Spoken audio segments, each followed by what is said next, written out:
The curse has been lifted, the land's cleansed of the shadows. Kethric's reign of living death is over. Your courage has been tested, and in this at least, you have triumphed.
Sergeant, if you are here, I presume Wern's Rock is secure, and preparations for my inauguration are complete. No, Lord Gortash. We were interrupted. Another quake in the lower city. More severe this time. So you came cowering to my chambers? I'm flattered, Sergeant. But even I cannot command natural phenomena to cease. Forgive me, my lord, but there is panic in the streets. The people are afraid. Perhaps the people would be calm if you kept your nerve. I expect better from the Flaming Fist than to run scared from a slight tremor in the earth. Get back to your duties. Duties, duties, duties. Patrolling and saluting and following and bowing and scraping. Yes, sir. No, sir. Rip and cut your throat, sir. Your plan is falling apart, lordling. Give me a reason not to cut you to ribbons. Control yourself, Orin. We need to focus on reuniting the stones or the brain will break free. These quakes are just the start. Neither of us expected the prison bearers to kill Ketherick. They'll be traveling to the city. Let's make sure we give them a Baldurian welcome. My prodigal bloodkin is among them. They live. Barely. I made mince of their ugly mind matter. And if they dare return, I will strip out their offal.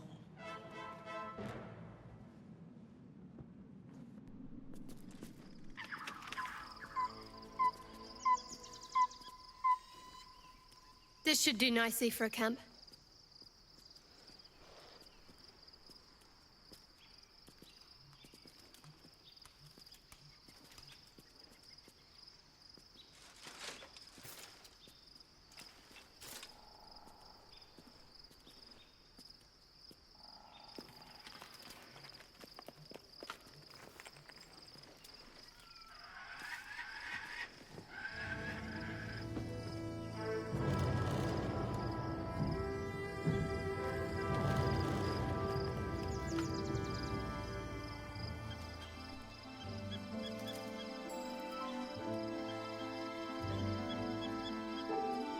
Beyond the campsite, the city waits in uneasy silence, one sleep away.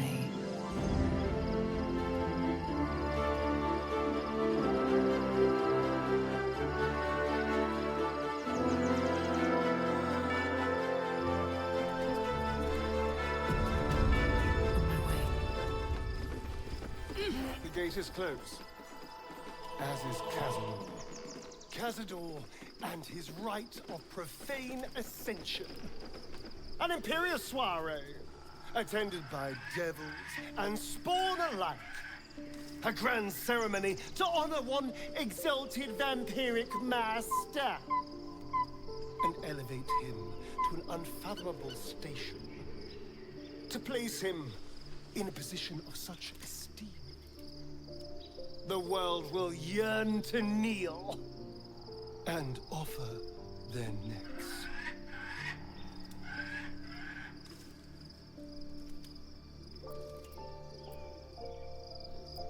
We will kill him but there's more to it.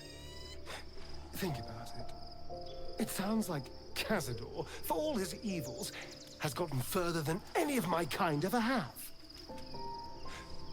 He's on the verge of a miracle. If the time comes and I can stay one move ahead of him, I'll take his place before his blood can hit the floor.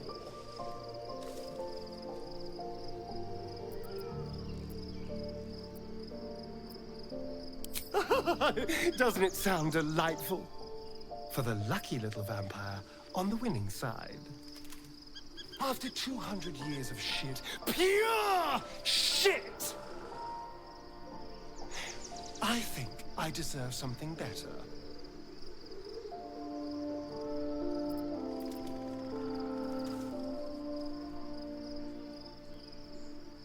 Look, I appreciate that. I'm very grateful, of course.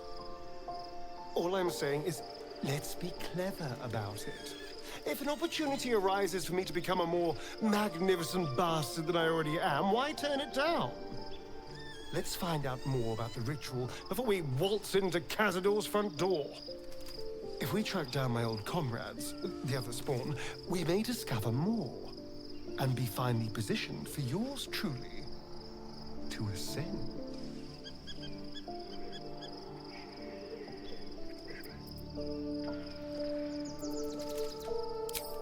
My, you sweetheart. Then there isn't a moment to waste.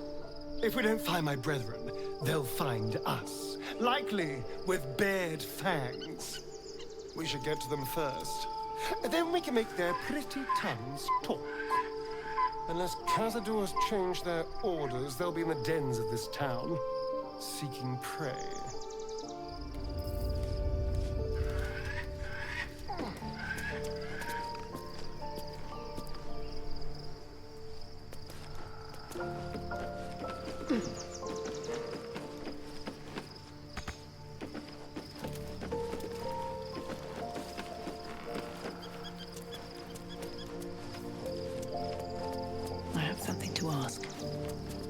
Shadowheart walks a little freer of the shadows.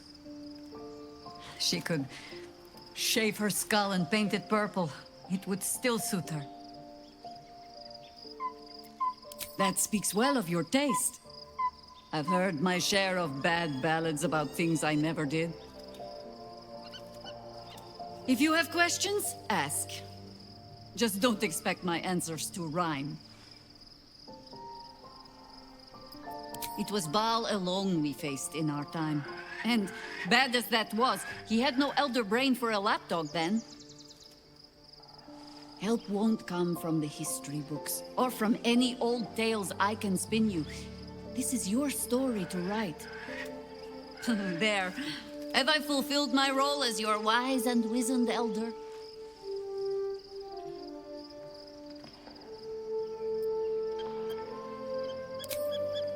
I've passed enough years that counting them is a waste of what remains. Which is to say, yes, I am that old. Ask it. More than I would like. In my youth, I was a brief and very much unwilling member of a colony's hive mind. I felt the way they think, saw the world as they do. Foul, unnatural creatures who find the foulness in us and twist it to their will. But then, who am I speaking to? You have far more experience than I. Then, greetings, Sir Tadpole. I was wondering where all the questions suddenly sprang from.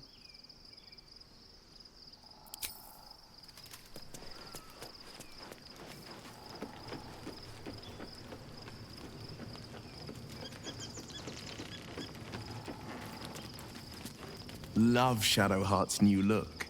Softer, less severe. It suits her.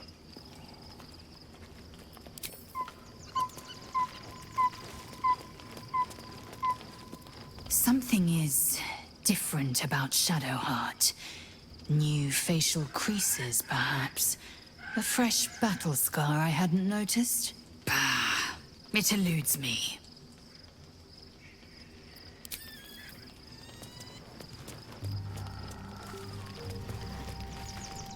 All's well, I hope? Aside from the obvious. Fine. What's on your mind? How are you holding up? Don't be so modest. I can't remember the last time I met someone like you. Perhaps I never did. And never will again.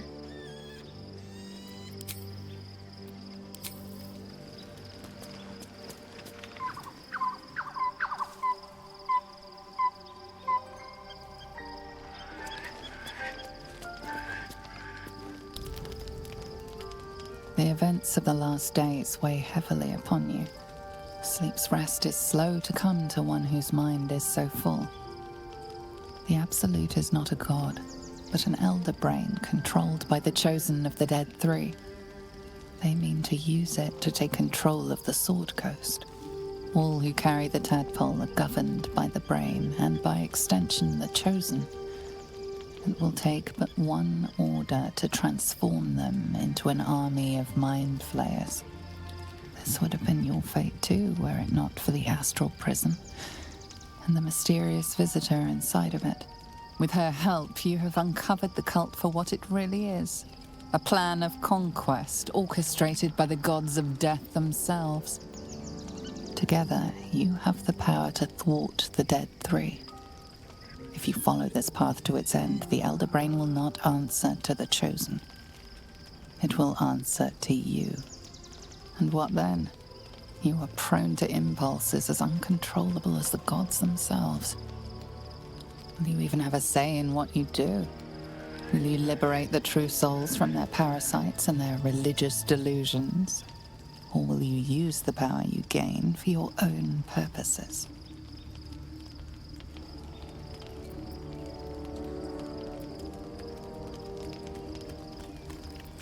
You will not have long to wait. All you need to do now is sleep. But sleep is not for you.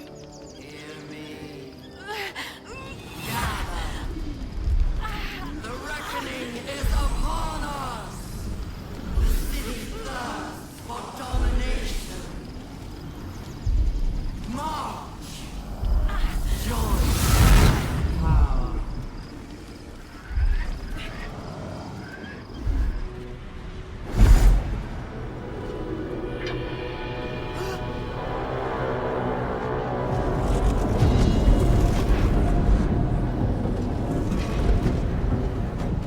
That thing's not going to hold together much longer.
Before you do anything, I am your ally.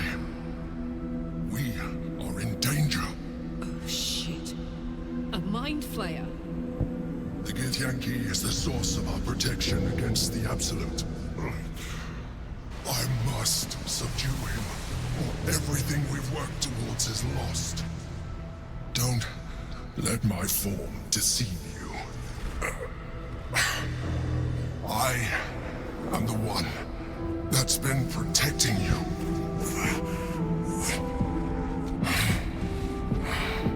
I am the one that came to you in your dreams. Help me.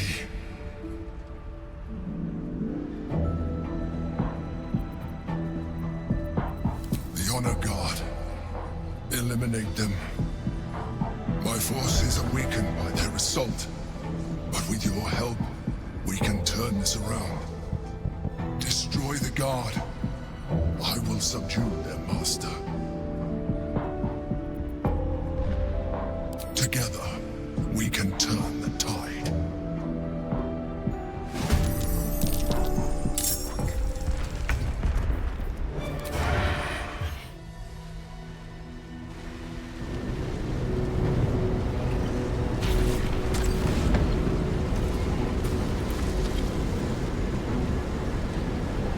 Thank you. That was too close. Don't look at me like that. I am a mind flayer, yes. Without me, you would be a slave to the Absolute. Of all the things to be indebted to, a bloody mind flayer.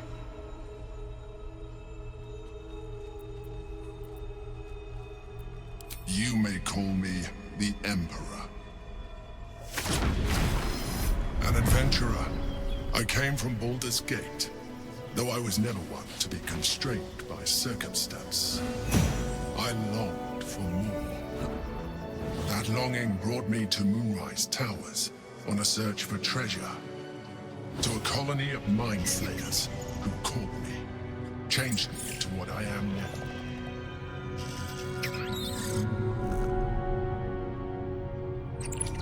For years, I served the Elder Brain, the one you know as the Absolute.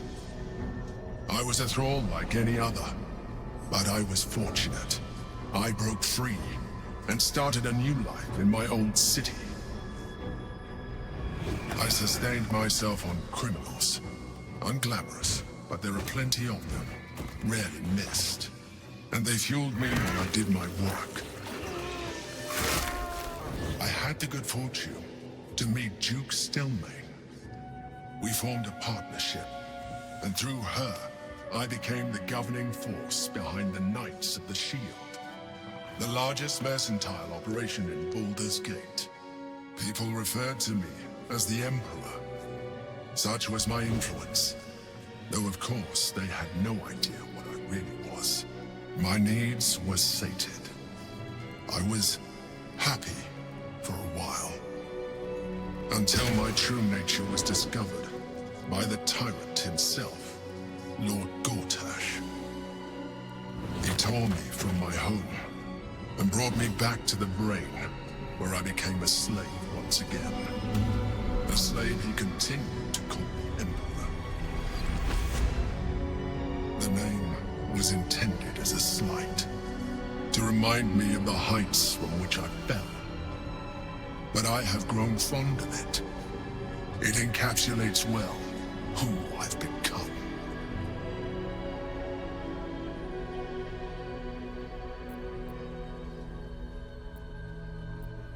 Indeed, his hubris knows no bounds. To enslave me, that was his nature.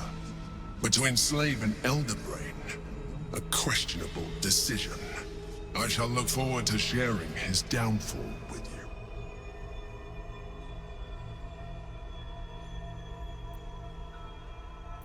Gortash sent me on a mission to retrieve the Astral Prism. I was one of many, but the first to find it. How Gortash or the other Chosen learned of its existence, I do not know. The moment I found it, I felt a change. My free will returning. I followed the feeling inside, and found the Githyanki. I realized what the prism was for. Containment. While my body was within the prison's bounds, my mind was free. I could resist the Elder Brain, the Chosen. Better yet, I could plan to overthrow them. All I needed to do was subdue the Githyanki and find allies in the outer world. You.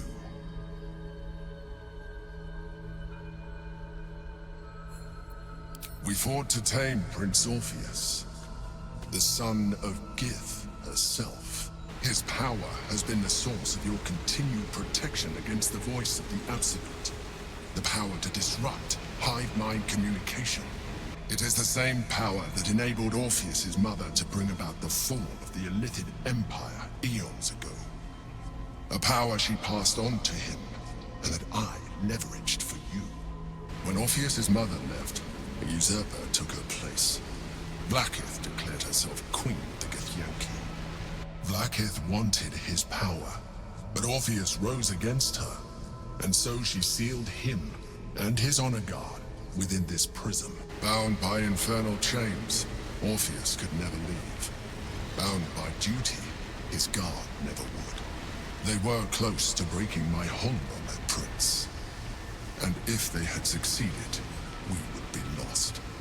I am relieved. You have embraced your potential enough that you could help me eliminate them. Alone, Orpheus will be much easier to control.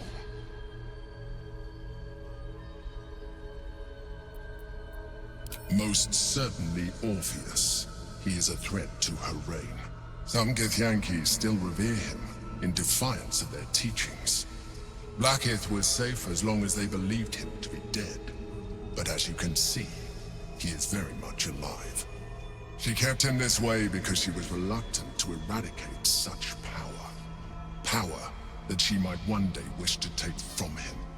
If the Githyanki ever find out what she has done, there will be civil war. Blackith will be finished.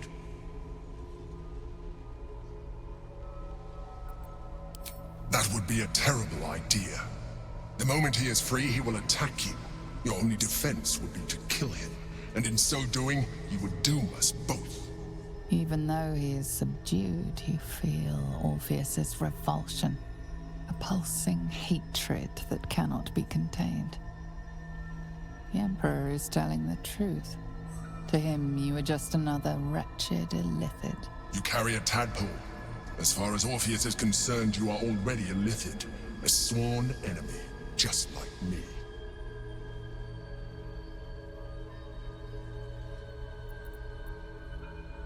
I'm glad you think so. I agree. But there is one thing that you have that I do not. My original body was destroyed when I transformed. Yours continues to limit you. As an illithid, I have far surpassed who I ever was before. You, too, should embrace this change.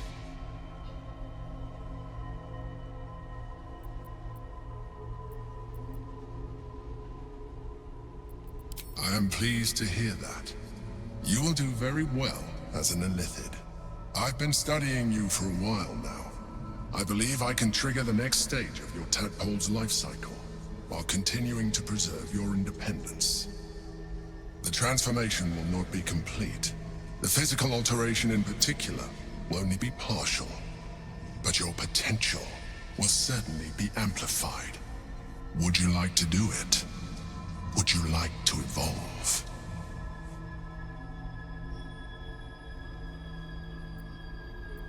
Well, certainly brave of you. I'll say that much. You continue to surprise me. Your mind is truly something special. Now, hold out your hand.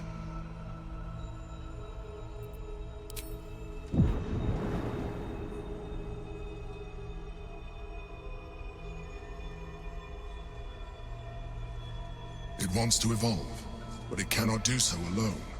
It must commune with another.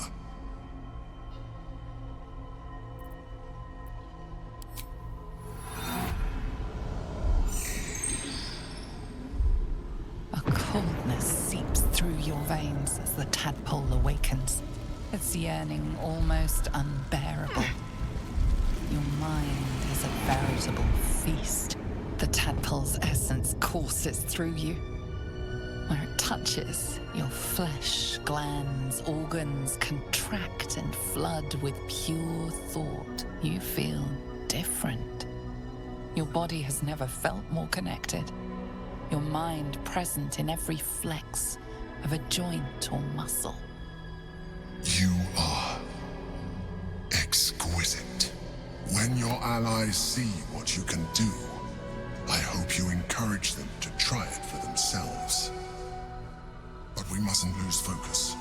We need to resume our journey. You heard the Chosen. The brain has gone to the city, and the army marches to follow. We must not let them reach it. We must find the brain and bring it under our control.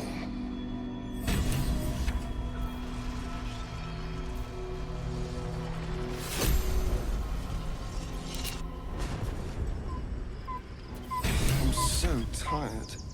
How do people do this all day? We must find where Gortash and Orin have established themselves and take their nether stones.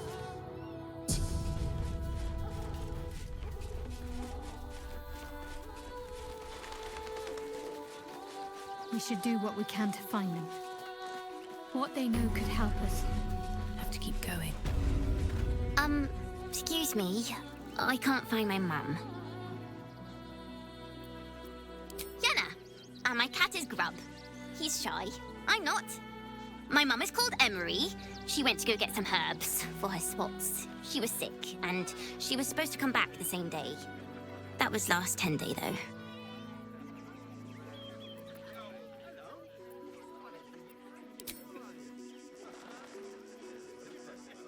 Wow. Thanks. My mum would like this. She's the best cook in the world. And she taught me, too. I'll look for her. I think she'll probably come soon. Thanks a lot. Refugees for hire. Catchy, right? Working in your circus. There is so much wrong with that Still mess. breathing, despite everything. Olivia and Fred are cleaners. They've just joined, but are settling in marvelous. I need a quick word. Stinks of cheese. Between his piggy toes. How dare you! What in the hells is all of this? A necessity, good sir. The Steel Watch loves pretending sweet Rivington doesn't exist. So we have decided to protect you, dear patrons. No need to thank us. You'll be allowed in once I've done this batch. Next! Hello, hello, and welcome to the Circus of the Last Days, the finest extra-planar circus there is. This entire place practically vibrates with a familiar, excitable magic. You feel your patron giggle from afar. It's fey magic.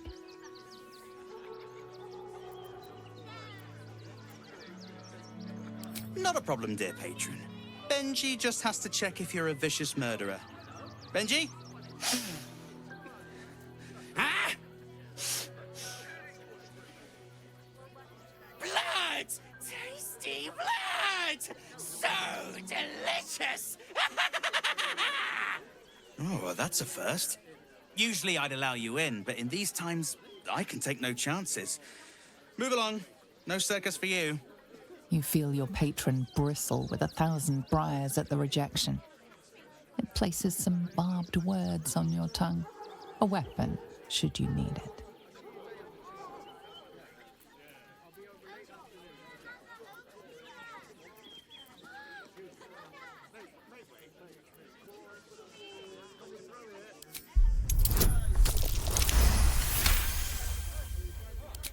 Forgive me. I must have misspoken.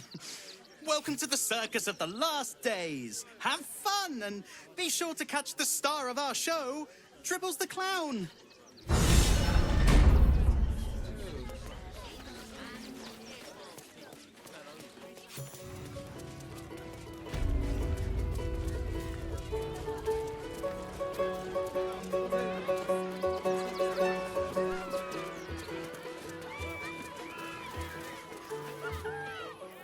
This city of stone and steel is an endless scream in nature's womb. I have felt no peace here. Until now, your eyes stare at. There is pain, endless and deep, but also devotion, blazing like the sun. You're in love, are you not? You are wise to admit it. When it comes to love, vulnerability is armor, truth a sword, and trust a shield. I pray you wield all three, Stira. Bring the one you love to me. I will look into your hearts and see if your love is eternal or doomed eternally.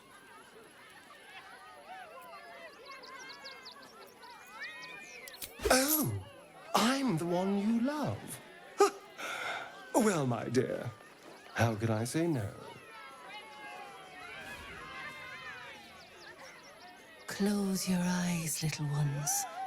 Be still as stone to earth. And remember to breathe.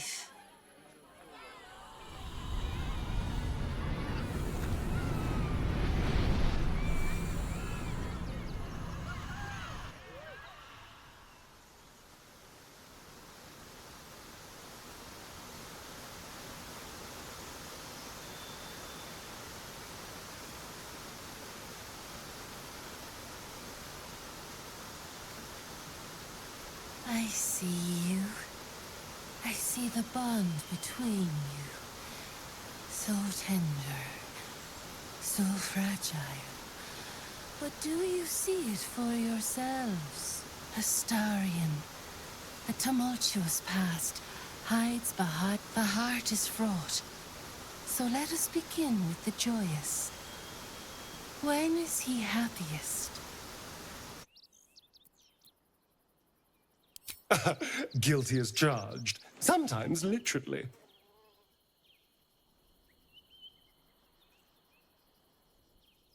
Hear how your bond thrums with pleasure. Strong, vital, pulsing with affection. Many things delight the heart, but only one makes it sing. Tell me, what does he desire more than anything?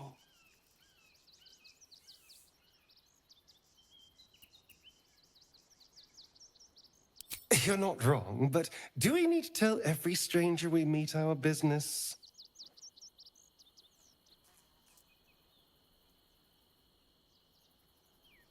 The sweetest loves dance lightly on the tongue, but now we must dig deeper.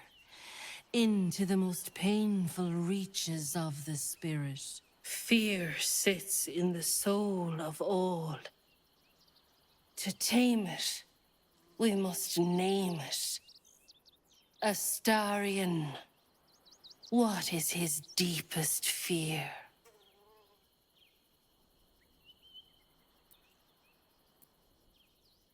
Really?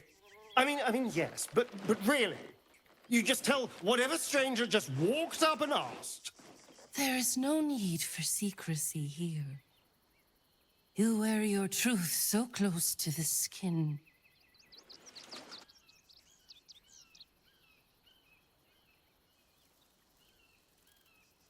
Well, you were right every time. I almost wish you hadn't been, but, you do know me. How close you are. Two hearts beating a perfect rhythm. But I know the truth. Only one face haunts your dreams each night. Close your eyes, sweetness, and she will come to you.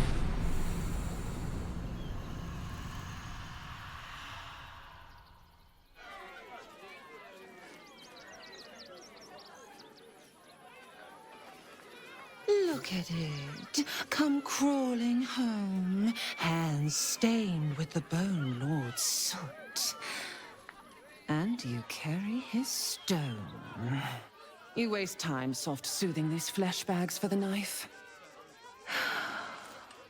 I could end it now. But I'll be patient. Father will see us together again. He will see you bleed. So Orin is a shapeshifter. How long has she been watching?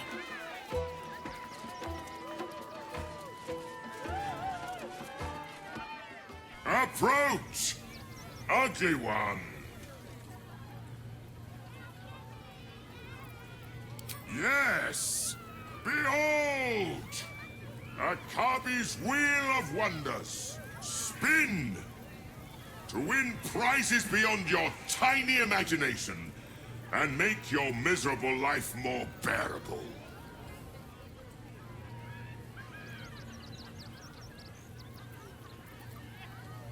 Then Akabi pities you! Begone, miserable one!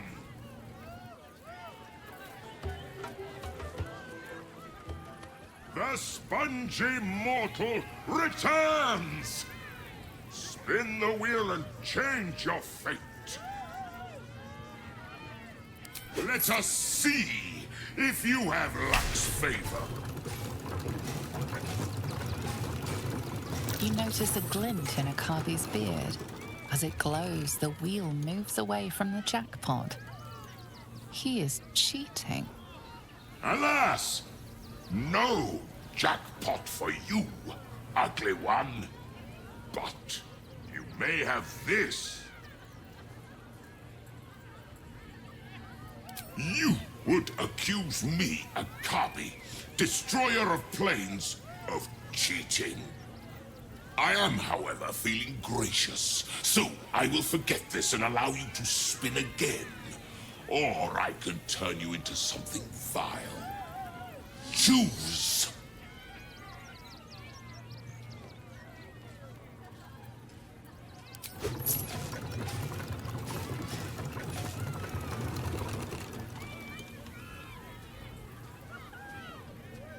Alas!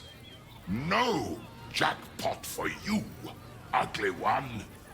But you may have this. Yes!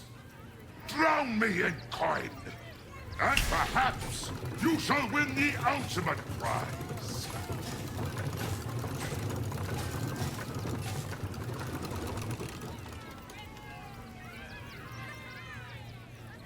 Alas! No jackpot for you, ugly one. But you may have this. You are welcome, putrid one. Return again to try anew.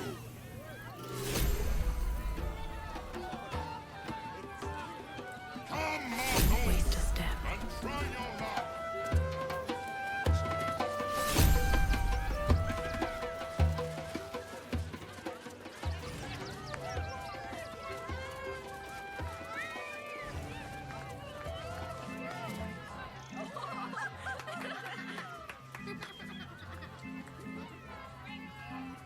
Buddy the dog is my very best friend. Do you know why? Why? Because with him, anything is possible. Way! Ooh, no. Sorry, Dribbles. Did you hear about the scarecrow who lost a fight? He got the stuffing kicked out of him. Way! Oh, you're all such good friends. I've had a wonderful time, but I have to go. Oh, well, if you insist. How about a magic trick? But first, I need a volunteer with nerves of steel and the heart of a lion. Who will it be? Who? A bloodthirsty rush of fury engulfs you. You want to butcher the crowd, women and children alike, and soak in their innards. It is glorious. You, my special assistant. Come on up.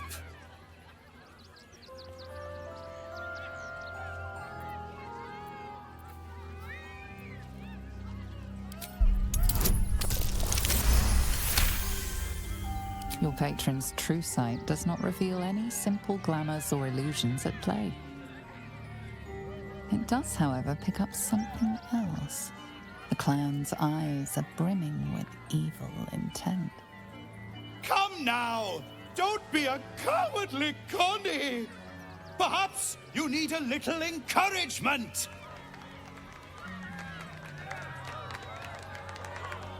Now! Up! Double sharp! Or poor Buddy here might think you don't like him.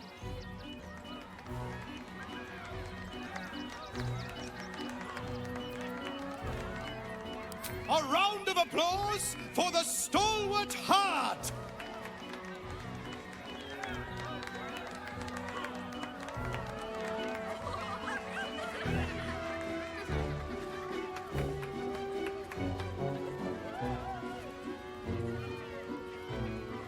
Oh, come on, soldier. You've been through worse.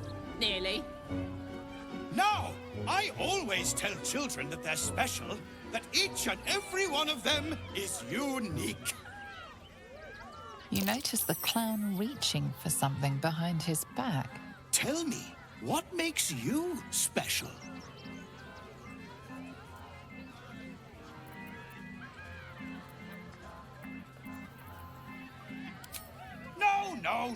No. I don't care about your special friends.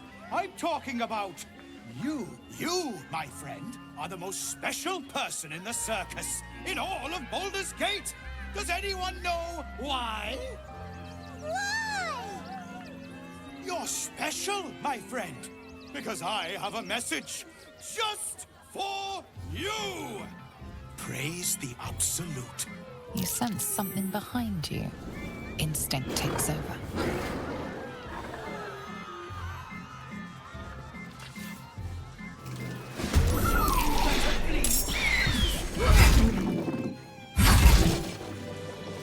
Shapeshifter. Gods. Good. Thought I'd killed a clown in front of a bunch of kids.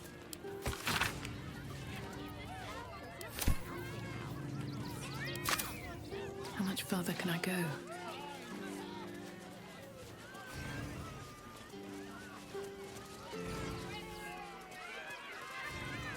I should speak up. Oh dear. Screaming children, an oozing corpse, and it's not even my birthday. Lucretius, ringmaster, necromancer, bringer of the night. Oh, and wine lover extraordinaire. It's a pleasure, darling. I thought the Absolute wouldn't dare set foot in my circus. To use such a woeful dribbles impersonator, why, it's downright rude.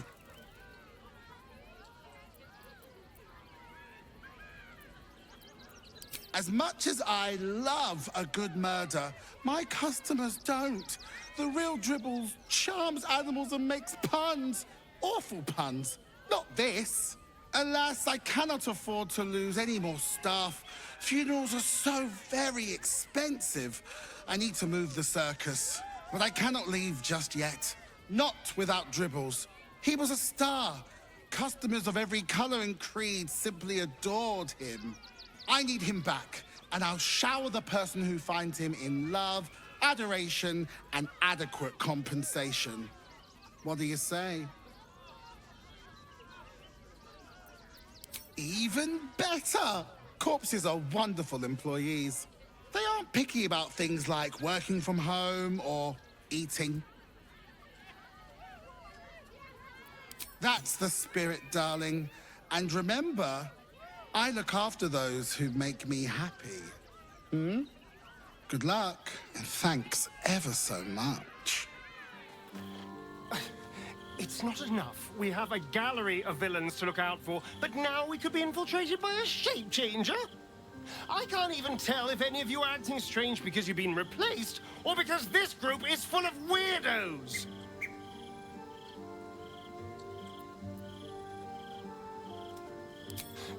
I won't lie. The thought hardly fills me with glee. Even with my newfound advantages, he's still an incredibly powerful vampire. But he's arrogant, too. If he does hear I'm back, he'll try to take me and expose himself in the process. Then I'll be able to strike.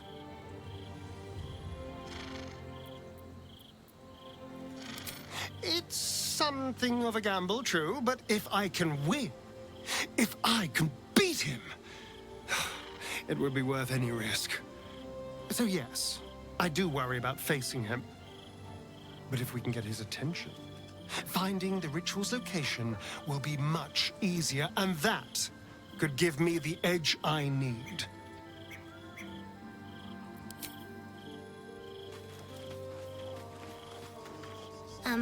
Hi. It's me, Yenna. You remember me, right? You were really nice to me before, and, my mum hasn't come back yet. She might come later. I don't think she's coming. Could we maybe stay here?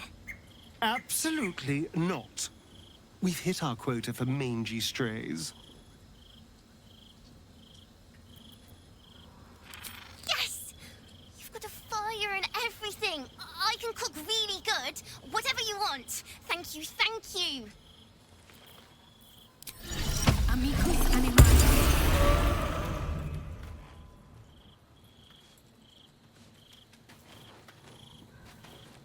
I have battled great evils, been mocked by villains of all sorts. But Orin, she is beyond even Thorm. Her mind is twisted beyond recognition. What is she capable of? And where will she strike next? Balldur's Gate is where I first raised a glass in toast at the tender age of 14, and got so tipsy from wine, I puked in Dillard Portier's bushes. It's where the flaming fist chased me after I'd stolen a peach from a cart in the Wide. I got a good chewing out over it too. It's where my father taught me to hold a rapier, to read books of law, to know right from wrong. It's been 7 years since I left. It's no paradise, but it's home, and it's worth saving.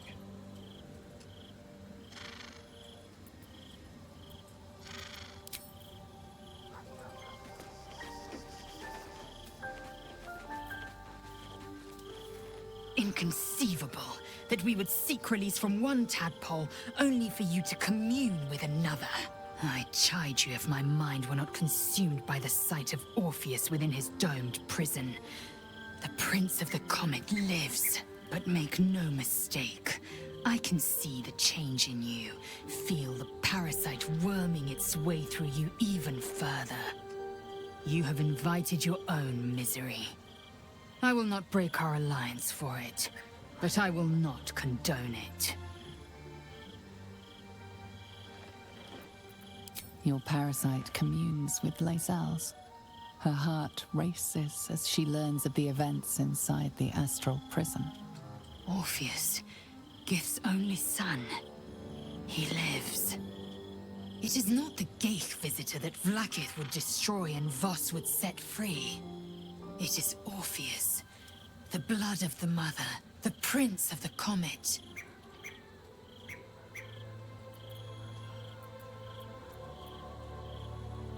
And even more powerful still. It said he could bring 1,000 Githyanki to their knees with one command. Listen close. The Emperor spoke only in half-truths. For you to know the tale of Orpheus, you must know the tale of Gith and of Vlaakith. Long ago, when we rose up against our Geich slavers, Mother Gith made for the Hells to secure an alliance with the Archdevil Tiamat. Tiamat gifted the Githyanki our red dragons. Gith remained in the Hells, and Tiamat's envoy proclaimed Vlaakith our ruler. The first Vlaakith of many. It is Vlaakith 157 whom my people now call Queen. Yes. Our current queen has claimed undeath and reigned for 1,000 years. But it was the first whom Orpheus tried to slay. Orpheus is Gith's only son. He led his mother's own honor guard in a coup against Vlaakith I. It was Kithrak Voss himself who slayed the prince in vicious battle. Or so the Varshas teach us. Yet the Prince of the Comet's been with us, subdued by that repugnant Illithid. Should Orpheus go free, he would tear Vlaakith's empire to pieces and build new glory from the scraps.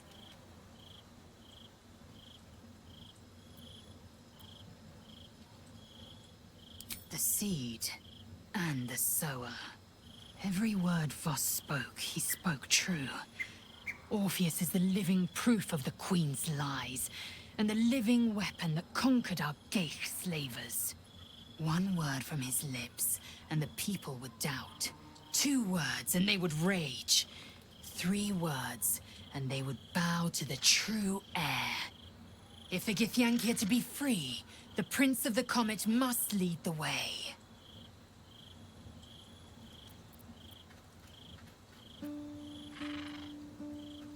What about him? The historical slates describe Orpheus as a fearsome, terrible creature, powerful beyond measure, and enthralled by the Geich. So mad with power, he'd smash through the Githyanki Empire and deliver the shards to his Illithid masters. And glowing with such psionic force that he and his red dragon blazed a trail through the skies. A lethal comet careening towards my people. Lies, of course. Vlaakith spread a false image of Orpheus as monstrous betrayer, and her knights as the butchers who sliced him through. She was right to fear him, I'll grant her that. So great is the comet, it could shatter her reign. The Emperor may be loathsome, but it's right. Orpheus can disrupt a Geich hive mind. A talent like that makes the Prince a powerful shield and a powerful weapon. Why destroy a weapon like that, when you can contain it in a relic and keep it for yourself? A weapon is only an asset for as long as it isn't pointed at you. The means of Vlaakith's own end has been ripped away from her. Better to have Orpheus killed than to risk his escape. Better to risk the rise of Illithids than let the Prince of the Comet deny her the godhood she craves. Orpheus is honor guard, loyal to the end. Trapped by Vlaakith in the same prism holding their noble prince, fruitlessly hacking at the sphere that contains him. They see us as Geich, tadpoled husks in the Emperor's thrall. I regret their deaths, but I pledge to live as they perished, in the service of Gith's son. Very well.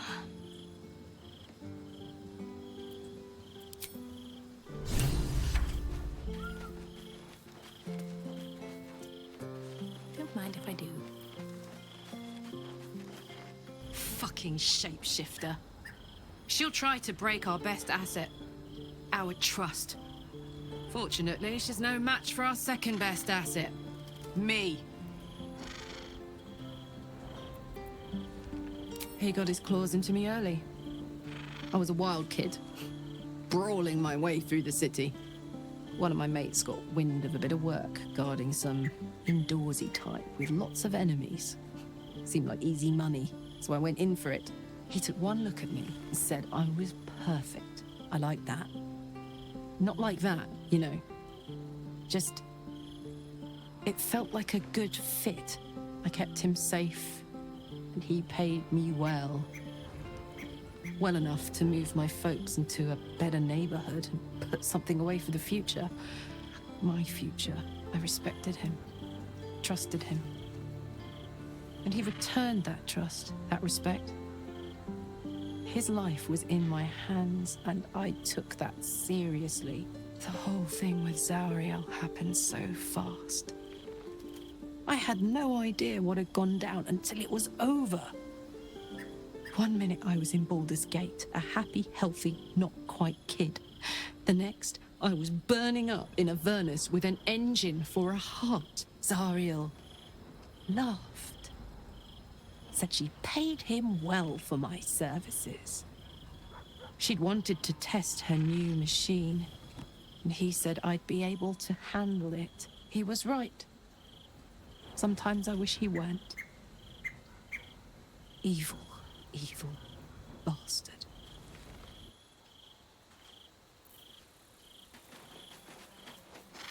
So Bal's chosen is a doppelganger. I should not be surprised. They have ever been among his favorite servants. Orin is testing you. Either she thinks herself a predator, playing with her food, or she fears what you might do. She spoke to you in a rather familiar fashion. More shapeshifter mind games, I suppose. Exactly.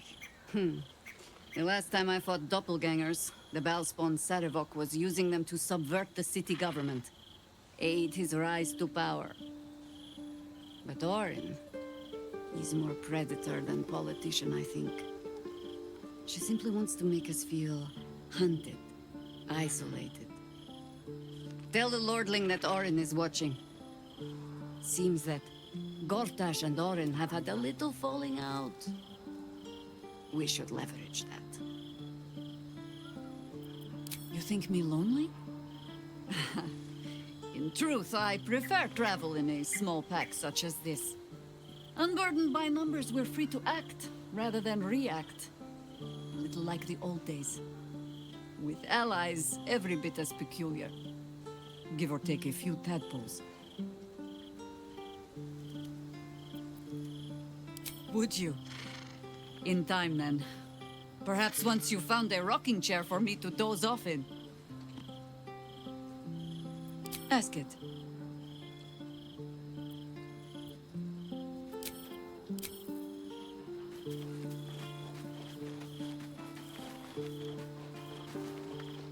Orin's little display was just intended to rattle us. We mustn't let her succeed. Need to stay alert all the same. I hope so. So long as I'm willing to stroll right into the Mother Superior's trap, they have no reason to not tell me where to go. Worm's Crossing is a choke point. If I wanted to intercept a new arrival, I'd find somewhere before the bridge, blend in amongst the crowds, and wait. Most people seeking entry to the city will be refugees. I'd look wherever they're gathering. There you are. I have awaited your arrival with great anticipation. Come closer. Feel my voice rattle your bones as I proclaim our victory. Moon Maiden Selûne, hear me. Ketheric Thorm, traitor, apostle of Merkel, is dead at last. My mate, Most High. Darling Isabel is safe and well. Safe and well, and return to my embrace. Blessings upon the slayer of the Wicked One.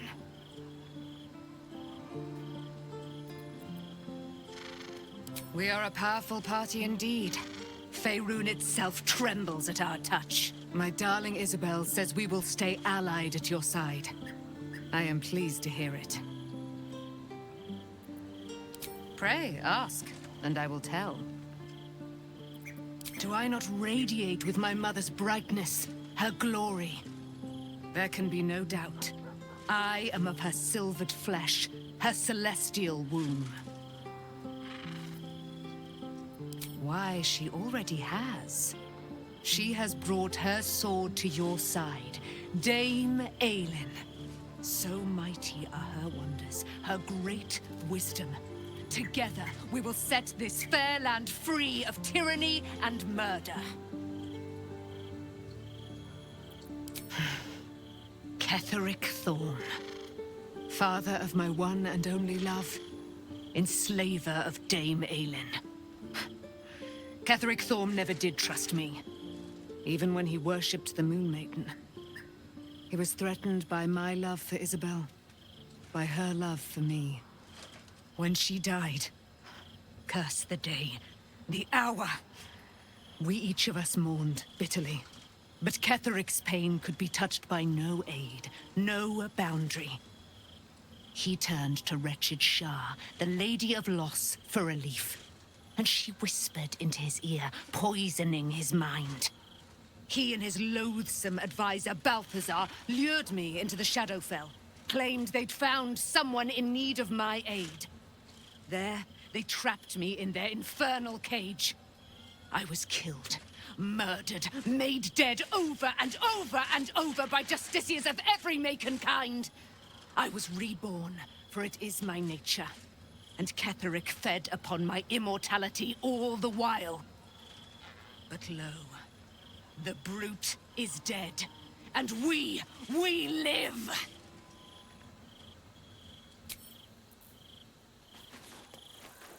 I can't believe it. I can't believe Aelin is here. And my father. I heard what happened. What he'd become. By killing him. You set him free. You set Aelin free. And me. A great deal. But still, some of the details elude me. Ketheric Thorm was my father. He raised me to serve Selûne as my mother, rest her soul, had wished. He was everything to me, all my life. When an emissary of Selûne came to our little town, we were elated. Dame Aelin, daughter of the Moon Maiden herself. Tell me, do you believe in love at first sight? That's exactly it.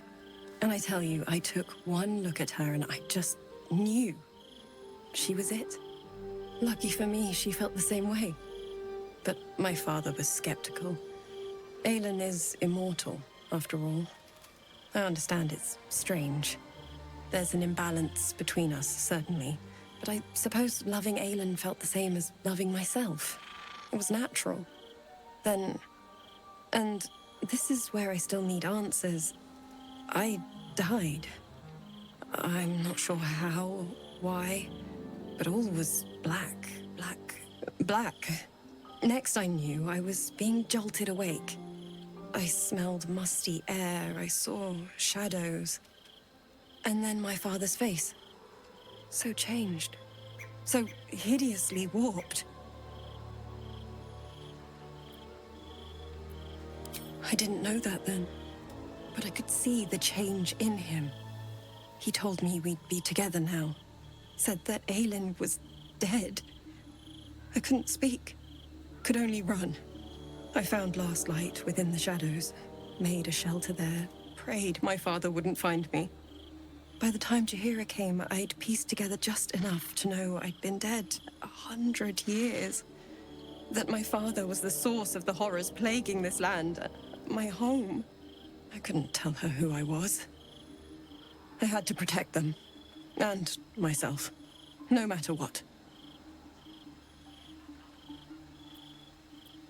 It's all out in the open now. And with my father dead, I have nothing to fear. Except for Aelin. She needs healing. Rest. I'm grateful for your help. Your friendship. I hope we won't intrude on your hospitality too long. But I'm grateful for a safe place to... well... just to be.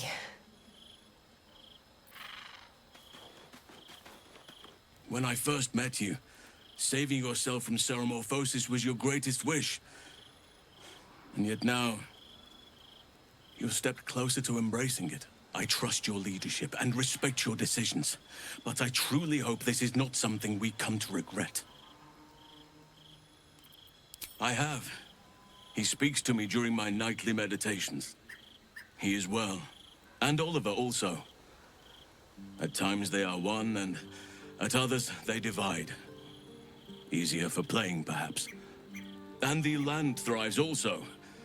I doubt you would recognize it. Perhaps one day, you and I can both return and see it for ourselves.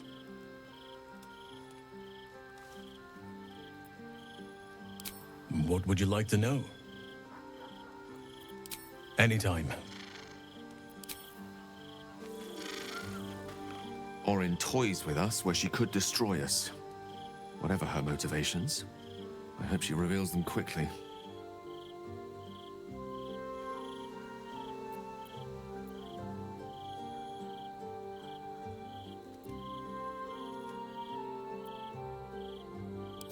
Worry not. I carry my regrets wherever I go, and I'm used to their weight. One more will not break my back.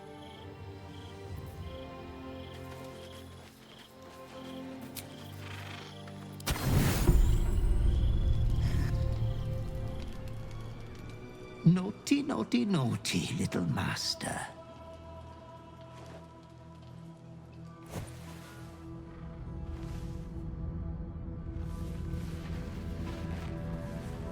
You have disobeyed your father's wishes one time too many.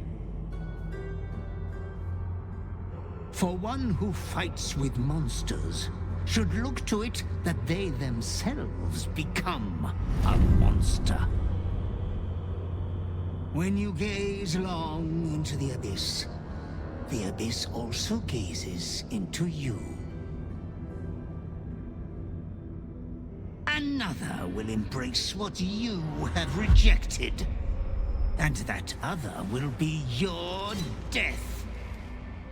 But your father loves you dearly. You never inherit yourself yet. Slaughter your line. Become the last of your name. Lord Baal shall have but one chosen. Memories flood back, snatches of your story written in the blood of 1,000 victims. Years spent in worship of Baal, leading his savage congregation in prayer, sacrifice, and slaughter. You were their master, and he was yours. A cruel master, a dread lord, a devoted father. All is as you feared. You are a spawn of Baal, his heir, his scion.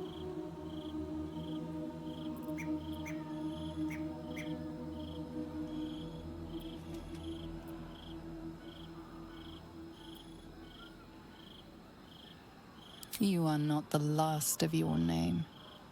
Not yet. There is another. The abomination wrapped in flesh you saw in the colony. Orin. It's time for a family reunion, but be wary of your confessors. Will friend turn to foe, knowing what you are?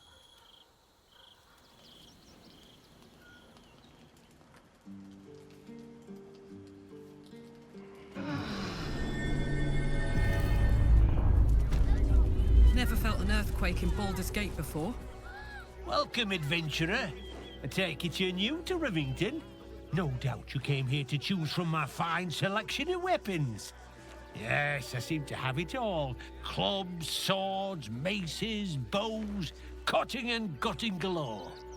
Why don't we see if we can find the perfect weapon for you?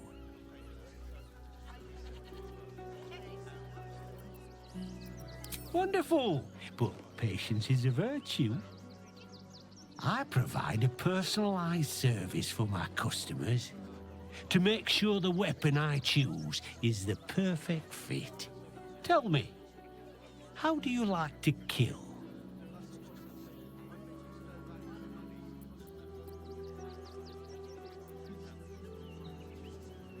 I see. Playing to your strengths. Keeping things simple. And when you kill someone, what do you feel?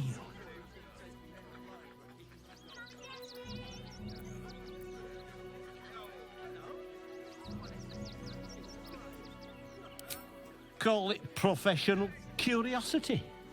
Now tell me, how does killing make you feel.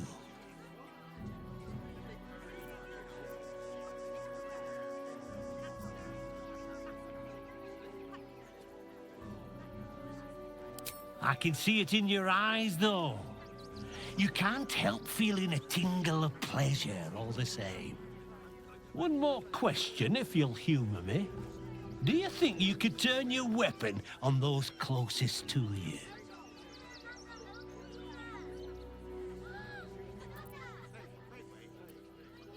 You deny yourself, but it won't last.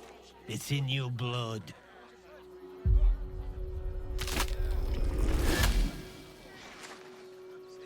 I see how you slither closer, belly dragging in the filth. Father is laughing at you. Weak and soft and broken. Oh, sweet sibling. The world has dulled you. Or maybe I poked your mind matter too sharply. Do not worry, slaughterkin. My blades are still sharp and sweet. They will greet you soon enough. She's toying with me. What does she want? Right. Where are you? You! Try attacking me when my back isn't turned, you bloody coward. Is that so? You've got some evil twin running round whacking people round the back of the head. I'll tell you now, you'll be seeing bloody double when I'm done with you.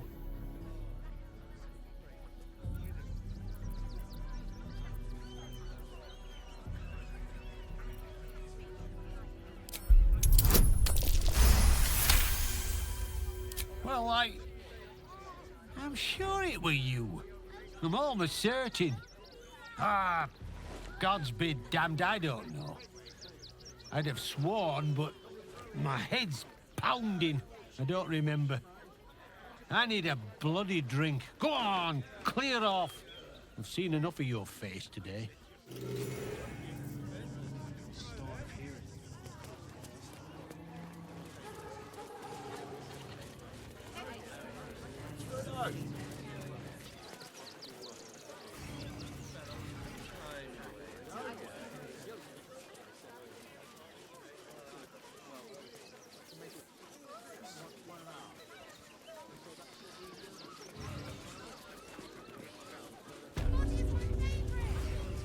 Suffer the most.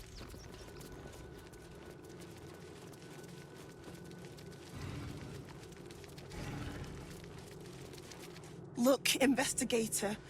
Brilgor might have been a criminal, but he was no murderer. You're missing something. You have to be. Enough, Yanis. Listen to yourself. You are defending a man who ritually slaughtered your high priest. The evidence speaks for itself. Brilgor killed Father Lorgan, then, be it out of shame or profane duty, offed himself with the same blade. Case closed, Sister Yanis. Shitey little elephant. Oh, I apologize, stranger. Language like that hardly befits a rector of Ilmater.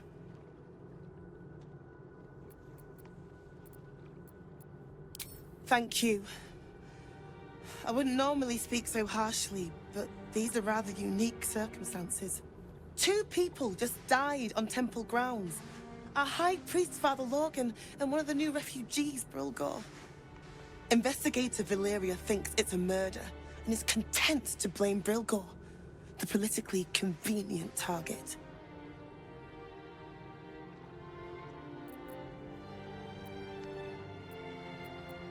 Feel free to look around the temple, but fair warning, the investigator won't change her mind without significant new evidence. Valeria never found the murder weapon, so that could be a start. Anything disproving the refugee murder-suicide angle, really. Charetta's caress would be my best bet. That's her usual haunt after closing a case. I really hope you find something. For all our sakes. Cursed to put my hands on everything.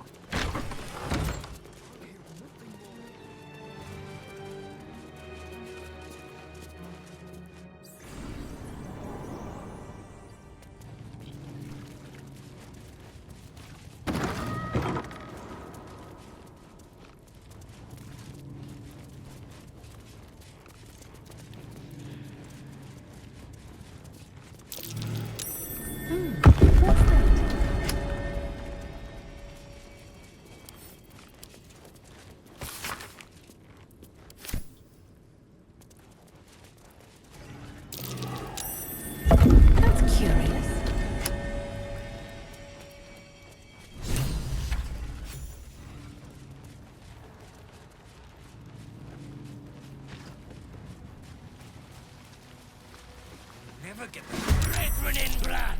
Kill them!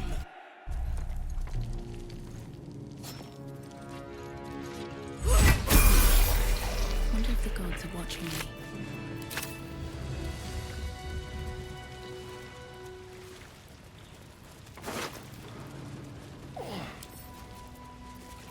The clown's dismembered torso, still in jolly rags.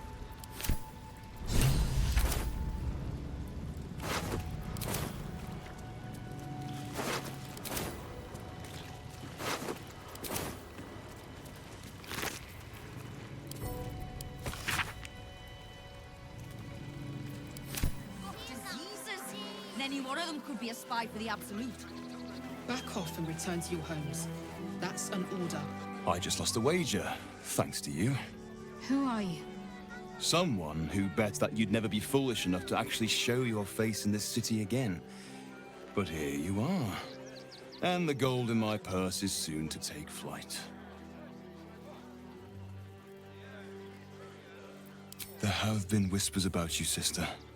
About your faith, your loyalty, your company. I can't help but feel the strangest twinge of disgust as I look upon you. Is it true? Has Our Lady forsaken you?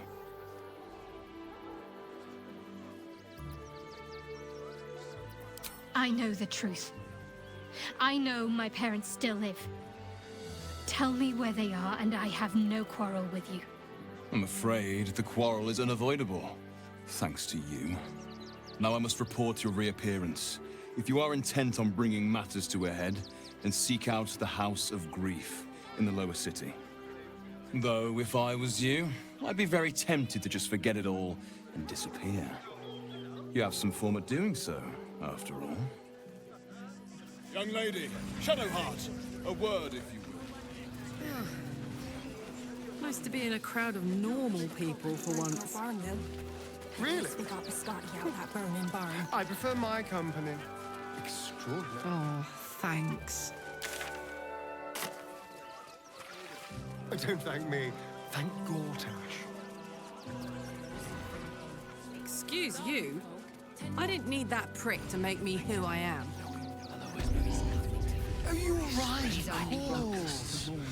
Forgive. We shed tears. So we should do nothing. Rechtei Hathran Rust. My friend from the Hag Swamp.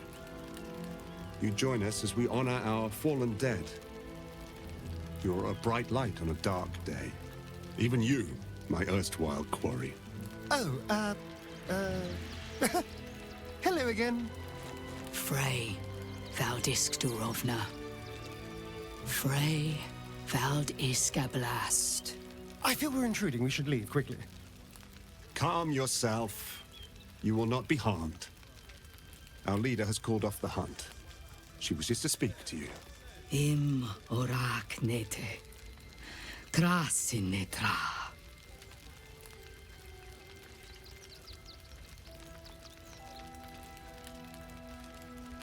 So, the impossible spawn walks among us in the blazing sun. We have been looking for you. The last time your friend came to our camp, he stole our children, our future. When I was hunting you, I was to bring you back here, interrogate you, discover how to save our children, and then destroy you. But things have changed. You have changed. Is it true you left your master? That you broke the spell that binds you to him? Well, I mean, kind of. It's a long story, honestly.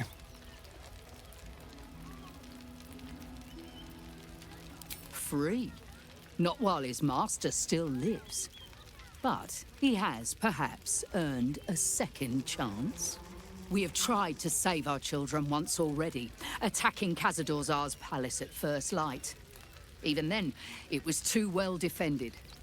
But if his own spawn approached, someone he thought he could control, he would throw his doors open and welcome you in. And once inside, you could do what we could not. You could save the children you damned.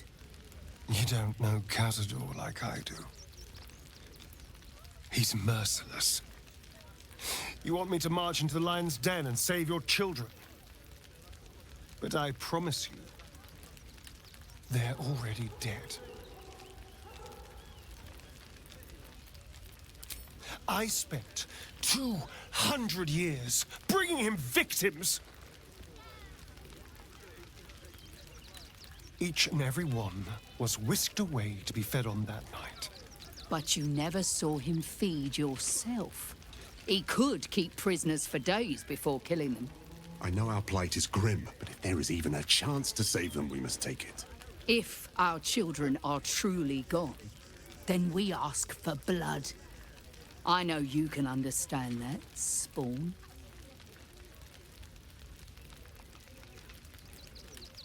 I suppose. Yes. Yes. Revenge, I can do. Thank you. From me and all my people. If you can do this, we will be in your debt. You have lived a life of violence and sin. You have stolen lives, broken families, and caused immeasurable grief. Doing this will not right those wrongs. If you're trying to encourage me, you're failing abysmally. But it will be a start. You may still be redeemed. Please go. Time is short, but we will see you again when it is done. Nothing less will do. There are so few of us left. Our strength is never numbers.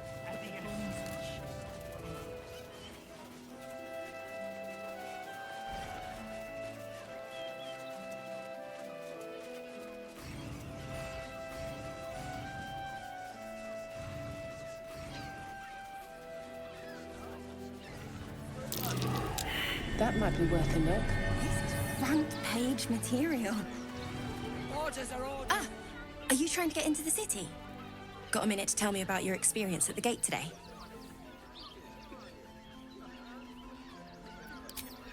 There was a skirmish a few days back. A band of absolutists came close to entering the city. People started panicking, so the gate got closed. My editor at the Balldur's Gazette sent me down to get a first-hand account of the chaos. He wants some fluff piece about the heroic steel watch keeping the mob at bay, whether or not that's the truth or not. That the refugees here are desperate, hungry, scared people. They're no mob. They just want to be safe. I've heard the rumours. Absolutists marching from Moonrise Towers. Whole towns felled by strange curses. It's no wonder they ran. Of course, I can't write any of that. My editor only releases stories his friend Lord Gortash approves of, and he's very selective.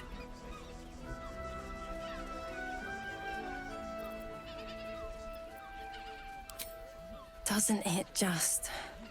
Of course, we're off the record and this conversation never happened. Now, if you don't mind, I've got some edits to make.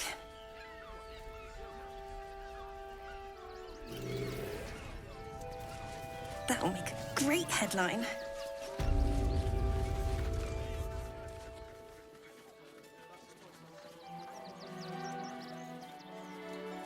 Halt! By orders of Lord Gortash, refugees are no longer allowed in the city. turn around. Well, do you have the means to support yourself?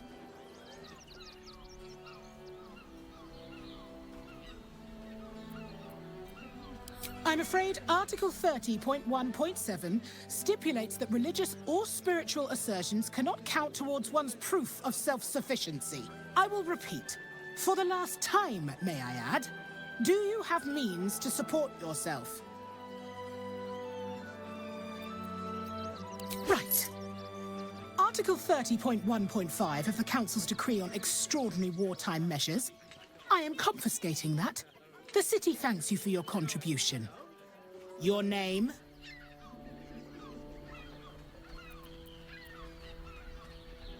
Well met, citizen. Your parasite stirs. From the construct, you feel connection, resonance. Not just yet. State your business.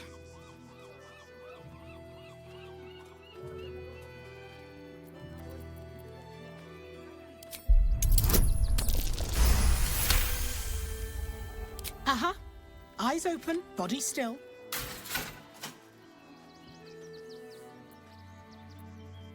The Watcher will communicate with our new intelligence directorate. They'll determine if you're a threat to the city. Upstanding citizens have no reason to fear. And you are an upstanding citizen, aren't you?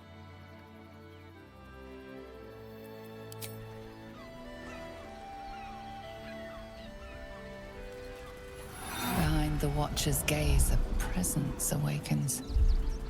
You are seen. You are known. Whoa. My engine, it's almost, I don't know, buzzing. Like it's paying attention.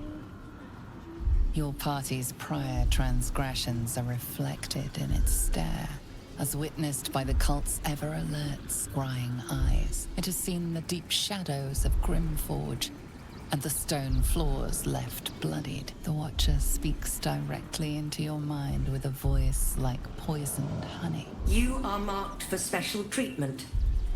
Not simply an enemy of the people, but an enemy of the Absolute. Come quietly, or die. Please comply now, citizen.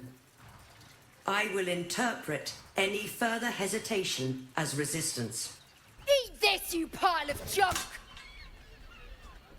Villains, take heed. God damn it all! Recovery is Silence imminent. those little bastards, or I'll have your heads!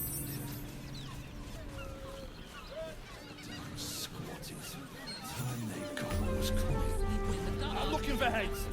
Who wants the bounty?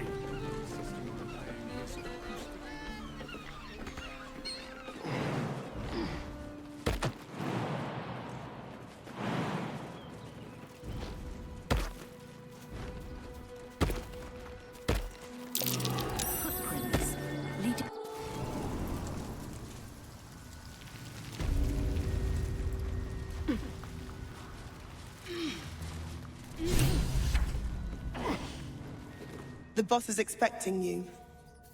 Hasn't forgotten what you did for him at Moonrise.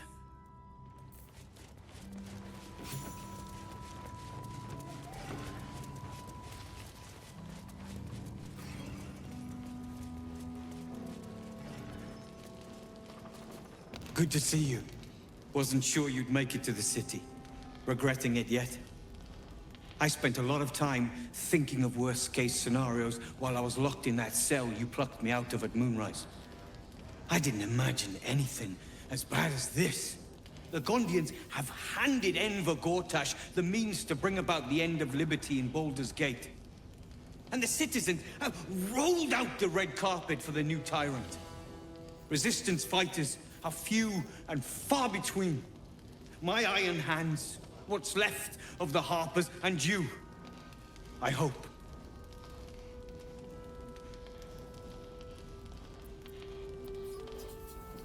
Good. We don't have a chance unless we stick together. Not while the Gondians' metal monsters are patrolling the streets. The Steel Watch. They're a threat to you, me, and every man, woman, and child in this city. They act all civilized, servants of the people, but they only serve one man. When he becomes Grand Duke, it will only get worse. Laws will change, freedoms will vanish, and soon you'll be accused and sentenced before you've even committed a crime. And the fucking Gondians are to blame for all of it.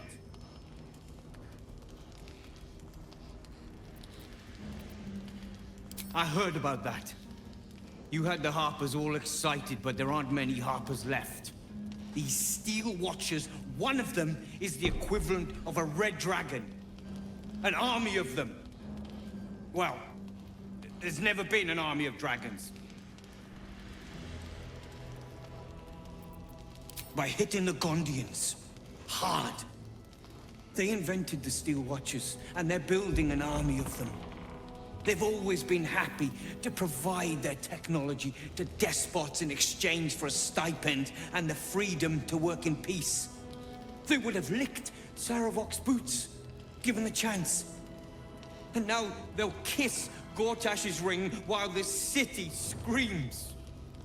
I had a plan to put a stop to them. But the way things are now, if we stick our heads above ground, the Watchers are on us like flies on shit. Same as it always is. Eliminate the threat. In this case, the foundry where these atrocities are produced. The Gondians are ingenious, but we're more than equal to them. There's nothing they can build that the Iron Hands can't tear down. I've built something unique for just that purpose. A room powder bomb. First of its kind. 50 wizards high on the weave couldn't summon this kind of firepower. Get the bomb inside the Gondian facility, and boom. Problem solved.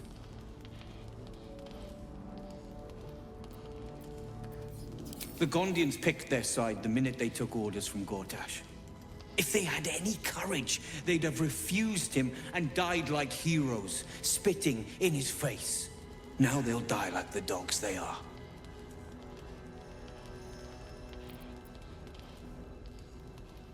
There is no other way. But I believe in second chances.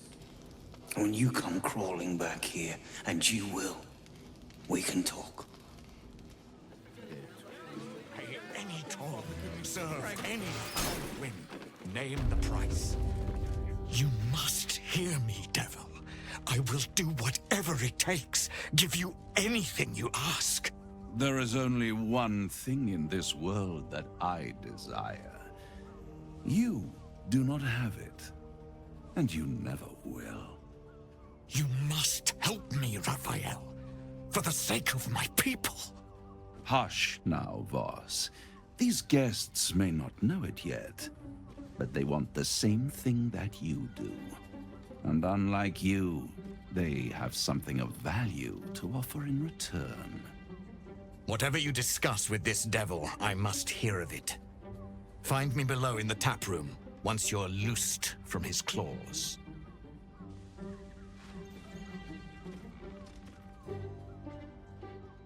I'm glad you came. Not to my door, not yet, but to the final reckoning. One more thing before we begin, though.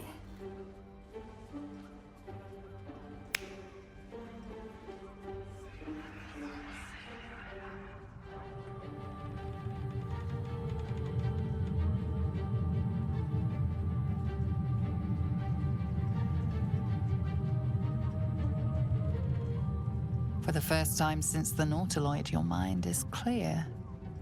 It's unsettling.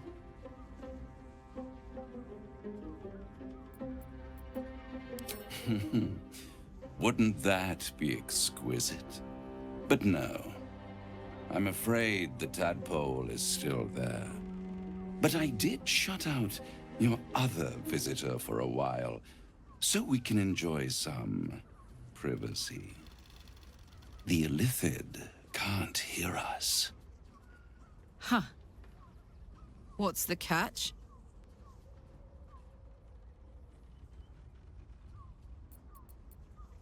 Oh, come. It's the reason you're in this predicament. And I'm your only way out of it. Indulge me. And at least hear me out. I'll admit, you've impressed me. I wasn't sure you'd make it this far.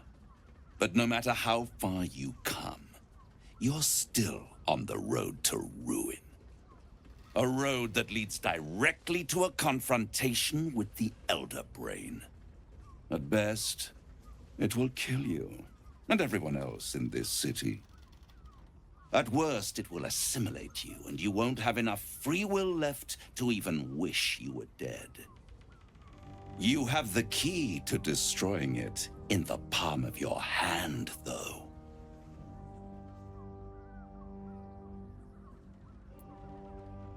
Very perceptive. Yes. I can give you the means to break him free. I suppose you'd rather suck on the Emperor's tentacles till the end of your days? Orpheus is your only hope of surviving this horror show without devolving into an illithid. To you, he will be a friend. After all, you're at war with an Elder Brain.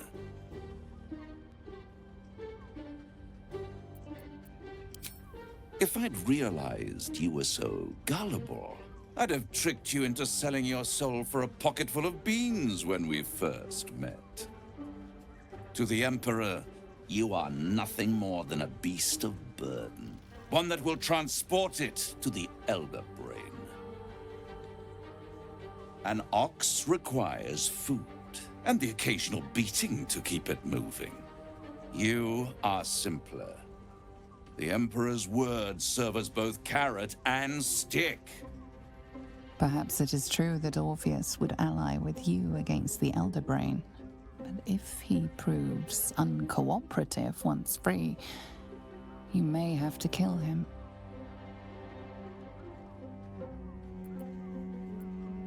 I won't stop you. But time is running out. So don't stay away for long. If you see reason, I'll be here, waiting. Right up to the moment the world ends. Any sense?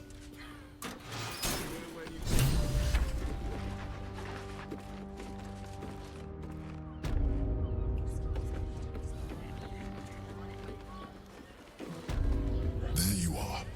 I thought I'd lost you. Something was blocking me from hearing your thoughts. Raphael. Well, thank you for your honesty. Of course, I should have known the devil would come sniffing. The stench of impending chaos is irresistible to them. And what did he want with you?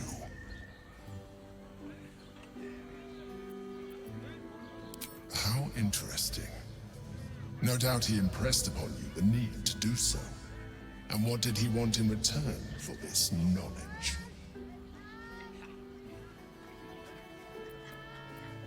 You feel the touch of the Emperor's mind peeling at the edge of yours, trying to gain access.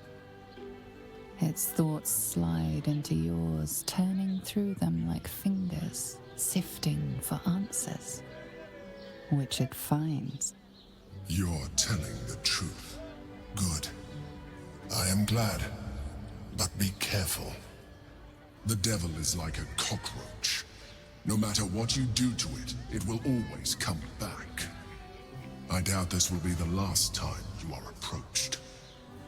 I trust that you will continue to remember who is really on your side.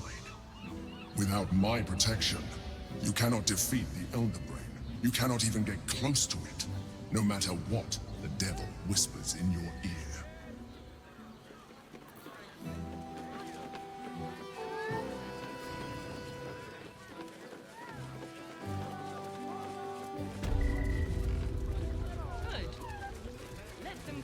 taking charge of this game.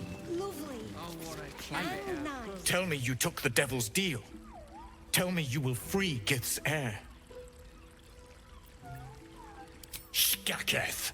Orpheus will be free. There is no cost too high to unshackle my people.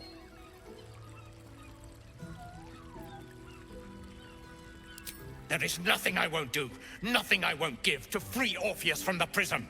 The marks I bear are proof enough of that. But you are the one who carries the astral prism. You are the one who must free the prince. Raphael possesses a powerful relic called the Orphic Hammer. That hammer is the only thing capable of smashing the chains that bind the Prince of the Comet. Find a way to retrieve the hammer and free Orpheus from the prism. I will assemble his remaining honor guard and plan our next actions. Together, we will yet free the true heir of Gith's blessed empire. He will free us from Vlaakith and lead our Kithraki against the Geich. Istik, I will wait in the underground. Seek me when you have the hammer in hand. The Prince of the Comet aches for Githyanki liberation more than he abhors Geich. He might seethe when you free him. He might gnash his teeth and slander your name. But he will see reason. I promise you. A devil of Raphael's stature does not simply make camp on the shores of the Styx. He will have made a sanctuary for himself, a lavish one too, one that caters to his many vices. He must keep the Orphic Hammer there. Every house has an entrance, Istik, even those in the Hells. You must find it. You are wasting your time, and mine. Our true enemy is the Elder Brain. Focus your mind there. Another case closed, another bottle open! Huzzah to Valeria! Hang on a tick. I recognize that face. You were talking to Yanis after I left the temple. I'll bet she's put you up to something.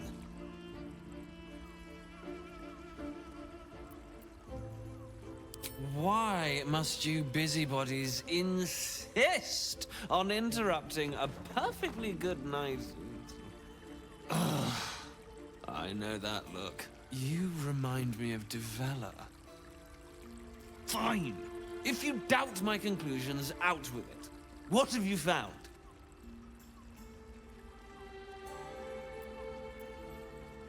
While that is startling, it still doesn't disprove my theory that Brilgor killed Father Lorgan, does it? I need proof. Hard proof. A motive, too. Otherwise, I'm afraid the case remains closed. Isn't right. Hey! You paid Raphael a visit. I want to hear all about it. Damn, Hoots! That new batch burns stronger than a pit fiend's fist. I'll take that as a compliment. Take it however you want. But I'll be having my usual from now on. Something's off about this one. On your guard. Boy! You must have slipped by me earlier. Raphael's very disappointed you turned him down. Ah, I forget we've never met. I've had my eyes and ears on you so long we feel like old friends. Carilla is my name. I'm Raphael's assistant, shall we say. He's gutted, you know. Had such high hopes for you. You won't come out of this alive without him. The boss might be a devil, but he'll treat you more honestly than anyone else in the city.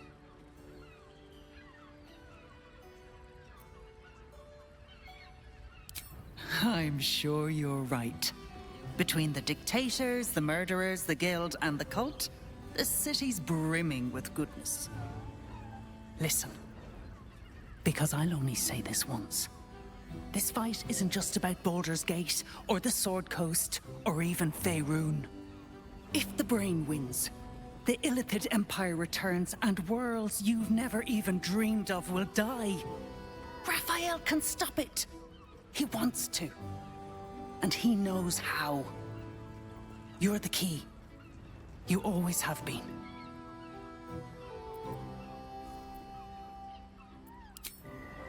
I doubt it.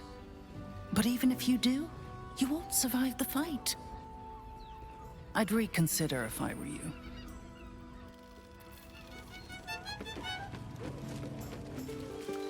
Always at your side. Soldier? That's a heavy weight. I know you can carry it, but it's heavy all the same. You are so much more than your parents. You're more than the affliction that wants to consume you. You are my friend. And you get to choose your destiny. Choose well, all right? Please. Ah, come on. The great devil grows sloppy.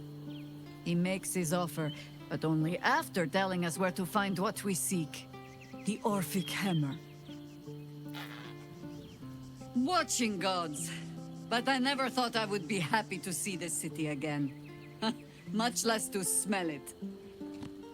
The Harper safe house I spoke of is on the bridge at Worm's Crossing. Danthelon's dancing axe. Information. The Chosen have a head start on us. I'd like to know what they've done with it. That Orphic hammer could be crucial. We may have to try and get our hands on it. Then that's where we need to go. My parents are in there somewhere. Almost pleasant traveling with company, if you ignore all the less pleasant aspects. I suppose that makes you quite remarkable. Though not in a way I'd envy, perhaps. From what little I can recall hearing of Baal's mortal children, not all succumb to his influence. Perhaps you can still resist your nature, if you want to. If you're sure.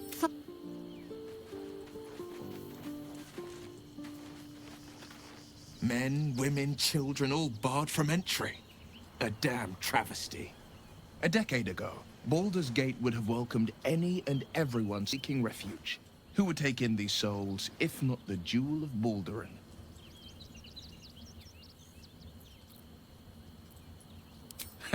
Gortash, do you mean? Those metal hunks do not obey a man who sees reason. There is no negotiating with the dead gods' chosen. They know only the language of punishment and pain. To make Balldur's Gate a safe haven, we'll first need to bathe Gortash and Orin in their own blood. Hells. It explains so much. Listen to me. I knew another like you. Gorion's ward. One of Balldur's Gate's great heroes. Baal's blood ran through their veins too. They burned away their own darkness with their own inner light. They chose courage. They chose honor. And so can you. That's the... Private word would be nice. The urges are calling on you again, aren't they? I haven't seen you sleep through the night once in the past days.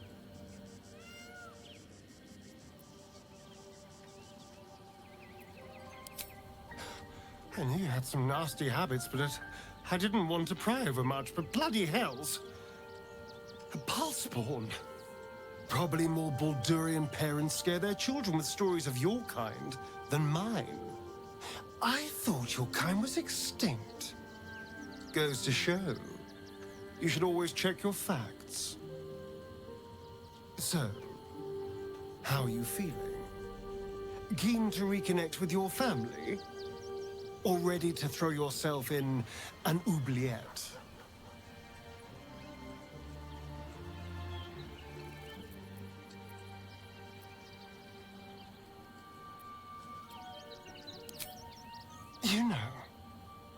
I didn't realize you and I were so alike.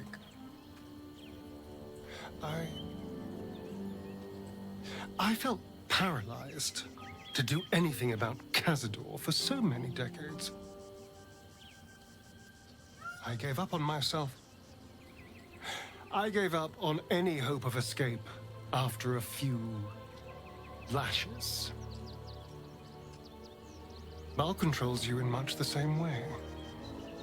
I don't know how you could beat him, but I do know this. You must try. The half-life of a mind-addled slave is worse than death. Don't become his. I wouldn't live another century as one for all the moonstones in Everesca.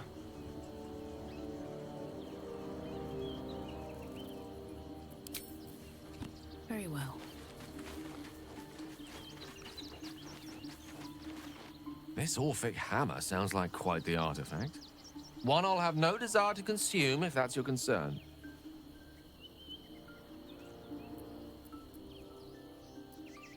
A Baal spawn. Gosh.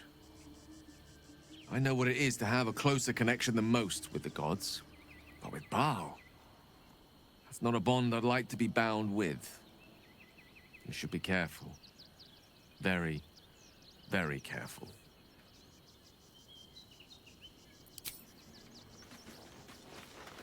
A hammer capable of shattering the bonds in the astral plane. Huh. That sounds like something we should seek out. You are a mortal child of Baal. Be careful with whom you share that fact. I hear many of your kind have met premature ends.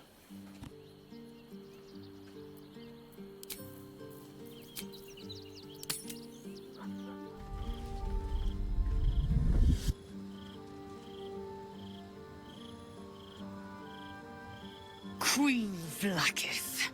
Skra! You are Hasharlok, and still you speak my name. I've seen the captive Orpheus with my own eyes.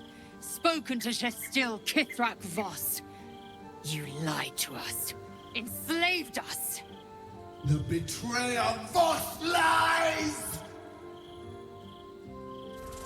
I have only a moment, and you, Hasharlok, will listen. We are Githyanki. We move mountains. We snuff out stars. We shake the plains. The traitor Voss has lied to you. The heretic prince would shatter us in an instant. The great dominion shrunk to the head of a pin. Can this be true? Is the Githyanki prince really a threat to his own people? Or simply a challenge to Vlakith's rule? Return to the astral prism. Slay Orpheus the Pretender. Serve me, and I will ascend you. You will be no mere warrior, nor Kithrak.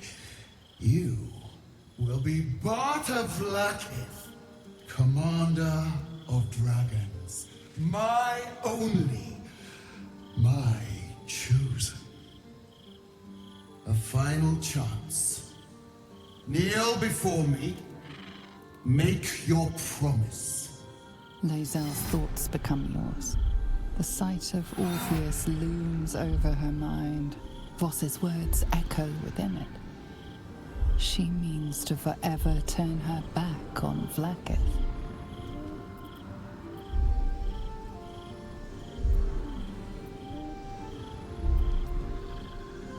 I gave you my faith, and you called me traitor. I gave you my life, and you ordered your knights to hunt me. I have witnessed too much, and you have given me too little. Finally, I can see. Orpheus will live, and I will hear his creed. This is my word. Your word is nothing! nothing! The Kithraki will bring you. I will tear your flesh from your bones and devour your skull's marrow, while you beg for death. I will consume you. I will unmake you.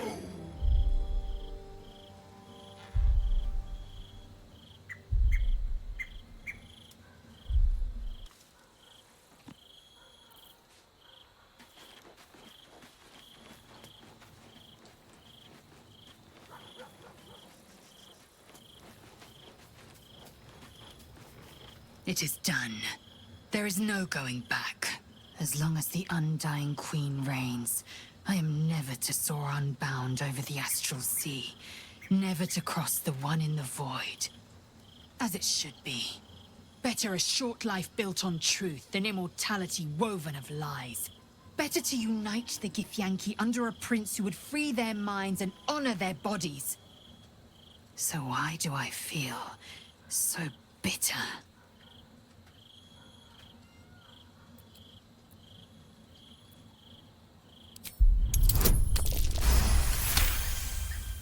Vlaakith has upended Lae'zel's whole existence. Everything she knew to be true, every plan and aspiration she ever held has been painfully ripped away. Lae'zel's bitterness is born of sadness. She is mourning the loss of the person she once was, and can never be again.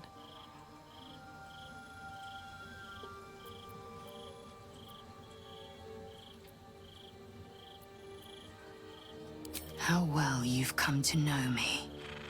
But in truth, she didn't take everything. I have what I have gathered for myself. I'm moored to a new regent, a new land, and new allies. Vlaakith cannot unmake she who no longer exists. And so, from the old battle cries is birthed another. Shma Salar Orpheus, Ma Stilna Forgin in Yeri. Orpheus's will above all. May the comet blaze my path forward.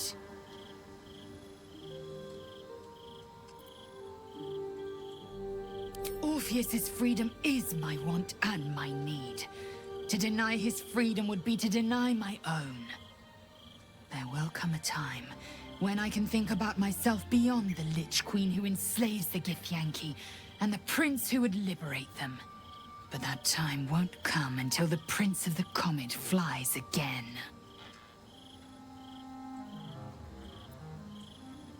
Vlaakith's left hand and her right. Commander of all dragons, chosen of the Queen Regent. Not since Vlaakith I has a Bart of Vlaakith been anointed.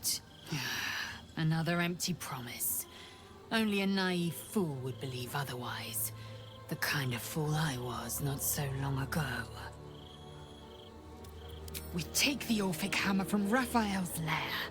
Orpheus Tafki Nazin.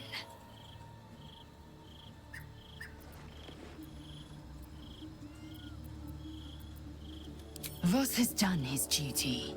Now, we will do ours. We must find our way to the House of Hope and take the Orphic hammer. When we next enter the Astral Prism, we will use the hammer to break Orpheus free. This hammer, could it be? Yes, yes! This is how we will free the Prince of the Comet! This is the key Voss so ardently and courageously sought. That smug shkaketh of a devil stores it at his vaunted House of Hope. Our destination is clear. Our mission undeniable. We must find a way into the House of Hope and retrieve the hammer. When we next enter the Astral Prism, we will use it to smash Prince Orpheus out of his prison. Mother Gith, hear my promise. Your son will rise again. The Prince of the Comet will crush the Lich Queen Vlaakith and usher in the Age of Orpheus. I'm not surprised. You've become death incarnate. Mighty, yes, and altogether unpredictable and intractable. One day, perhaps soon, Baal will demand your fealty. You'll either muster the strength to defy him, or you will succumb. I know how I'd choose.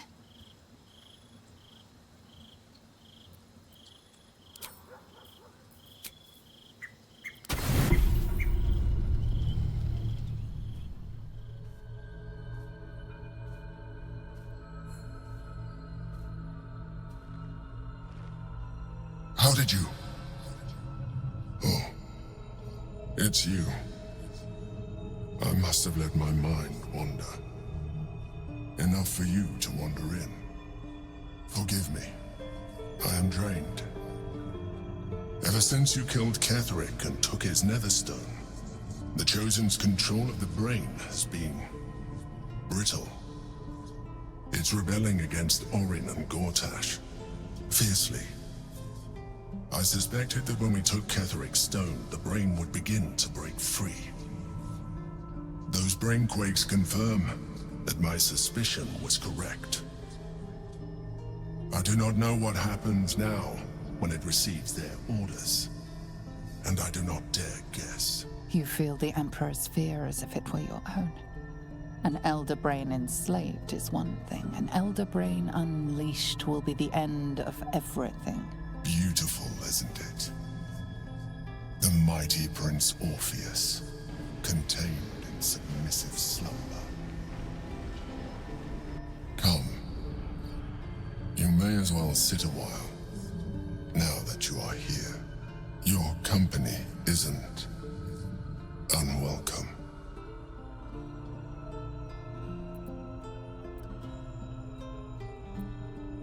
An accurate summary. I have found myself distracted of late. I'm haunted by memories. They are relentless. I can think of nothing. No one else. Indeed. Duke Stelmane, or as I knew her, Belin, when she was alive. You thought you were my first ally. Far from it. I have long sought the allyship of others. It is the only way to succeed. Though my relationship with Belin was different from my relationship with you.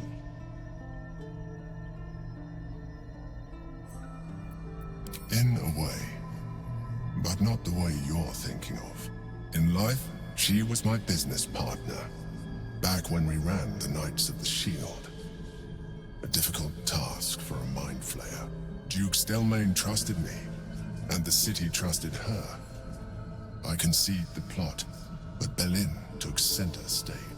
It was she who met with the merchants, politicians, and patriarchs. It was she who negotiated deals and signed off on agreements. Her rooms played host to the most important conversations in the city. Together, we brought order to chaos. At its height, everything that happened in that city went through the shield. Through us. I could not have done any of it without her. Just as I cannot do any of this without you. But now, she is gone.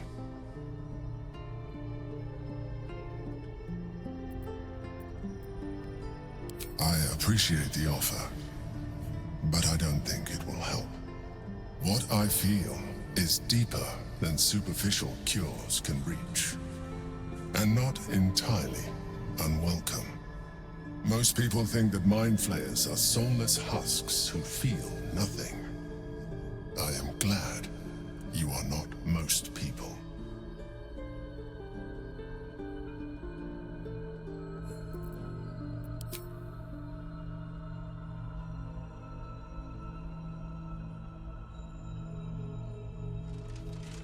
Another quake. The brain is rebelling again. I need to focus. And so do you.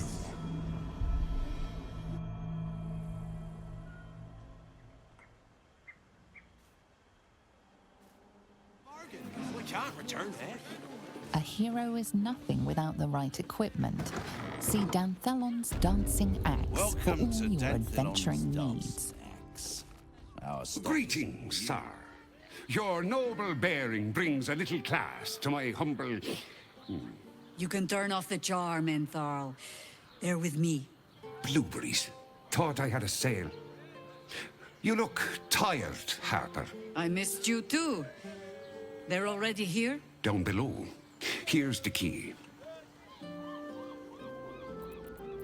You seem a nice sort, so I'll assume the insult was accidental. Entharl's no Harper, and claims no love for those who are. But he's been known to shelter us when we need it. Entharl has been known to charge rent. Harpers have been known to ignore him. Now go on. The short father may send me an actual paying customer today. To buy? You're already my favorite.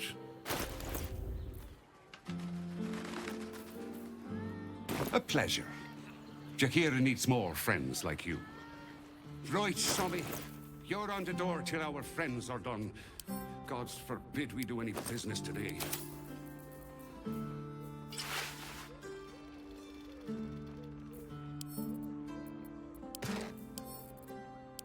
The pride of the gate.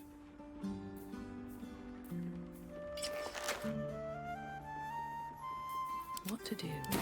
Moving ahead.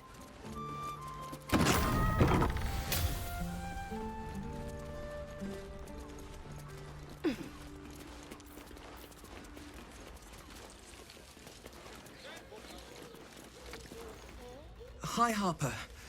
May Seluna's tears shine on this meeting. A very formal greeting, Geraldus. You are well? Yes. Hi, Harper. Standing beneath Seluna's tears.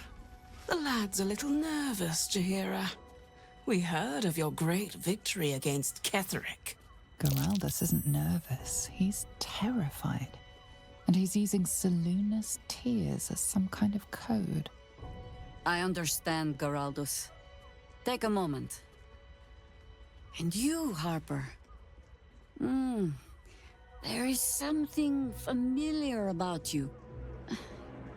Doesn't she remind you of our old friend Marcus? Jaheira's meaning is clear. Marcus was a traitor laying a trap. The same, it seems, is happening here. The problem with Marcus, of course...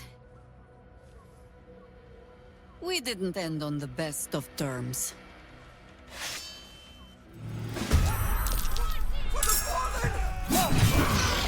Orin's doppelgangers.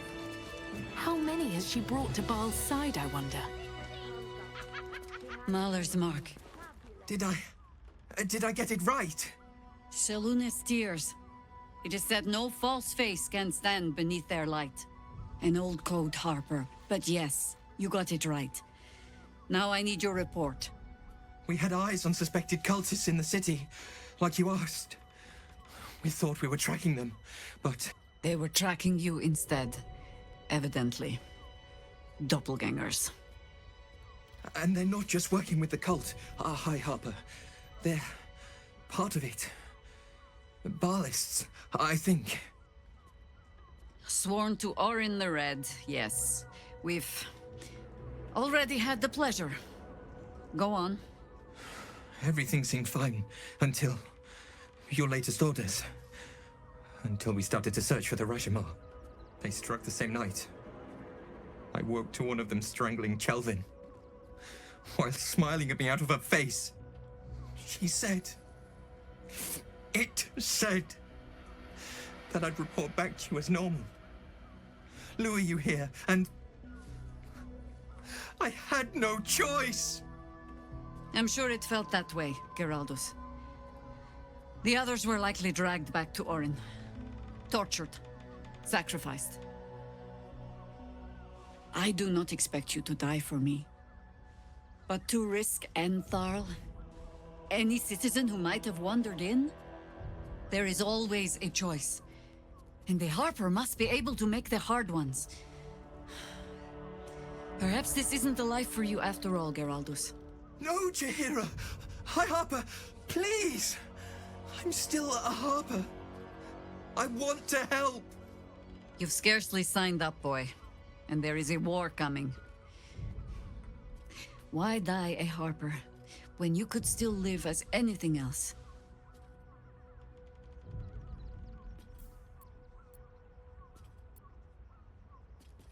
This work isn't for everyone, boy, and there is no shame in that. Go home to your mother and leave the task to us. Yes, High Harper. Just Jaheira to you now. Go on. I have all the help I need.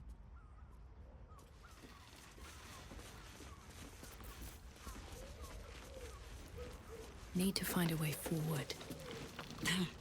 Orin knows the hunt. In one stroke, she places the Harpers beyond our reach, separates us from our pack.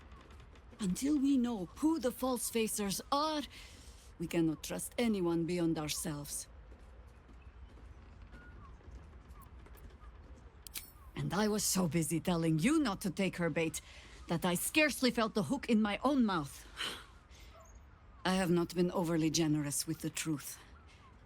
I came here to learn of the Chosen, true enough. But I set my Harpers searching for someone else, too. Tell me, what do you know of a man named Minsk of Rashomon? Your ruined brain lurches and bilious intestines squirm. A hero, an enemy most foul.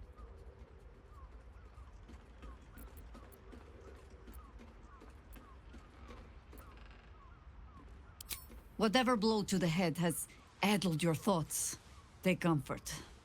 You and Minsk have that in common. Minsk is an old friend. Perhaps my oldest. We've fought at one another's backs times beyond counting. And the last time I saw him, I left him to die. There always is. But that is still the fundamental fact of it. Before we ever heard of this absolute, we received word of a gathering in the Undercity. What we found was the first dark seed of this plot. A circle of cultists with mind flayers in their midst. We might have ended it there, cut off at the root, but before I could send for help, Minsk charged in alone. It was chaos. He was overrun, dragged down beneath a mass of tentacles. I had a choice. Stay and let word of this cult die with us, or leave him and live to fight another day.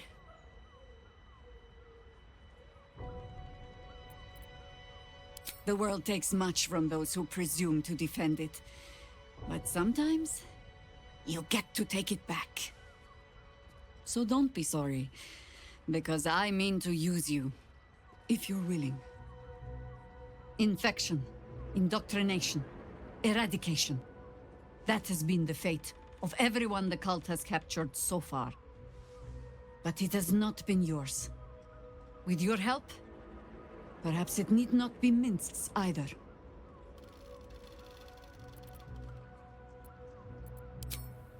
As simply as that? For no other reason than that I asked? Perhaps you two will get along. Oh, the point is moot without the means to find him. Without the Harpers, we shall have to find another path. I'll have a better idea of what that is once we're through the gates. Seems I need to reacquaint myself with this damned city.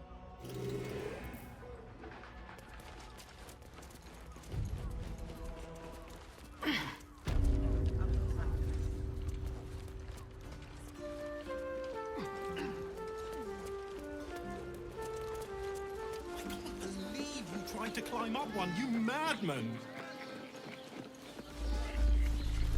Another quake.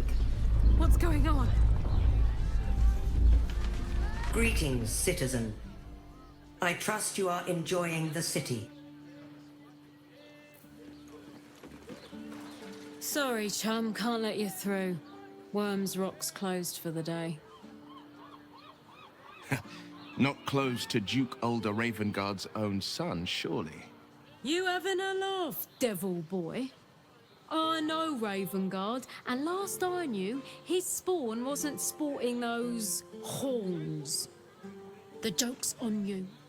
No entry. That's the end of it.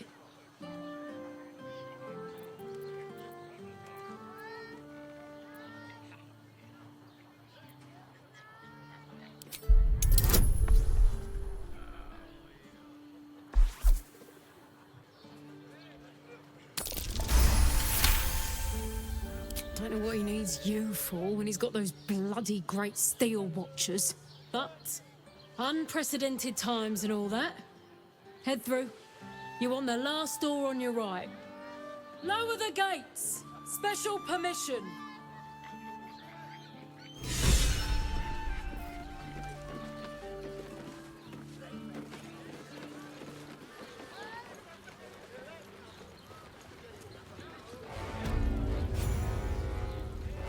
The city fell on... Halt! We do not know how you gained entry, but your trespass shall not be punished. Lord Gortash has been expecting you. The Watcher's presence fades, but another takes its place. Confident, dominant, commanding. Greetings, old friend. Orin told me you were on your way here, but I scarcely believed it. Welcome back to Balldur's Gate. Welcome home. Allow me to formally invite you to my inauguration. Make your way to the ceremonial hall. Gortash, we shouldn't have any more trouble from the guards. Please make your way to the audience chamber. Gortash is expecting you. If it isn't little Will, straight to your handler. And I didn't even have to whistle. Miss Aura, I've had enough. You owe your life to me. Time to end the pact. Feeling cheeky, are we? Most unbecoming. Heard about your father. The Absolute's puppet. A damned travesty, if you ask me. He's upstairs in Worm's Rock, ordaining Gortash as Archduke. A splendid party, I hear. Perfect for crashing. Go on up. We'll talk after.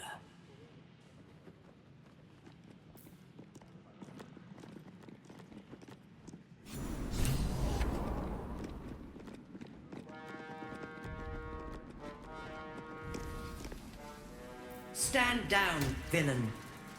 In the name of the Steel Watch, aggressive action will not be tolerated in the presence of the patriarchs of this proud city.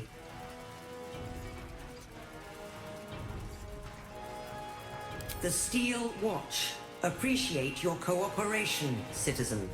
Dearest Patriarchs, dearest Ravengard, what a moment. The Blade of Frontiers graces our halls. He's wearing his devilish best. My father. He's here. Crawling back from their bloody disgrace. It's my favorite assassin. Gods, you're a sight for sore eyes. Orin told me she made a fool of you. But I should have known you wouldn't go down that easy.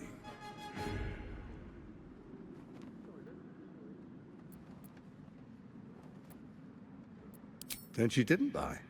The past is lost to you. Let me clear up some mysteries then. We share so much history. You and I initiated this plot. We discussed in depth the failures of our predecessors and how to avoid them. We understood that if we were to unite, no one could stand in the way of the Dead Three. So, unite we did. First, we obtained the crown.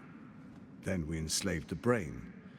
From there, it was but a small step to the most successful religious hoax ever perpetrated.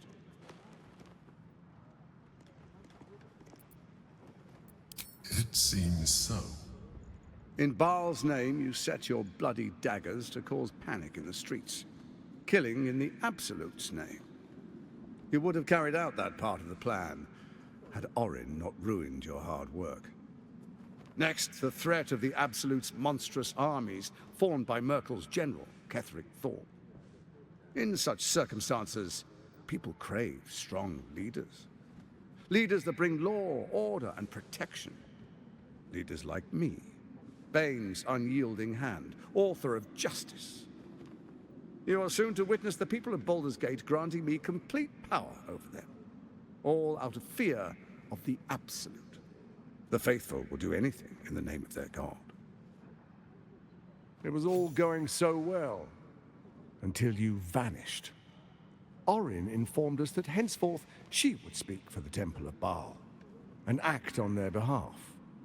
But she made a mess of things. Unlike you, she cannot control herself.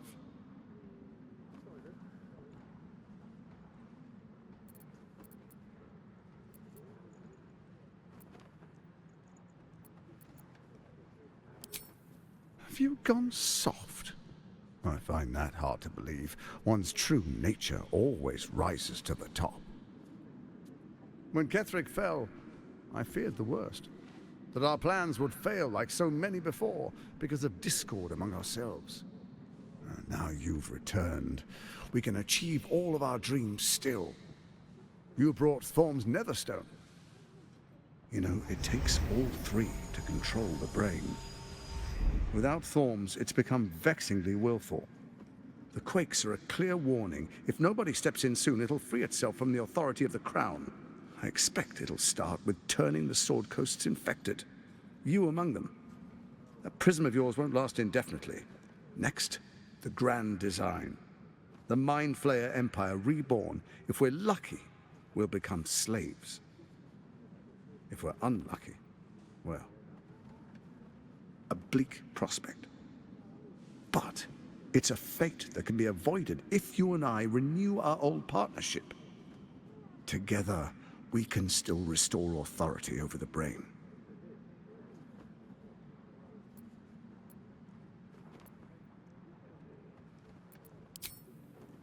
There's an old wisdom.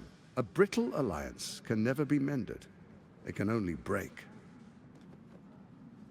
With Ketheric gone, Orin proves treacherous. She wants the Netherstones for herself. She only cares for blood. And your blood and mine are of particular interest to her. You've met her assassins. Efficient killers, by all accounts. I know you survived previous encounters, but she won't relent. Orin changes shape faster than you and I change clothes. You know, she's tricked you before. She's targeted me as well. I'm well protected, but she's extremely good at what she does. If Orin obtains all three Netherstones, she'll plunge the coast into chaos and paint the city in blood.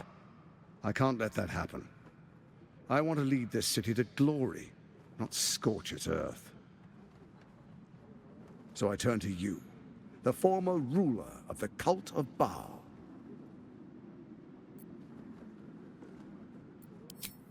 Let's make our pact anew. A divine oath, sworn upon spirit and flesh. I do no harm to you, nor you to me. Furthermore, you'll have nothing to fear from my steel watch while our pact stands. Thorm's stone is yours to keep. When you slay Orin and take her stone, you bring it here, so the three are united once again. Together we rule Faerun as kings. No, more than kings. Gods. We rule as the absolute. And my father? The urge, the deplorably brutal urge sickens within you. When you level the world over, that dead world must be yours alone. But first you will rule. Then you will ruin. What do you say? Shall we be allies? I can detect no deceit. This alliance could serve us well. And if it does not, well, we need not honor it.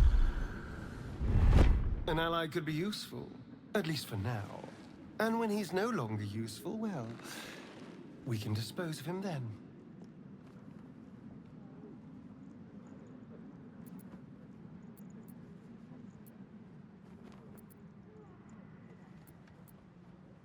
Then let it be writ by the black hand of Bane.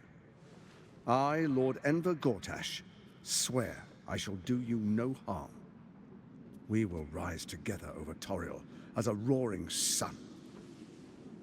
Let me demonstrate why you made the right choice. Your camp is compromised. One among you is an imposter, a faceless. Who, I can't say. I'd suggest a thorough investigation. You'll find I speak the truth. A shapeshifter? It could be anyone. I mean, it's not me, but it could be anyone else. The faceless in your camp is like a knife at your throat. Remove it quickly, or any alliance between us would be exceedingly short-lived. Even horror has a home. Find her nest and slay her there. The Baal Temple, your old haunt, now reeks of her ichors. Do you even remember how to find it?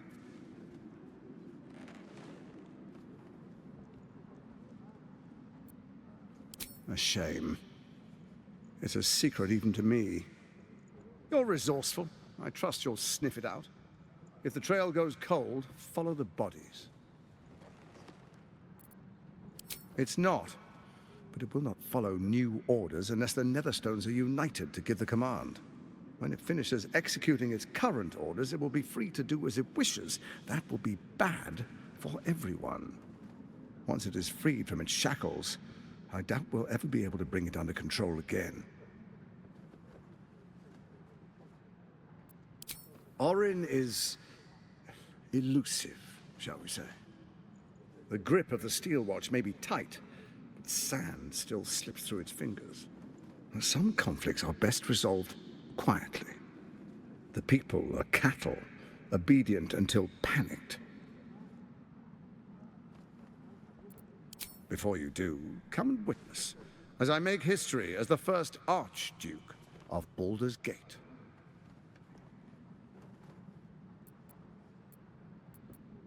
Then we proceed. The patriarchs await. Distinguished dukes, patriarchs, dearest Raven Guard, I will heed your call. A new chapter begins.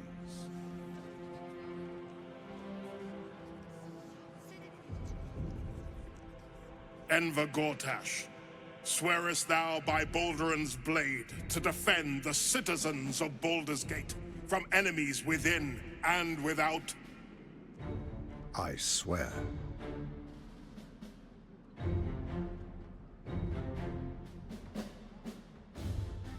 Swearest thou true faith and fealty to the same, by word, deed, and decree, so that none may suffer? I swear. Gathered guests, grant ye consent?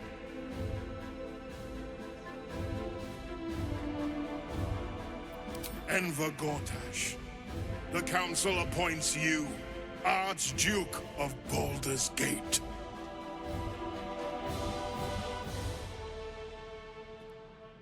My friends, the steel watch stands ready. Let its blade fall on any who would diminish our city. And you, honored guest, will find me in my office above when you return. Do not come empty-handed.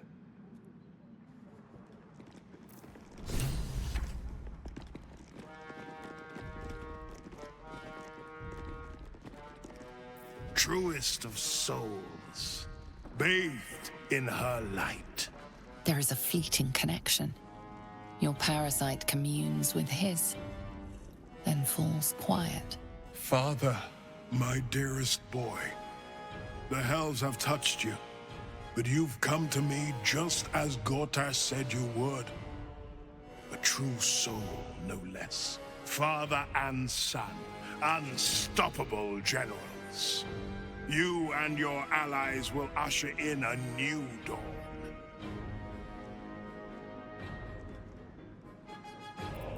Help me. Ah, the Black Widow caught you in her web. Floric chose shadow over light. Her betrayal burned deeper than the fires of a furnace. She's been punished for her lies. Don't let her get to you.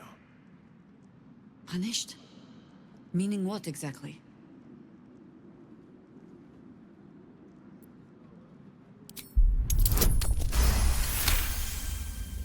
Within Ravengard's memories, you find Councillor Florrick. She is confined in a cell right here in Worm's Rock. The sun rises, true soul. Are you ready?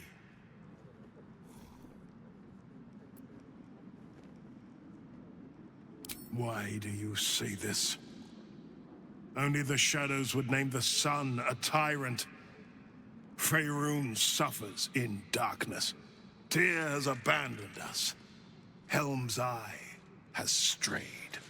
But Balldur's Gate will soon burn bright, a beacon to light the heavens. And it will be Gortash who ignites the final spark. No. This isn't him. This is the tadpole talking. For a brief moment, uncertainty clouds his mind, then dissipates. The astral prism vibrates in concord. What nonsense is this? The prism quivers once more. Ravengard falters. As I said, Balldur's Gate will ascend. Tyrill's first and only grand city.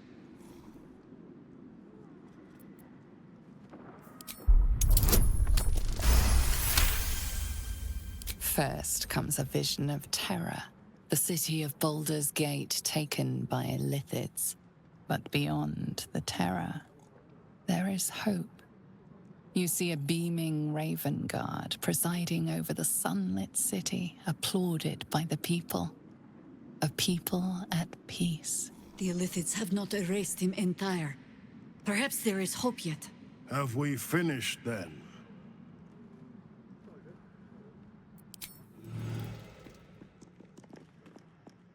Incredible. To hear my father's voice speak those words. Like a stranger wrapped in his flesh. But there's still a glimmer of him in there, calling for release. I feel it. I know it. I won't let the Absolute keep him. This is my pledge. Mind flayers are like devils. They just sport tentacles rather than wings. Clever, manipulative, exploitative. The Emperor says he's a friend. I think we'd be fools to believe him. And maybe it's true. Maybe Stelmane allied with a mind flayer and subjected the city to their political will. Or maybe he made an offer she couldn't refuse. I met her twice. The first time, I was a boy of 7 or 8, at a banquet in the Flaming Fist's honor. One look and I was smitten. Chestnut hair that flowed behind her like willow fronds, as she floated from one room to the next as if carried by clouds. The second time, Stelmane was different. Even with the aid of a cane, each step she took was a struggle. Every word she spoke took great physical effort. A stroke victim, I asked Father later. No, he said, a stroke survivor. You sense uncertainty in Will's voice. He questions his father's explanation.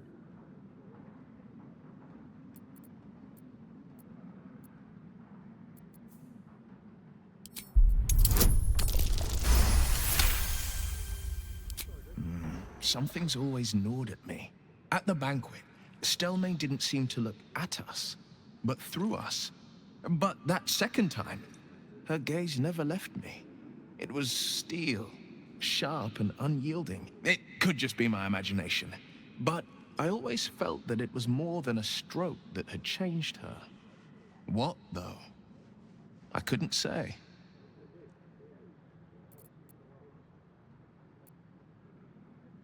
I couldn't say. But think about this. My father was tadpole. Stelmane is dead. The people are frightened and the council's in disarray. To exert control, you must first sow chaos. A tyrant's strategy, as Father would say. These murders aren't random acts. Someone powerful is guiding the killer's hand, and the city is made weaker for it.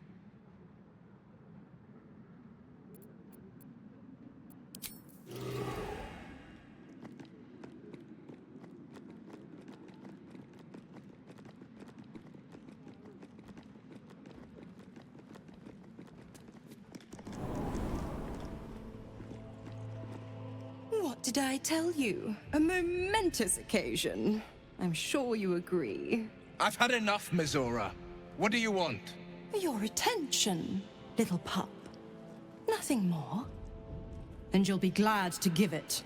You see, Gortash has had your father relocated to the slaughter, the way I hear it. Shit. Your dad's good as dead, pup. And to think, there's no way to save him. Or is there? You know something. I know enough. I'll be in your camp if you want to work something out.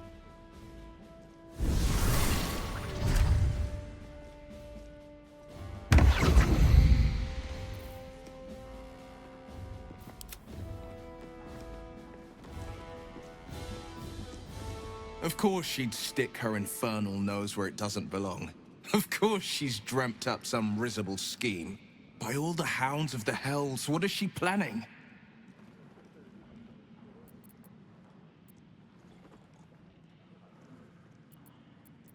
Certainly not. But she's as inevitable as Toril's path around the sun. We'll have answers soon enough. Mizora's gone to camp. We should speak with her. Until then, may my father keep safe, whatever coop he's been flown to.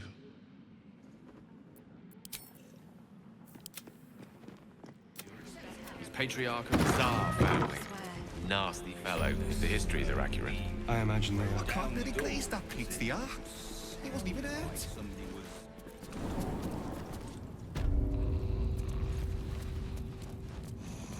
The guard is fast asleep. Bathed in a 10-day. Eat all the onions.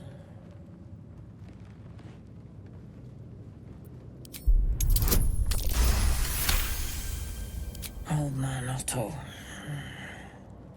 Back here again.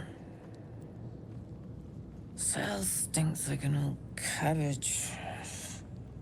3 bowls of the stew.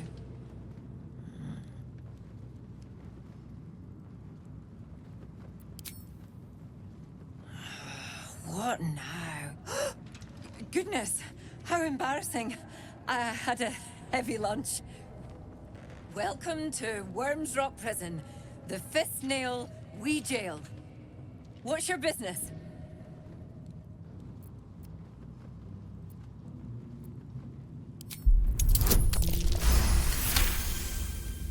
Last cell on the left. And give that traitor a what for. She'll know what for. Hang on, I'll let you through. Well, in you go. And don't feed the prisoners. Makes them cocky.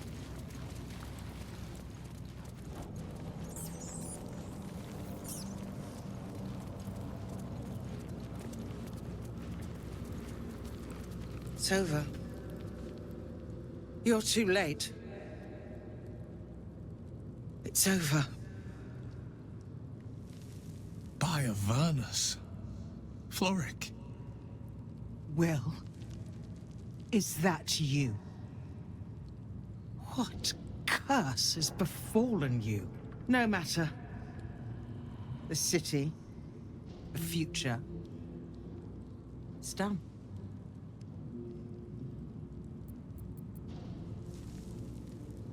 The Steel Watch happened.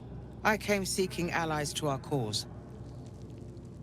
Watchers spotted me, dragged me to Alder Ravengard's husk, empty as a stair. Your father's a tadpole's puppet, Will. Nothing more. He's spoken accusations. Apostasy, conspiracy, sedition. I'll be executed in 5 dawns. The hell's with that. Nothing is over. Not while I still draw breath.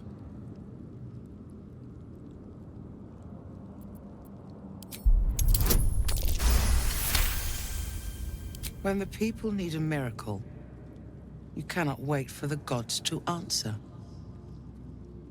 Father's words. Indeed. To think I'd almost forgotten. No more sulking. I know what to do.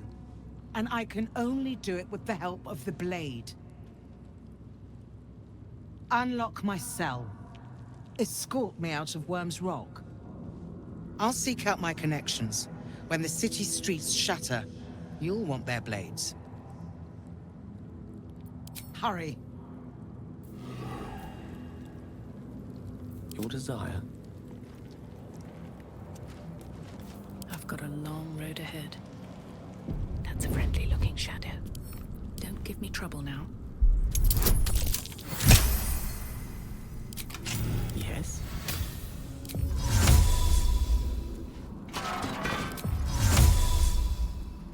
Invisible. At least things have stayed interesting. Should mind my step.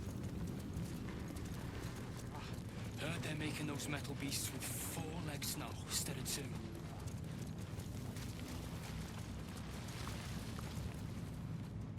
Let's see what this does. Let's rehearse this. Are they going to arrest us? Pretend I was They throw us in this, jail. and tell me what you were doing in the house. Calm down, dear. Well, It won't. Larian, how is the rat diet going? It may soon come to an end if you don't shut your... This is far enough. The way should be clear. I can't thank you enough for getting me out of that damned prison. And for giving me courage when I'd all but run out. It's the least we could do. Your faith in this city should inspire us all. When the flames roared loudest, you pulled me to safety. Most would have let me burn. I won't forget it. I will travel to the upper city. Find what allies I can. You won't fight the coming battle alone. As long as the city stands, I will stand with it. This is my promise. Yes. All's well that ends as bad as it could have. I'm feeling a bit parched and peckish. Me too. Keep an eye out for any passing vagrants. I'm afraid you'll have to content yourself with vagrant chickens.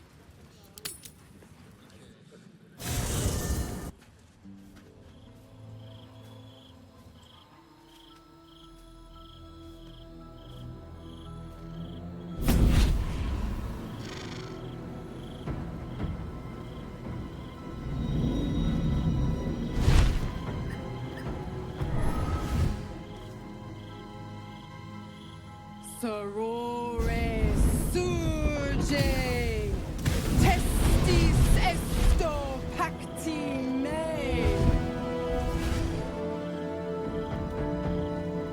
Come, sisters, be my testament. Notum sit in beator. Notum sit in beator. You've heard of such devils. Sisters of justice, adjudicators of diabolical contracts and bargains. Holy hells. I come to bargain. The hells demand witness. Enough, Mizora. Where is my father? How do I save him? How else? We bargain. Sisters. Infernos contractos te vocamus. Infernos contractos te vocamus. Infernos contractos te vocamus.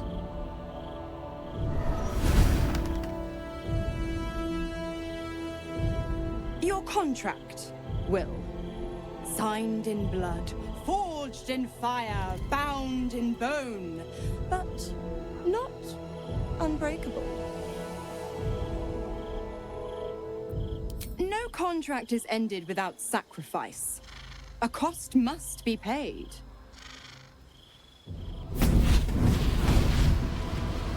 Will Ravengard, a choice is before you. Option 1. I show you the way to your father. I guarantee him no harm except that from you and your allies. And you pledge your soul to me and the archdevil Zariel in a pact eternal. Option 2. I break your pact, and you are freed from your duty. Your father dies by his enemy's hand, and Balldur's Gate loses its greatest champion. Name your sacrifice. Bloody Zariel! I won't let her take Will. Silence, Karlak. Mizora, you asshole! Choose.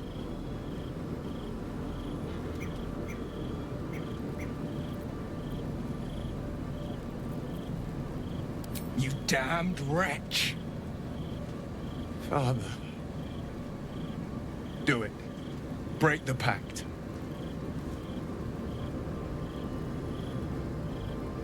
Fiat ita. Fiat ita. Anima ad beatur.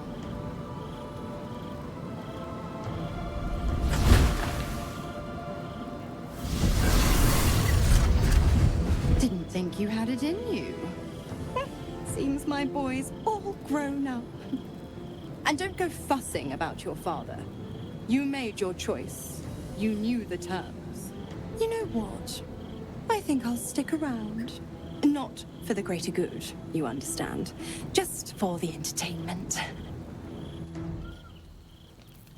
Never wanted the easy path. Maybe it'll bring us closer.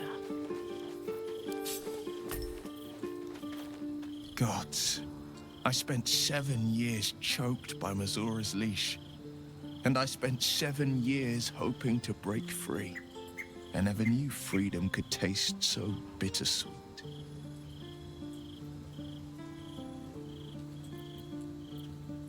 I have to believe that. I'm not the Hell's puppet in life, nor its warrior in death. The blade will be guiding his own hand, but freedom will be paid in my father's blood. Tomorrow, I celebrate my gain.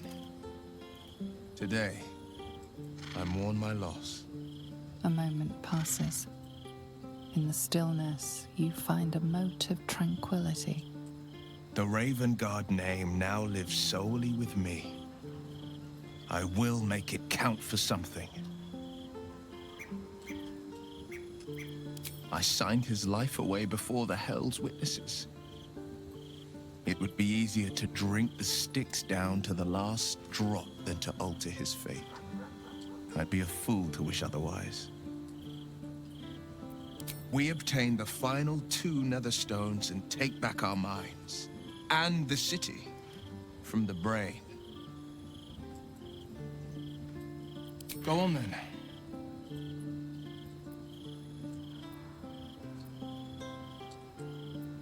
Are you sure? And... Little Will's all grown up. I can't wait to see what trouble he gets into.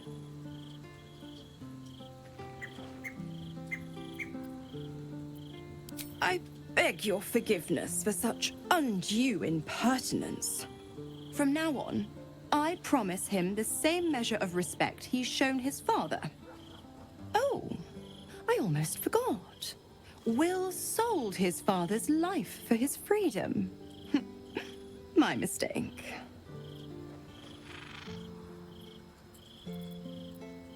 Just because he's not my pet doesn't mean he's not useful. The absolutists worked a number on me at Moonrise. And you're the best hope I've got at payback. No one crosses the Hell's children without getting scorched. You are an inquisitive one. I'd have thought you'd figured by now. Zariel found new use for an old battle axe.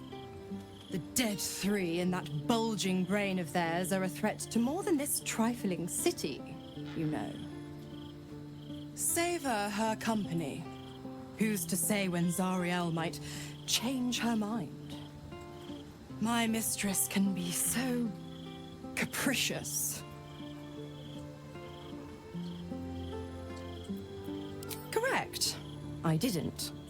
If you must know, I was scouting the cultists on behalf of Zariel. But those cursed shadows were thick enough to fell even a half-fiend. I woke in that damned pod. It kept my body sealed and my most powerful magic silenced. But a brave, kind, benevolent soul set me free. Gallantry isn't dead, after all. The 9 hells of Beator. Each its own domain, each with its own archdevil to rule it. I call the first hell my home, Avernus, my mistress Zariel's realm, a torrid battleground split by the bloody waters of the Styx. How I adore it, the delicious agony of it all. The other 8, well, they are pleasures unto themselves. Perhaps I'll show you myself, if I deem you worthy.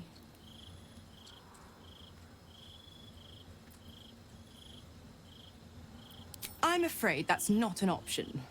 I'm quite stubborn, you see. Take a swing or a stab if you want, but I'll just slip away for a breather. One of the perks of being a half-devil, of course.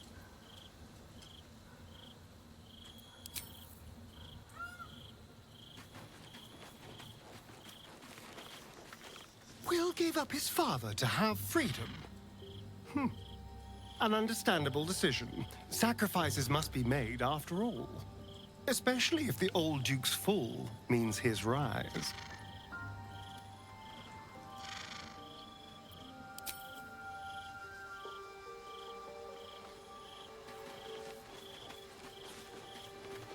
Will sacrificed his own father. I hope freedom from the pact is worth it to him. All right.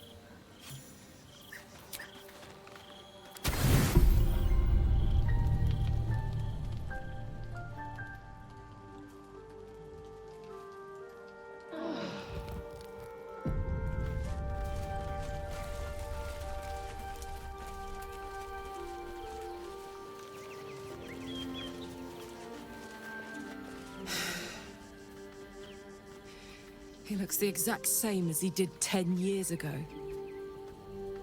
Fancy a coat, I suppose. The Archduke of Balldur's Gate. What a sham. You don't really intend to be his ally, do you?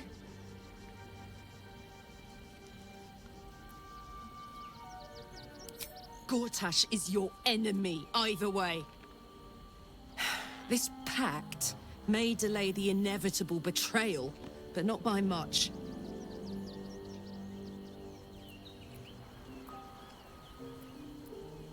Don't let him suck you in! Oh, he paints a pretty picture, then rips it to shreds right in front of your nose. I'll play along for now, but I'm not letting him slip out of reach. He's going to pay for what he did to me, one way or another.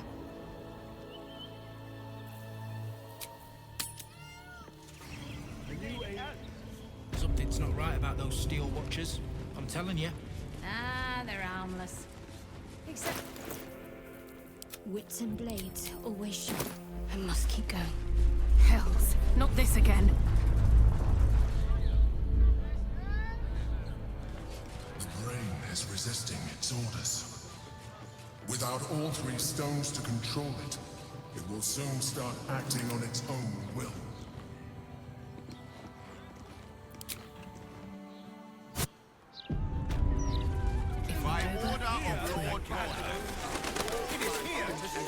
Really won't feel it.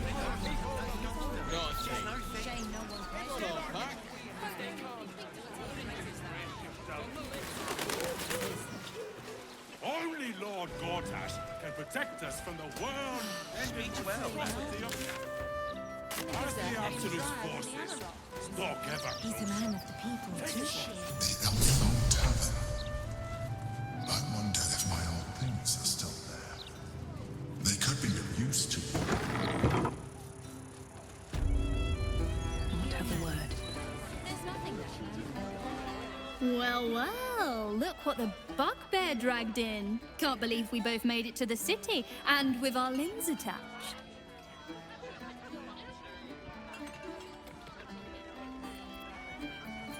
Working. What else? Alan's short on coppers. The counting house is screwing him over. He was willing to hire anyone who'd work for cheap. And I'm nothing if not cheap.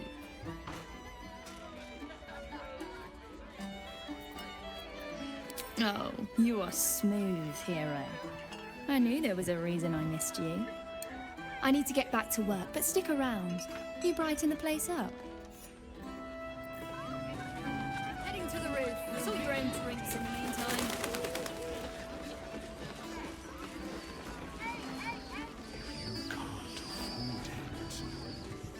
Better not be cursed. The cellars are just down the stairs. There you will find my old lodgings. Well, so much for peace.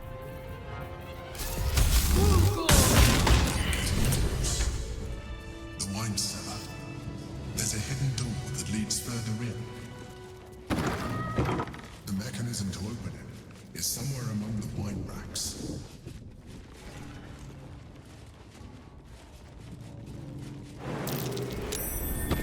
That's curious.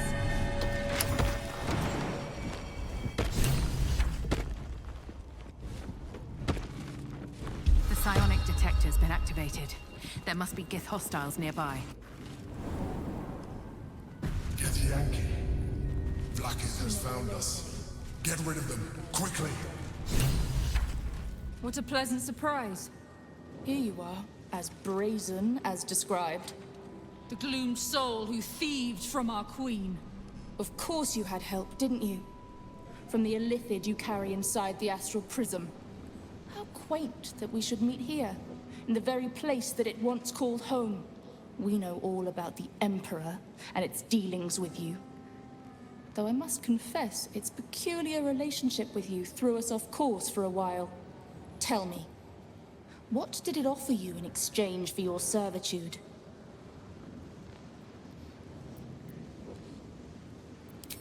You have fallen prey to its manipulation. Your story ends here.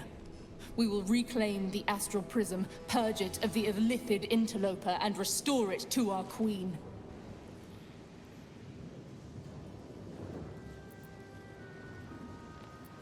Death will be yours, and yours alone, Gake slave! Hataka! Blackhead is relentless. You handled it well. Let us hope she exhausts her forces soon. Now search the room. There's a statue that conceals the way through. I'll reveal it to you.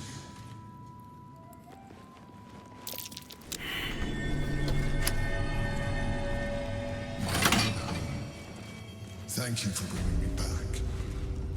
Look around. You'll find some of my things still intact. Perhaps even useful to you. My old sword. My first purchase has no use to me anymore. It's yours, if you want it. The shell.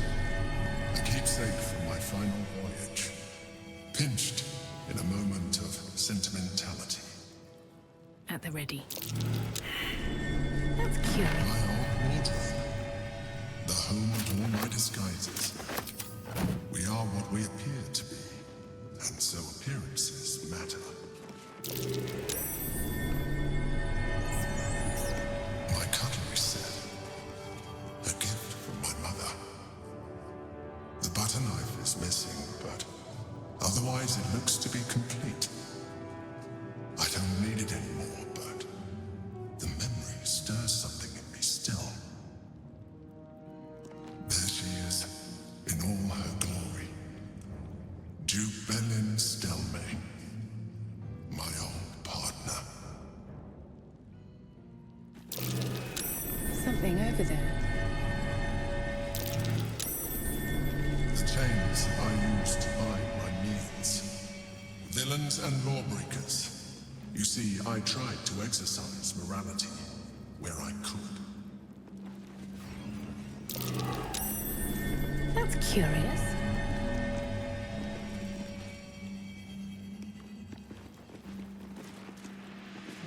Rascal's collar. My poor four-legged friend. Their lives are so brief, so simple, and yet full.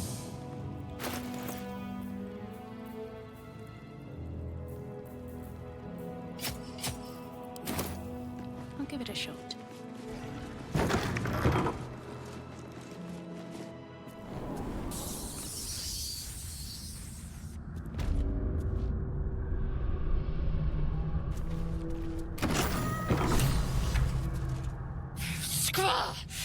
It's not safe here. It's too late for me, but not for you. Run as fast as your legs can carry you. The shapeshifter, Orin the Red. She seized me from our camp, bore me here to Baal's enclave. She slit my belly and filled her cup with my blood. A toast, she said, to her false god. She told me when her cup ran dry, she'd come for the rest of me. I'm done for. I will hold her off as long as I'm able. Run while you still can. Don't even think about fighting her. This foe is too powerful.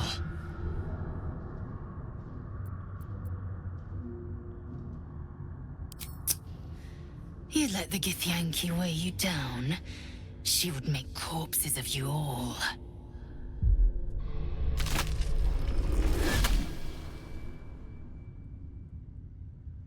Look at it. Father's favorite, all lost and wandering. Have you forgotten the way home? Should I set your lapdog to screaming? That could help you find the way. Nothing. No, not a thing. Still gasping and gagging on the foul airs of Baal's temple. I will save her for you. We can peel her corpse together once the Banite is dead. Gortash betrays us, bloodkin. He sets a leash to our slaughter, uses us to drive the herd towards his tin men's oppression. You must kill the tyrant, smear him across his rock-rotten halls, and pluck the netherstone from his carcass. Then we duel, sweet slaughterkin. The winner claims the stones, Baal's true chosen. The loser rots on his altar. Agree? And I will bring my assassins to heal. They watch you always, longing to spray the crimson from your veins. Refuse me, and you'll learn what happens to those who defy Baal's doctrine. So will your friend. So, this was Orin's intention. A combat against a fellow scion of Baal, witnessed by the Lord of Murder himself. Accept, and you must kill Gortash. Refuse, and your companion's life may be forfeit, as might your own. Orin's assassins will hunt you like prey for slaughter.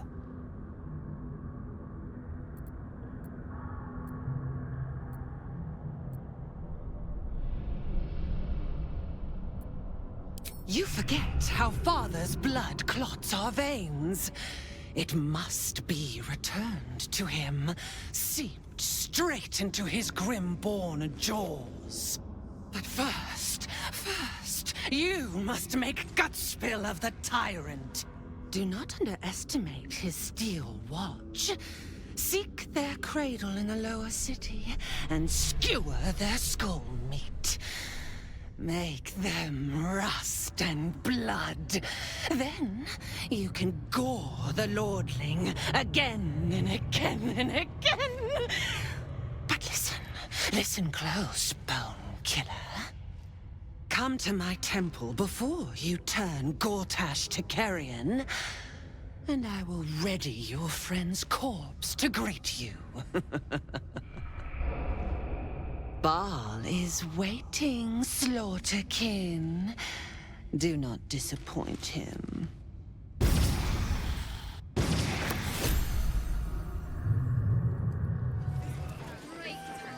Hold up, citizen. This is a crime scene. Stonehenge Parlor. Sabella's finished her A report. place to receive You can let him clients pass. and informants. I wonder if it's as I remember it.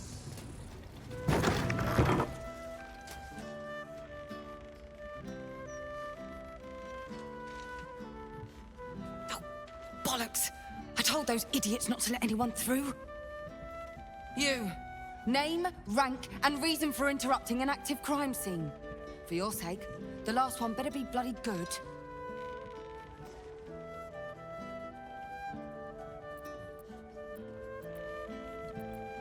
A hobbyist detective? I can't fault the drive. I read the Balldur's mouth crime reports like a starving wereball before I worked for the Fist. But you should leave it to the professionals. It's not healthy for civilians to see scenes of such a sensitive nature. Unless you've got useful information, leave me to my work.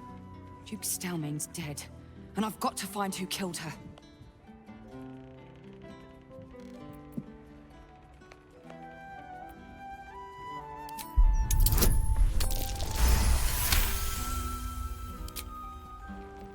Very nice. Correct on most counts. You might prove useful. Here's all I found.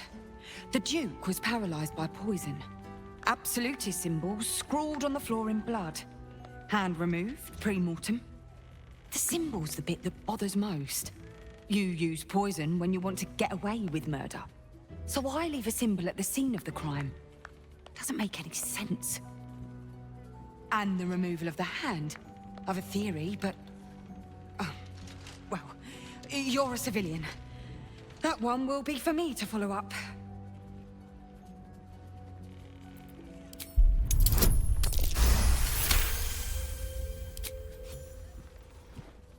I've been working on an assignment. A side project of sorts.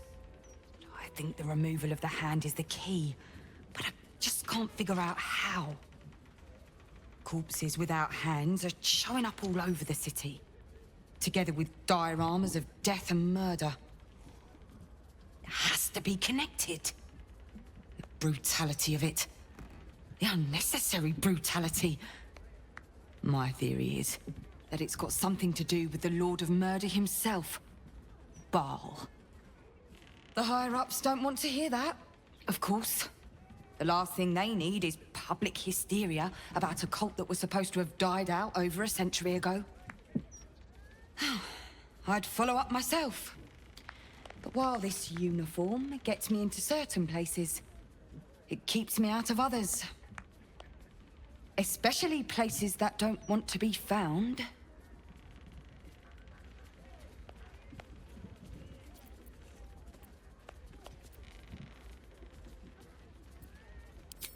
Perfect.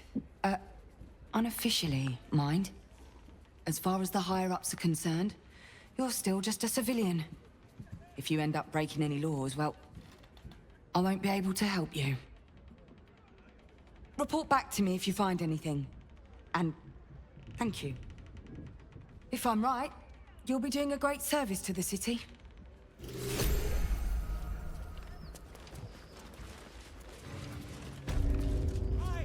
Might be useful. Blooded ring.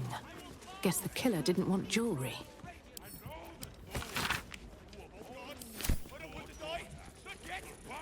Seems they were after the hand. Which is troubling. This makes sense.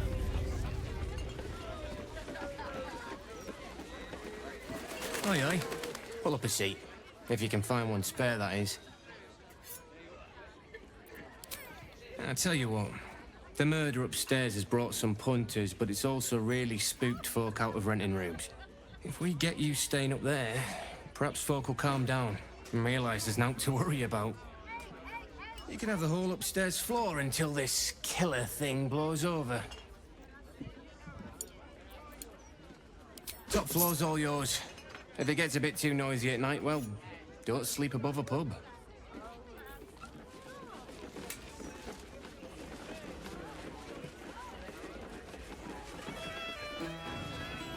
As long as they do their jobs, they can sing sea shanties, all right.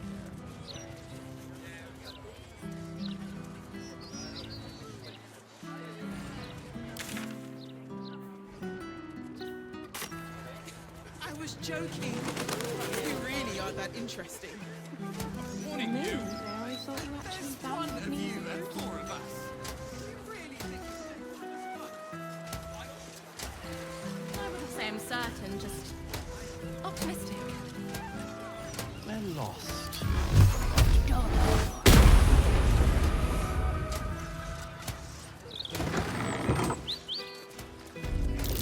Something over there.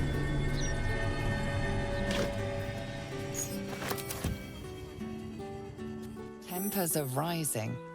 It's clear not everything you find is at your disposal.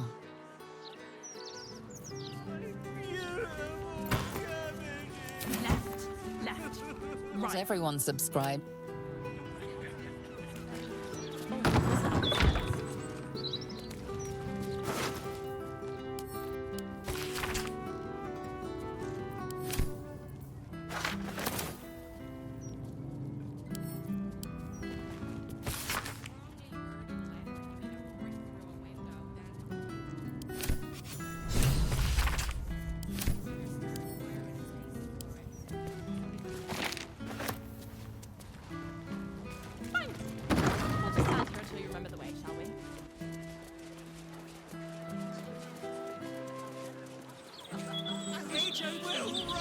You really are that interesting. For a moment there, I thought you actually valued me as a person.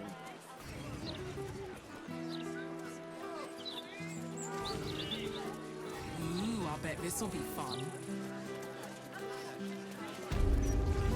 Why, hello there. We were just about to try some of Master Metzley's delightful wines. Would you care to join us? They do look ever so tasty. Ah, Mrs. Highbury. I prefer to conduct tastings individually, so I may assess your palate. Call me Cora, Master Metzley. And I'm afraid I must insist on their joining us.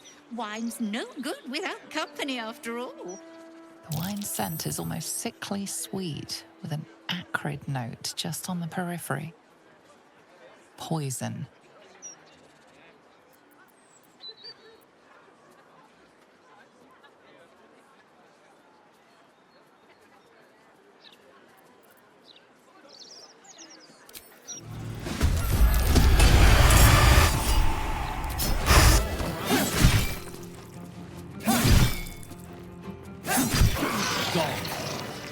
Where he goes, death is soon to follow. That wine wasn't supposed to be free. You stole it.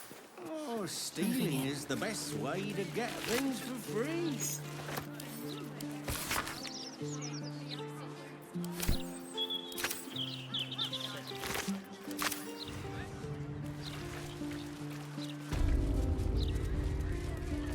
Seems like a good moment to talk. I still can't believe... Why would anyone want to kill me? Thank you for saving us. I just hope the children are safe.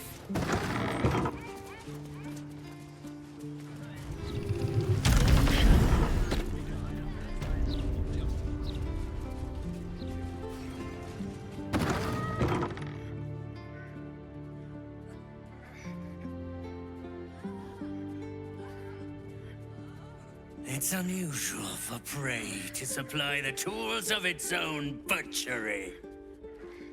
Razors, scissors, nail files. So many cuts one couldn't make. And yet, such a fleeting window. But then, who am I to deny the auspices of destiny? For we are celebrating, Master Figaro. You have the delicious honor of being my crowning achievement. Your body is my ultimate gift to my lord, Baal.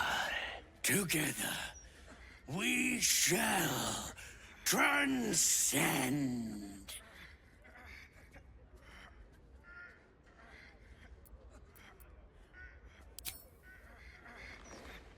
A challenger.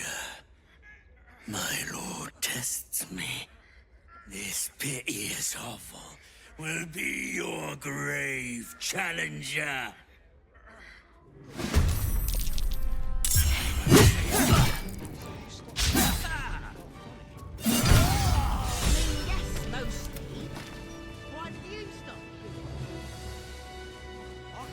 I must say, I'm damn lucky you showed up when you did. Can you believe what that monster was doing?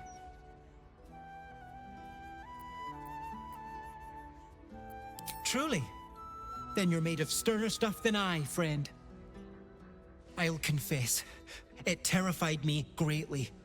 Can you imagine dressing entirely in red? Jests aside, thank you. You forever have my humblest gratitude and a most generous discount on my wares. In the face of such horror, I don't see that I have much choice. Now, how may I help you today?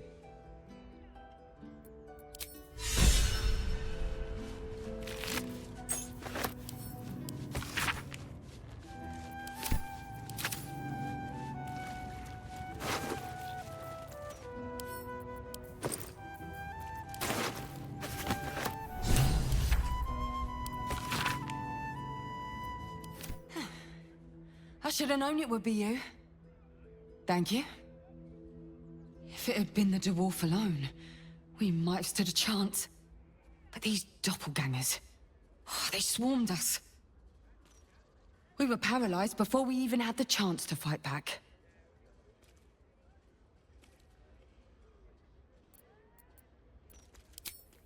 A rising star, you say? Then there's more of these nutters running around. I thought as much. Devella Fountainhead, Constable of the Flaming Fist. I've been investigating the recent spate of murders across the city. I was on my way to the upper city when I heard a commotion. I stepped in to see if I could help. It's not every day you have the chance to catch a killer in action. Not even in this profession. These killings aren't random. In fact, they seem to be part of some sort of test. The killers paralyze their victims, take their hands as an offering for Baal, and make it look like the cult of the Absolute was behind it all. It grants them access to a tribunal. From what I could gather, it's some sort of rite of initiation for aspiring cultists to prove their worth. And it's taking place beneath Candle Hallow's tombstones. How did you... Perhaps it's best I don't ask. Do what you have to do. And I'll pick up where I left off. The upper city. When I'm done, I'll stop by the Baldur's Gate.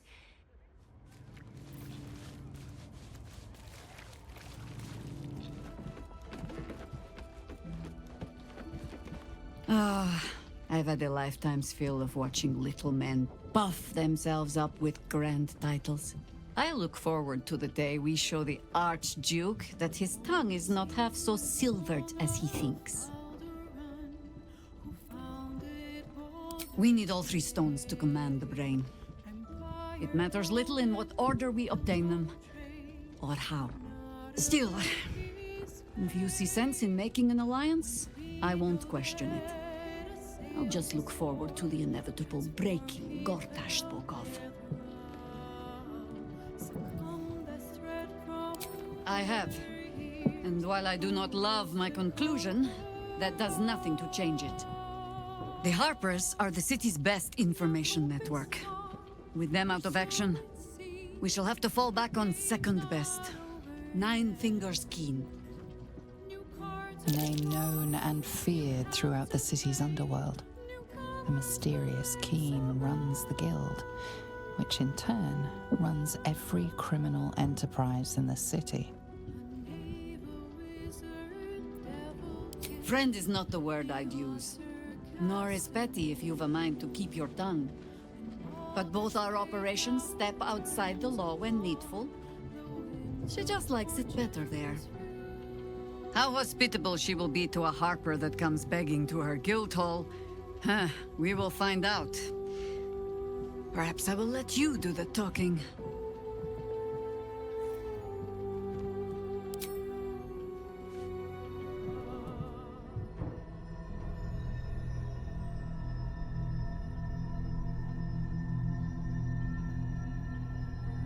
They say that home is where a person can be their truest selves, without guile, without pretense.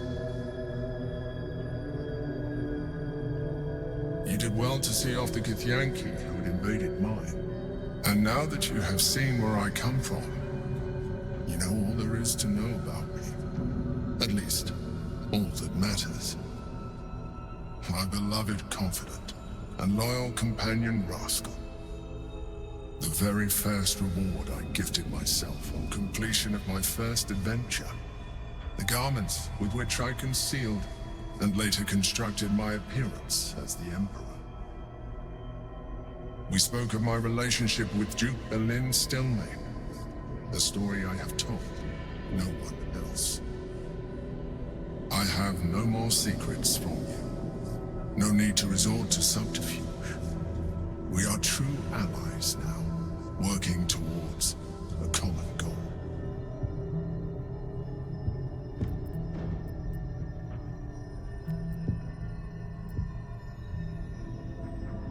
I have learned to adapt my methods to your needs.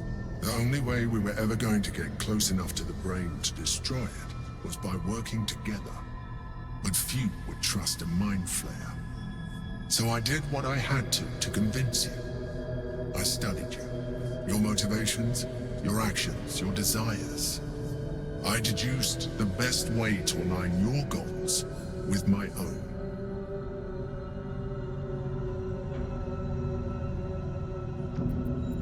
Perhaps, at first, I did consider that you were just a problem to be solved. And not an easy one at that. But I persisted. I needed your absolute dedication to the cause. I anticipated the challenge, and I anticipated your resistance.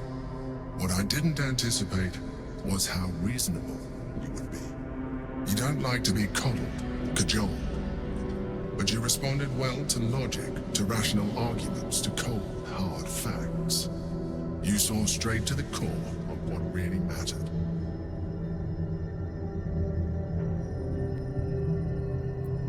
As did I.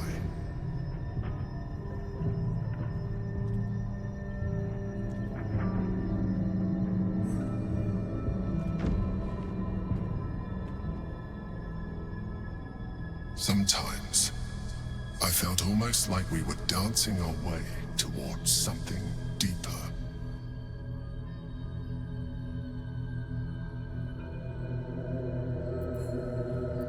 Would you like that?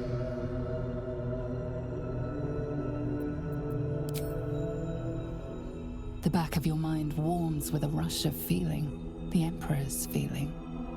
Heat, care, arousal.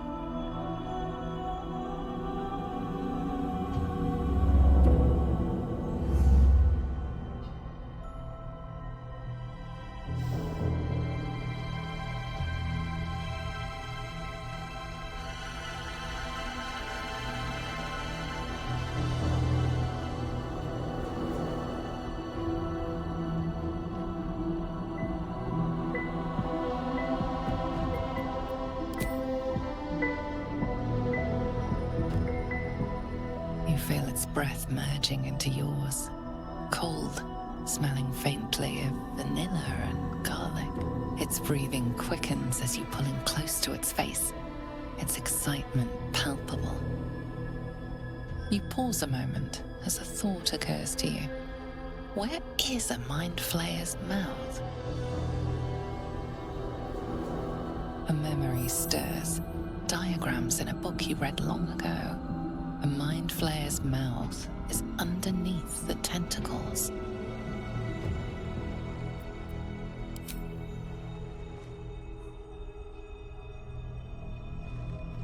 I can make this easier for you if you like. My other form might be more familiar for you to navigate.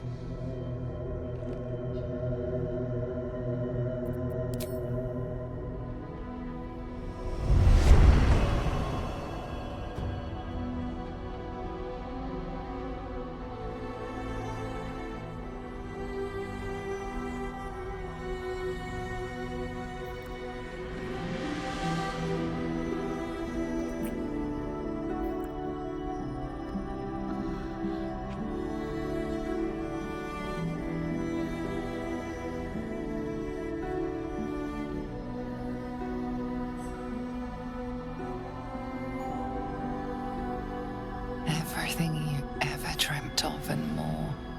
The single greatest experience of your life.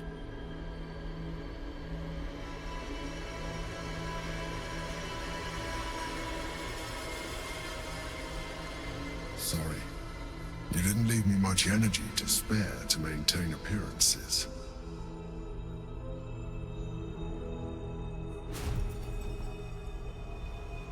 It seems the tadpole allowed you to share more than you would have liked with your companions.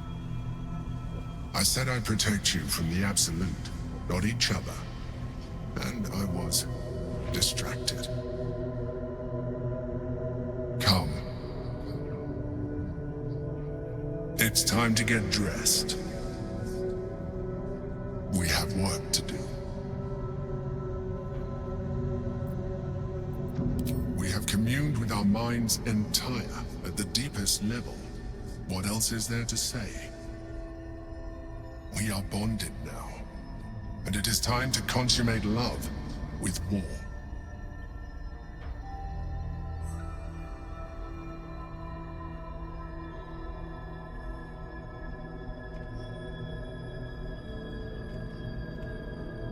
The Elder Brain's hive mind has grown to monstrous proportions. And through the Crown's magic, it has complete control over each and every member. It was intelligent before, but now, with its hive mind established across the city, it is well on its way to becoming indestructible. You know now of your father's plans to use the Elder Brain to slaughter the world over. One need not read minds to foresee the horrors he will pen with your hand if you do not stand against him. We must stop it while we still can, before we too become its slaves.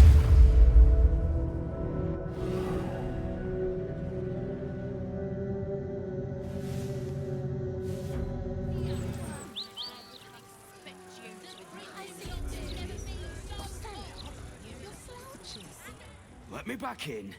I'll bring Leroican out here, you tin tube. You tell Leroican I went for his goddamn night song, and now he has to pay up. What are you looking at?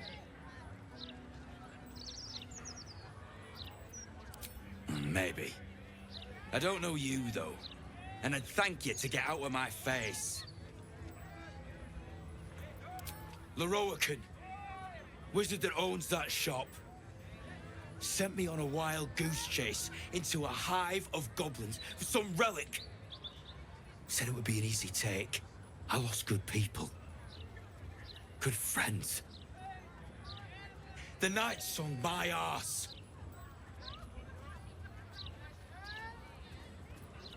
An Asima. You found it? Where is it?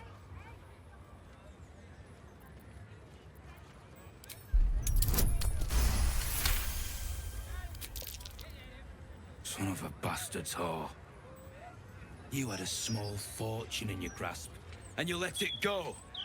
I ought to knock some sense into you. But you know what? I'm too goddamn tired. If she's out there, I'm gonna find her. You mark my words.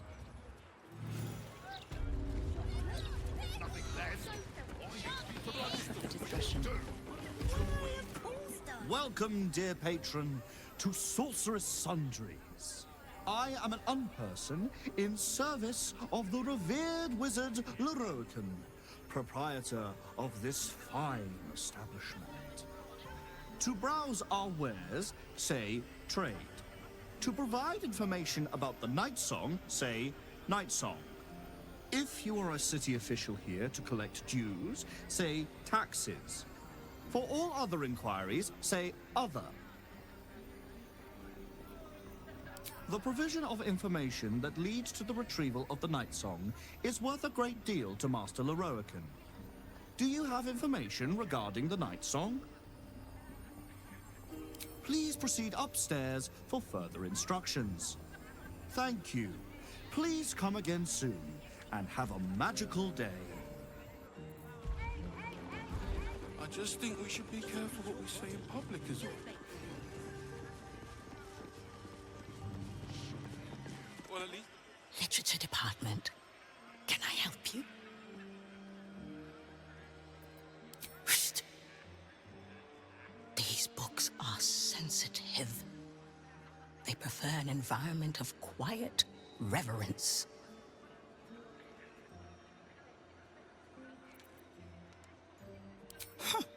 Bold.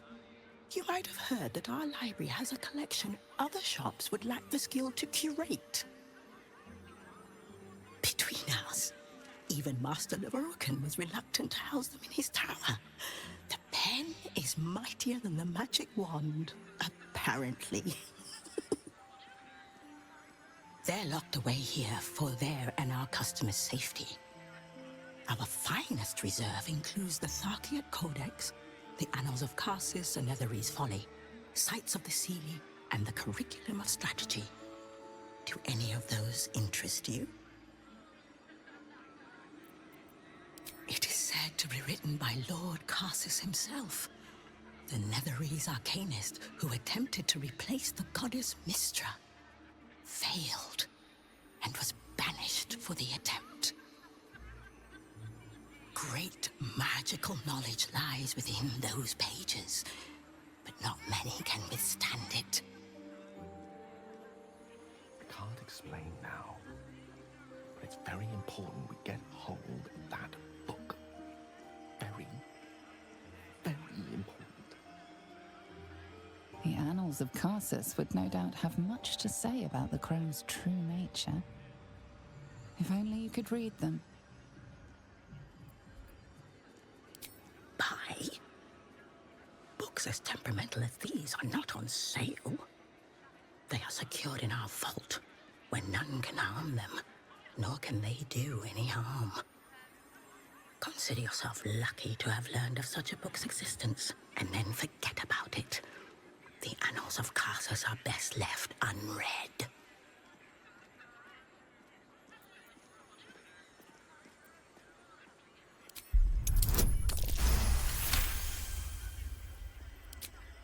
Customers like you are why I prefer the company of books. The only way to gain access to the vault is through my office. And before you ask, no, you are not allowed in there either.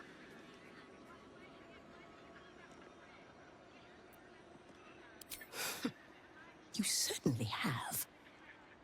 Even simple knowledge of these tones is enough to stimulate most.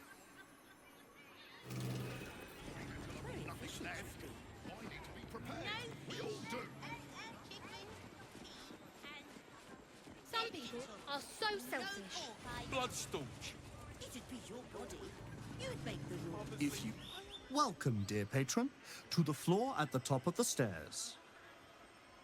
If you have information about the night song, great riches await. If you are here to waste the great wizard Larian's time, reconsider. Let your knowledge determine your path forward.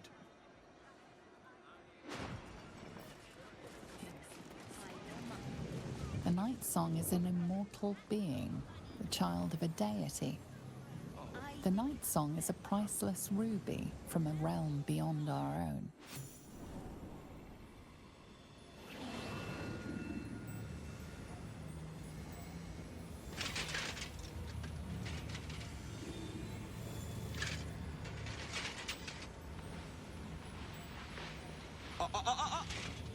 Hold very still, Nicklaw. Craig's aim is much improved, but still leaves something up to chance. Yes, sir. All right, Crank. Ready? Aim.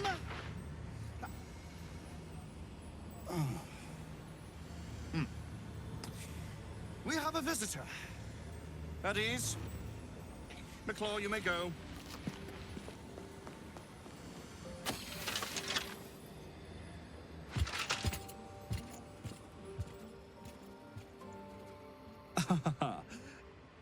I see no night song.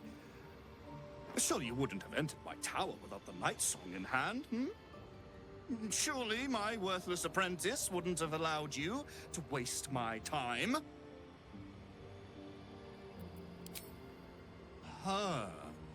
Fascinating. You've been to Shah's temple, haven't you? To the Shadowfell?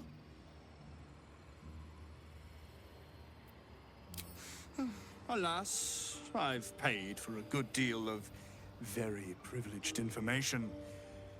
Now I await the results of the generous contract I've commissioned. Answer now, or see what happens when fools misuse my valuable time.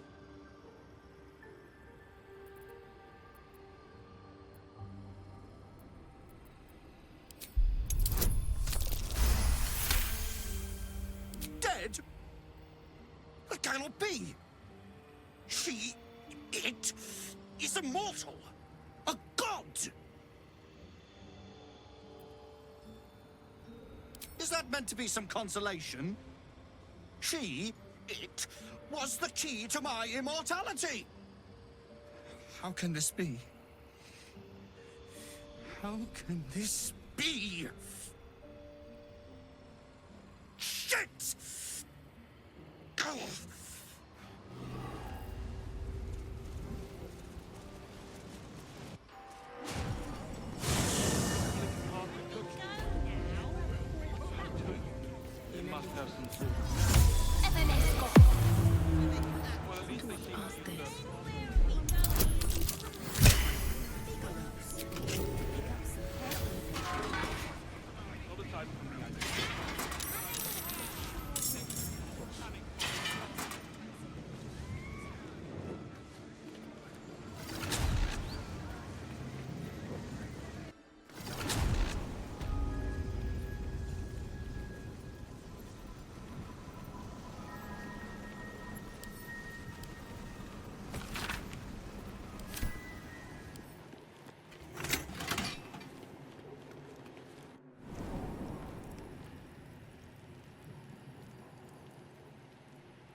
On Netherese magic.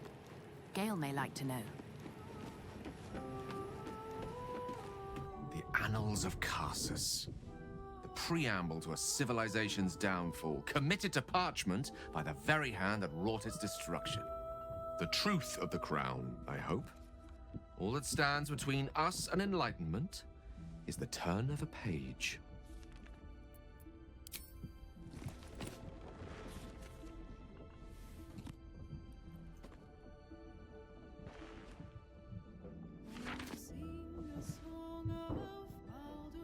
This isn't what I expected.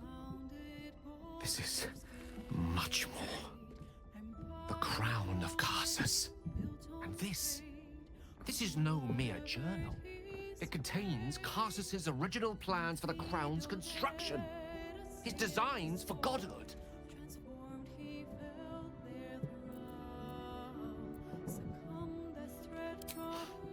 I haven't the foggiest. No doubt through some nefarious means, the crown's existence had been consigned to legends centuries ago. The book states that the crown and netherstones were originally one construct, seemingly sundered at the moment of Karsus's downfall. If we can collect the crown's setting and the 3 netherstones, and with the correct invocation of certain spells and gestures detailed in these notes, I think I could reforge it.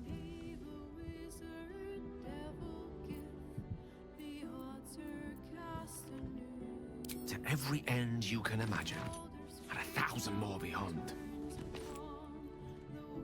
Just think of it.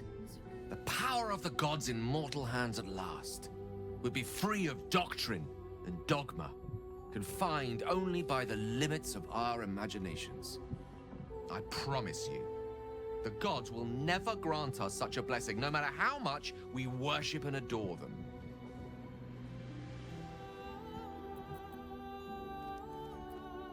I don't know.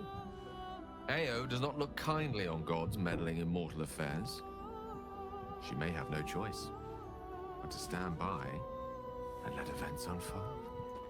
Even with the fate of the world at stake, she had little more to offer me than the means of blowing myself up at a more convenient time.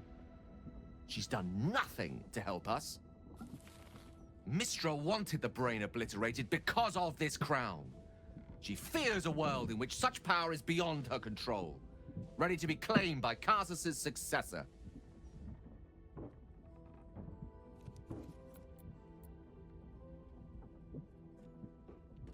Perhaps they deserve to be challenged. Perhaps you and I deserve better than to live and die as their pawns. Ambition is not a sin. To question the powers that rule us is not treason. We must at least try. Why wallow in the dirt when we can reach for the stars?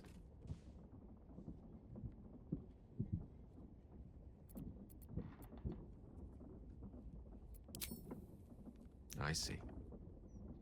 I suppose I am asking you to take a leap of faith even the most loyal of companions might struggle to land gracefully.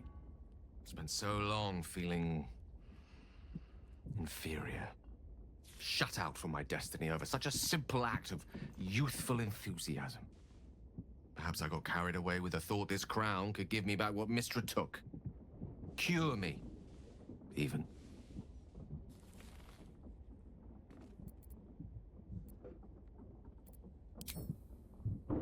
You're right. There aren't many wizards who'd care to be mentioned in the same breath as him, or his folly. Thank you for letting me read this.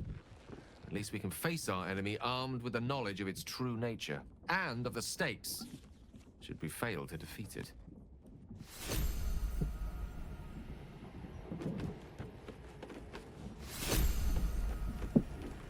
Elminster? Oh, hello, my boy. No, don't mind me. I'm just enjoying a lungful of Baldurian air. Yes, a distinctive aroma, though perhaps not one worthy of bottling. I hear you've been browsing in the most esteemed of emporiums, sorcerous sundries. Indulge my curiosity. What wonders did you discover there?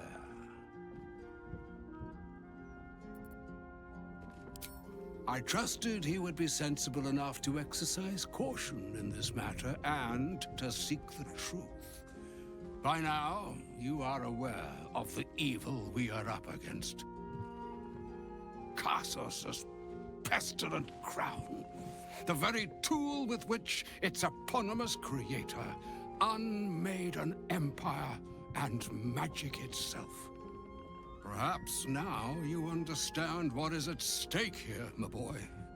Though what Mistra asked of you was extreme, it was not without merit, nor demanded lightly. What are you saying? Or rather, what are you not saying? Mistra knows you defied her, Gale. Of course she knows. She's Mistra. She bids you come to her holy shrine in the Stormshore Tabernacle. There, she will grant you an audience at last.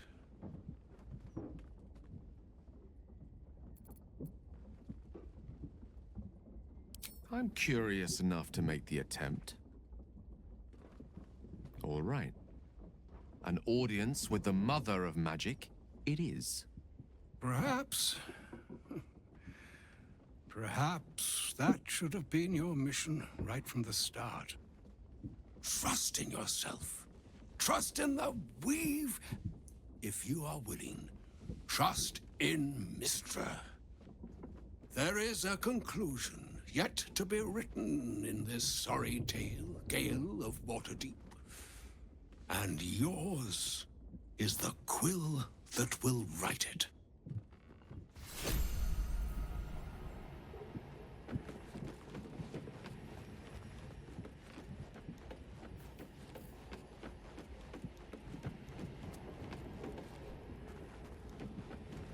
Mother's milk, your visage speaks of ill tidings. Speak, ally mine. What troubles you? Is he indeed? Pray tell, what does he seek from Dame Aelin?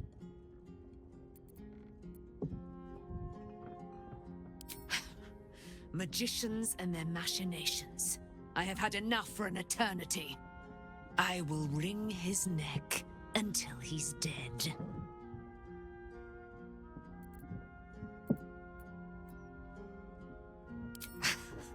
The weasel out-weaseled.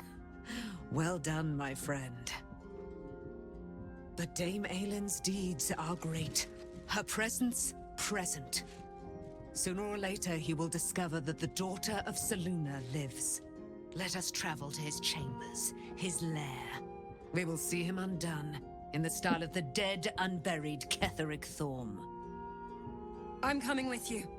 I'd like to get a few licks in myself. My darling, we agreed you'd scout for the nearest Selûnite enclave this very night. Let us divide our efforts, all the sooner to be reunited. I won't let you go alone. Who knows what this wizard might have planned? Our closest ally will accompany me, won't you? It will be a swift and fruitful chore. Hie we to this Lorroakan right away.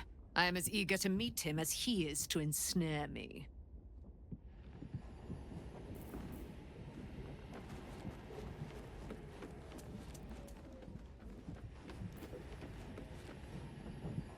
What have we here? A magician in a tower, hiding away from the frightening world. What are you so scared of, Magus? Not the night song, surely? Why, she's nothing but a relic to be purchased and pursued. By my honor, it's you. My dear, I thought you were...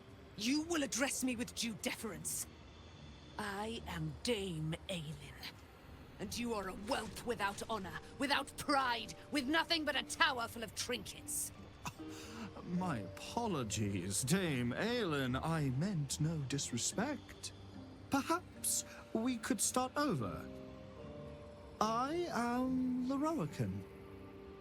I am most pleased to make your acquaintance. And that of your fine companion, who perhaps heard I was looking for you.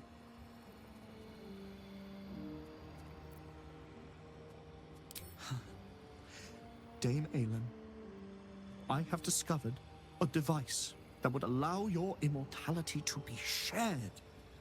It would cause you no harm, no pain of any kind. You serve your mother Selûne, I believe. She who has blessed our realm with so many gifts. Honor her by sharing yours. You do not seek to share my gifts. You seek to poach them. You dare to threaten me with the same magic that held me in torment for 100 years. I had hoped to appeal to your better nature. Perhaps I overestimated you. No bother. I have an arsenal of implements capable of convincing you to see reason.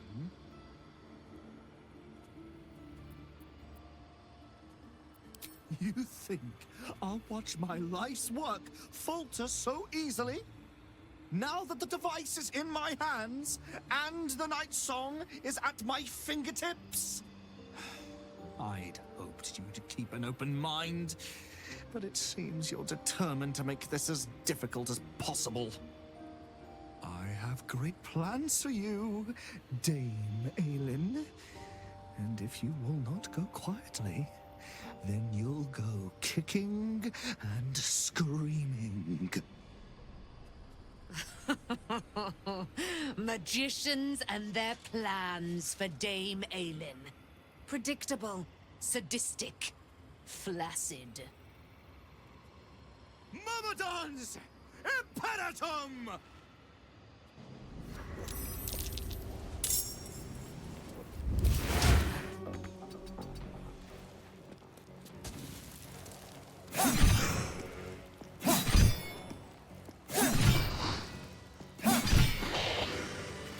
Lorroakan. You who would see me caged. You who would purchase my submission with profane gold. Let every wicked magus, every vile murtherer, each slaver and misery merchant see. Dame Aelin is watching. She is indomitable. And when her face lights the shadows of your wrongdoing, you are broken by its beauty.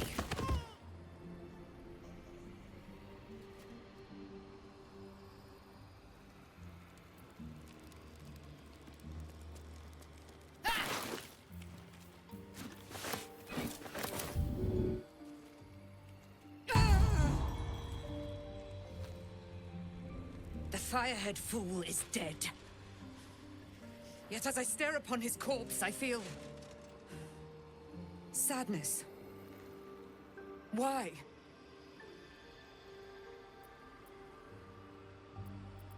A gripping in the chest. As though I'd lost someone. Something. Paladin's fatigue, no doubt. You were excellent in battle, as is your way. And I am proud to fight at your side. I will catch my breath. Then to camp I will bring my bones. Moon Maiden be with you. I never quite realized how burdened I was until I met you. The threat of the Shadow Curse, the politics of the Grove. I was forgetting who I was. But you lifted the fog. Thank you.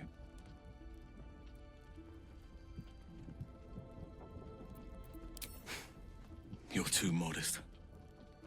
I wager you don't even know how extraordinary you truly are. But I do. I have lived a very long time. I have taken many lovers. My heart does not stir lightly. But it does now.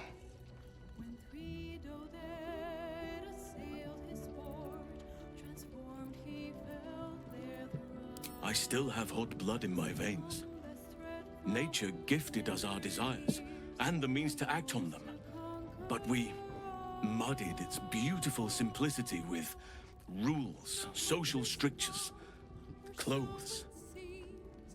So, I am not bound to nature.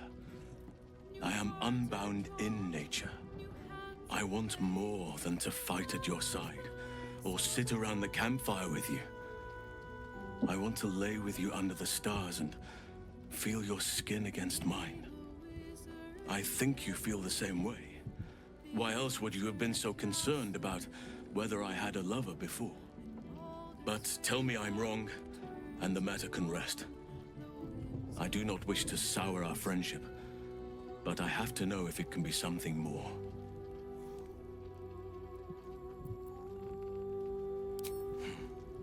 I understand. And I still cherish our relationship. Still, I could not have forgiven myself had I not taken the plunge. Better to have tried and failed.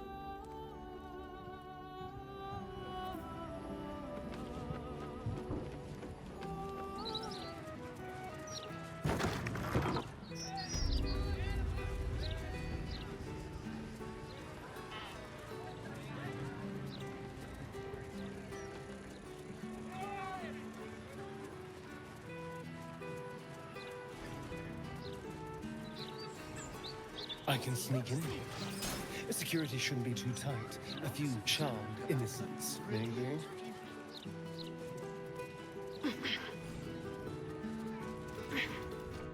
This is the Palace of Khazad-dûr-Zar. Entry is forbidden. Leave now, citizen. The guard's words are clear, but spoken without thought or intent. Behind her eyes, you see nothing. She must be one of the charmed thralls Astarion mentioned.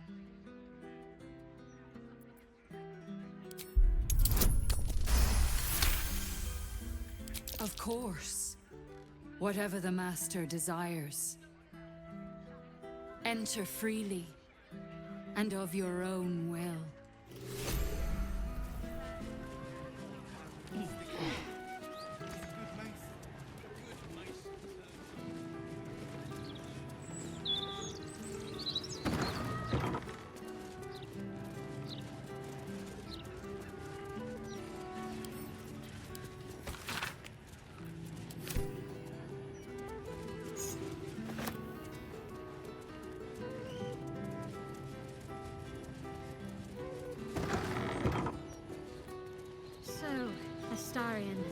Vampire dens. What should I expect? Vampires would be a safe bet. Well, that's suspiciously welcoming.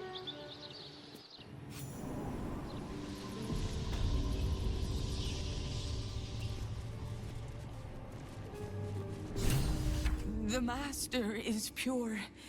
His palace must be pure. No stain, no smudge, no taint. Pure.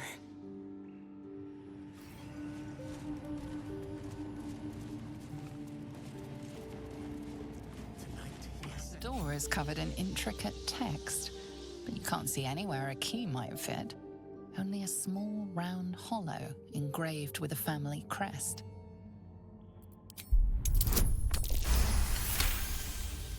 It's written in archaic Kozakuran, a rare version of an already obscure language. There are inscriptions like this all over the palace. Khazad-dûr strictly forbade us from learning the language. You can make out enough to recognize an incantation, but the specifics elude you. You can tell you're missing something, though. You spot a reference to the family signet.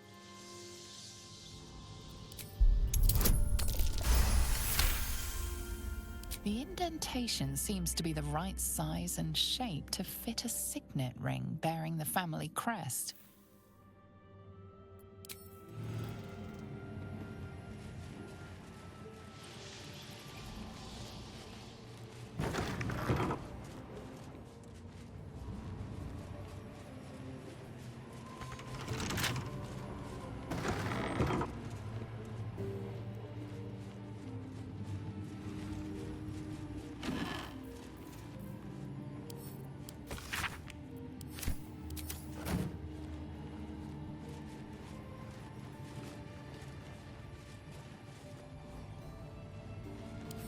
Can't keep me out.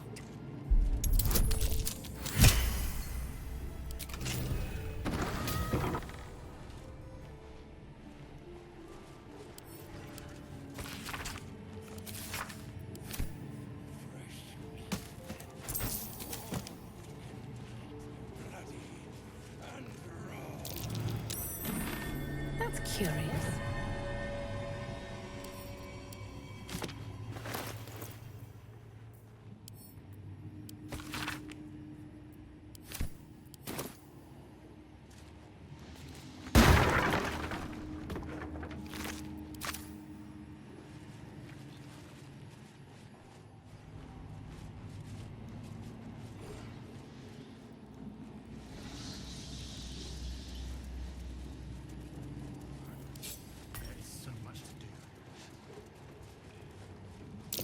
That door is saturated with necrotic. I feel so weak. There's necrotic magic at work here. What in the hell's is happening here? Entertained our guests here until Khazad-dûr appeared and took them away. But I never saw anything like this. Whatever happened to that girl, it wasn't good.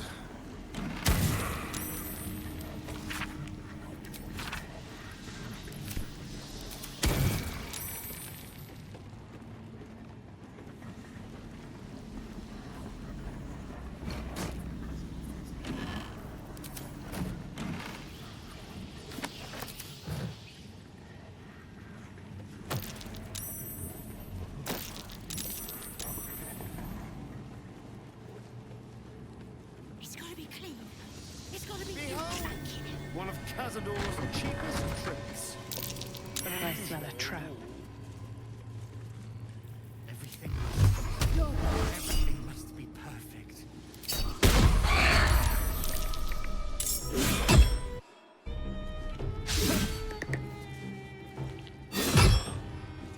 There is so much to prepare.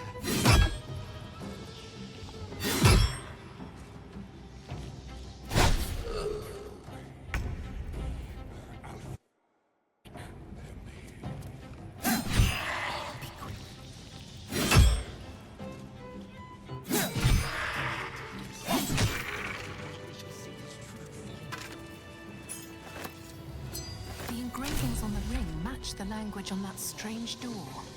I still can't read it, though.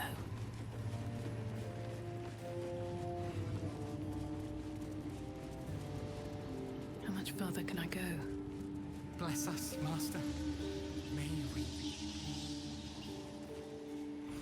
The door remains sealed, with naught to see but strange writing and a small hollow.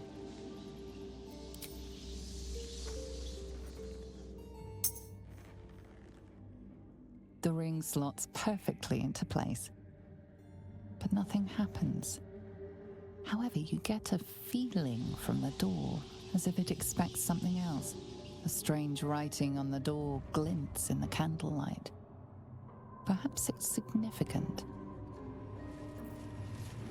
The door remains sealed, with naught to see but... The door remains... Looking closer, you recognize the writing.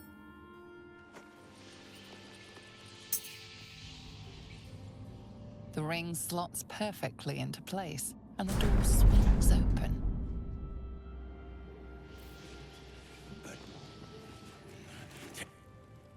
You can't be here. No one in, no one out. You're new. Cazador never kept guard dogs before. The runaway spawn. You reek of the Master's scent. Come with us. Come to Master. Excuse me? I will not be ordered around my own house by some blow-in mutt. We bring you to him. We get his favor.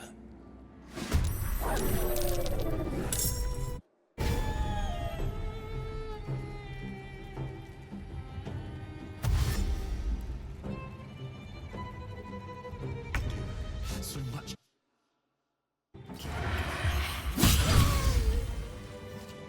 Have to keep going.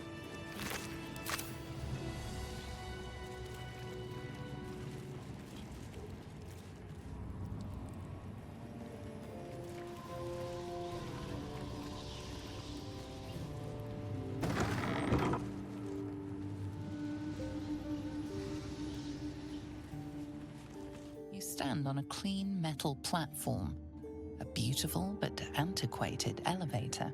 There are some scuffs to show its age, signs of things dragged onto it over the years, but it seems to be in good working order. What in the hells? I never knew this was here. This was always Cazador's private quarters. Only he ever came in here. Well, him and the unfortunate souls we brought to feed him.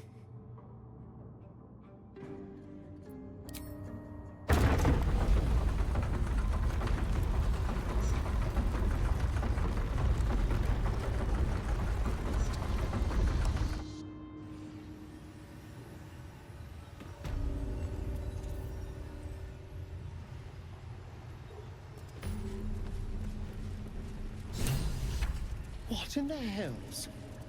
I never knew any of this was here.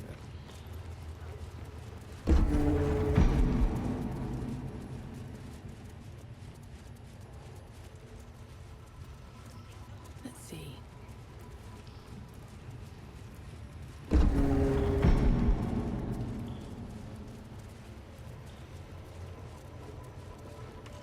Just like the door to the ballroom upstairs, this door features no keyhole. It does have an indentation for a signet ring.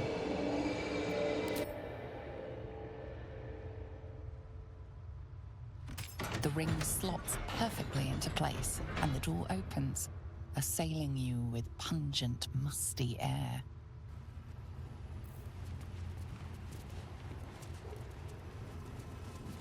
Approaching the cells, you're met with hollow-eyed faces. Physical stink of decay and neglect.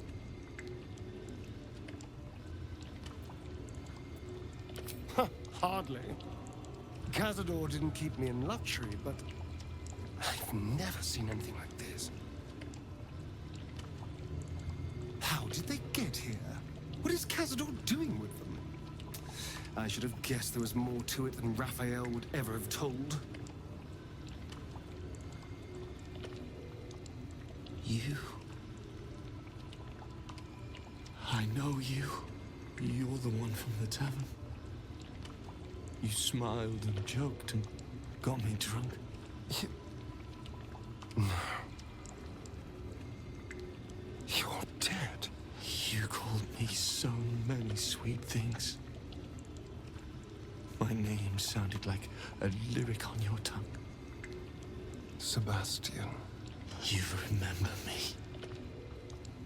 You were handsome. Shy. You'd never been kissed. You taught me how. And then you destroyed me.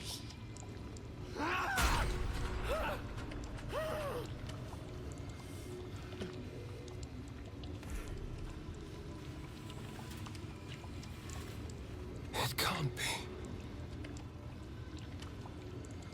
Beneath the dirt and blood, you notice that every prisoner has a rune carved into their flesh. So Cazador marked them too. Bound us all to his ritual. Gods. I know so many of these faces. They're my conquests. I pursued them. Seduced them, and brought them to Cazador. He told us he was feeding on them, but he turned them to spawn. He turned every last one, so we'd have souls for this cursed ritual. How long? What?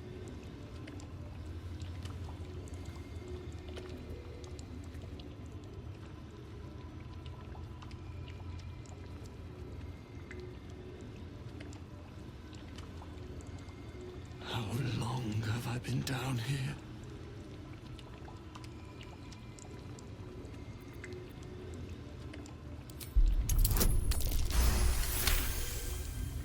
Free. We'll never be free while that monster lives. That's why we're here. To destroy Cazador. You can't. It's not possible. His staff. It controls everything. But he never sets it down. You'll never get it. And then, what happens to us?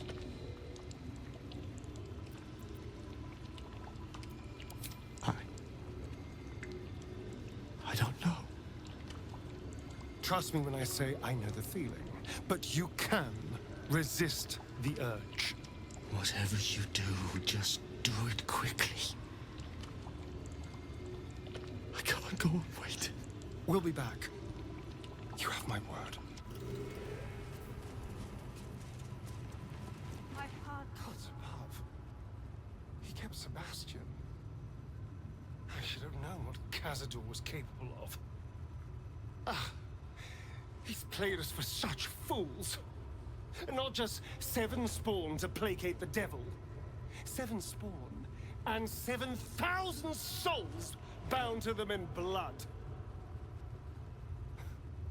Everyone, whoever trusted me enough to let down their guard, innocents, idiots, and the unlucky. It doesn't matter. I will need to sacrifice them all if I want to perform the ritual. What's the point? They're as good as dead. I thought they were dead. If they are unleashed, they will cause incredible carnage. They will be ravenous. They must die. Better they serve a purpose.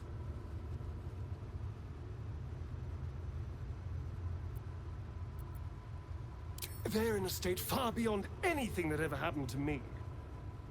Decades of hatred will have piled up inside of them. I can't even begin to imagine.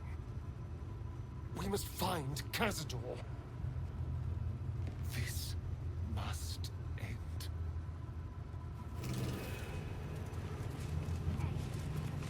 I just want to breathe free air. One last time.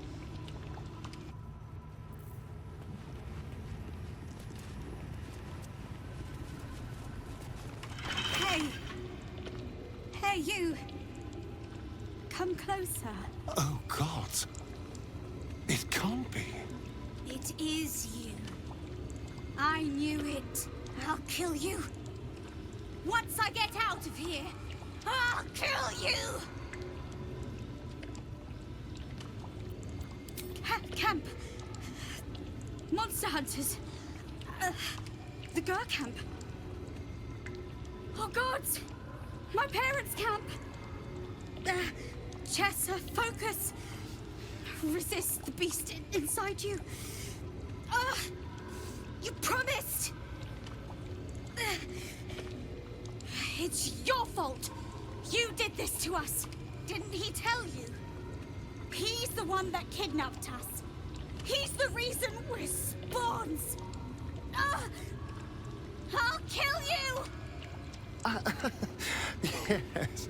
Now that you, mention it, I may have done that. Don't look at me like that. Cazador's orders. Quite the deviation from my usual routine, of course. Capture, not lure. I didn't bring them in with sweet rolls or anything. I really forgot about them. Felt nothing the moment I handed them over to him. Oh.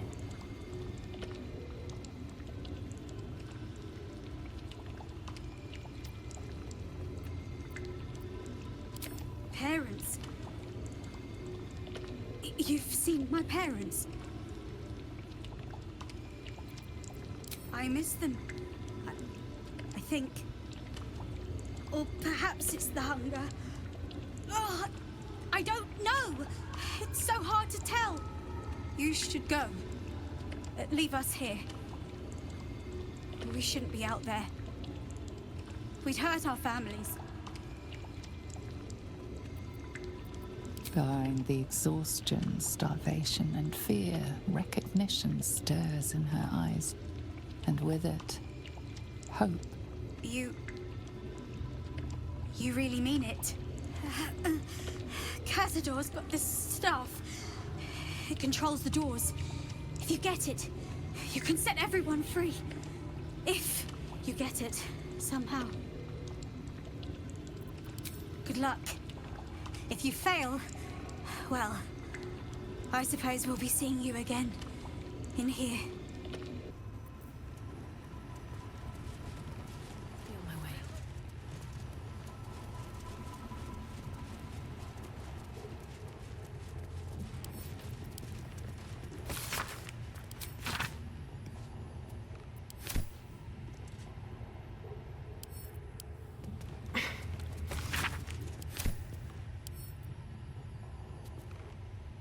On the pillow rests a skull with a scroll clamped in its bony jaws. The skull's empty eye sockets flare with an eldritch gleam. You feel invited somehow to witness the skull's memories. It seems urgent. This skull is all that remains of the vampire Velios. He turned Cazador, gave him the gift, and then taught him the rules of vampiric existence. '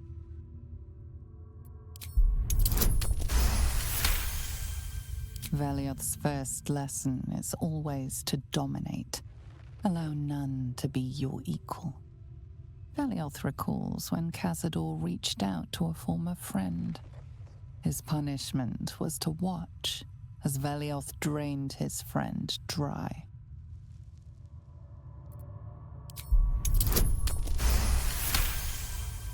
Velioth's second lesson is that power comes from solitude. To share with others is to be weak, and to be weak is to fail and die. Velioth recalls when Cazador rebelled against him. Cazador suffered 11 years of impalement because he failed.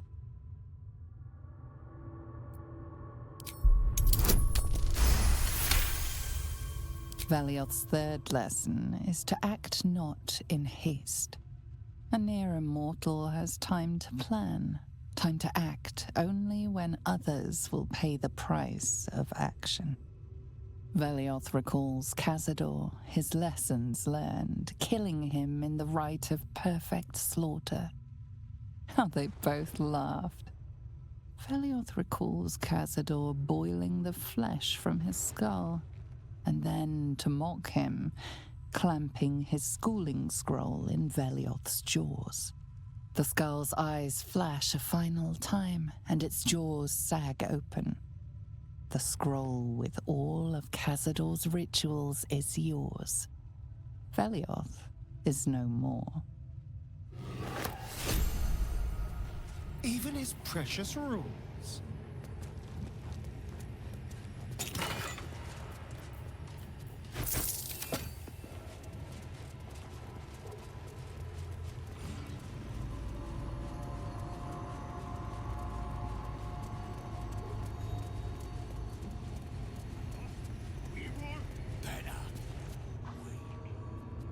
Who stands before us?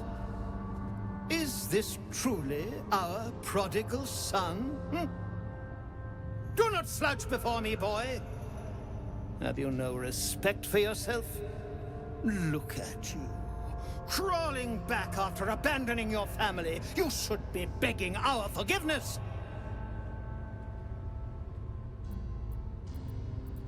Have you fallen so far that this speaks for you?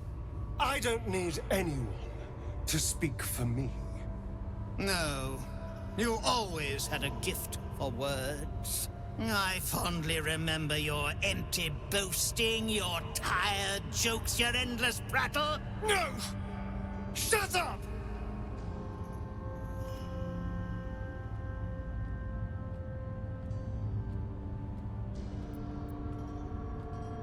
I will not speak to cattle. This is between me and the boy. You son of a bitch.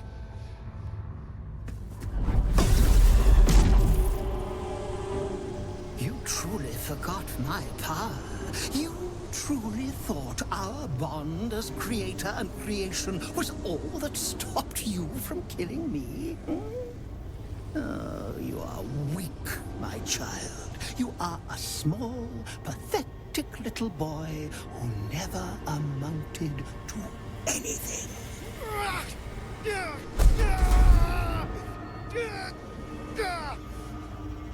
But today, you will finally do something worthwhile. You will burn, and I will ascend.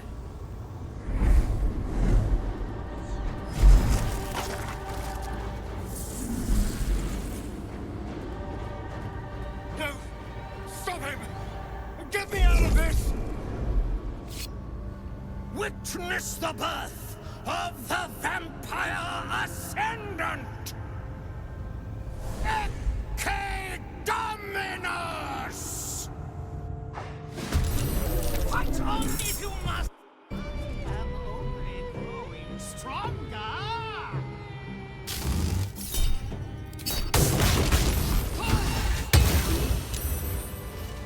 With haste.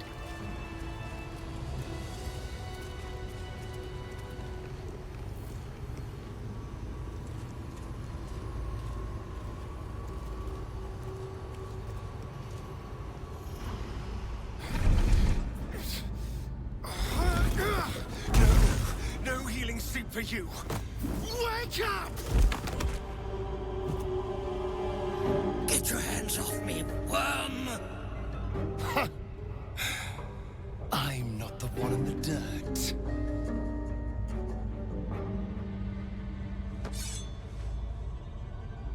One last thrust.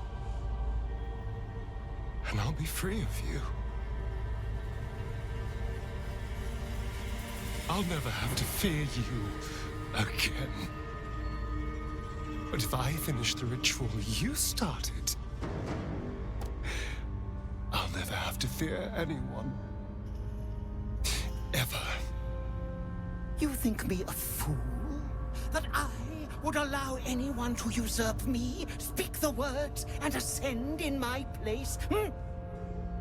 The runes I carved into your flesh bind you and all 7,000 souls to the ritual. Complete it, and those bearing the scars will be sacrificed, you included. You are simply a means to an end. I made you to be consumed. I am so much more than what you made me. I can do this, but I need your help. These people died years ago. Trust me on that. All that's left are feral spawn, desperate for blood. If we release them, how many people will they kill? Tens of thousands, hundreds of thousands? But if I complete the ritual, think of the power I'll have. With me by your side, we can save the city. We can save ourselves.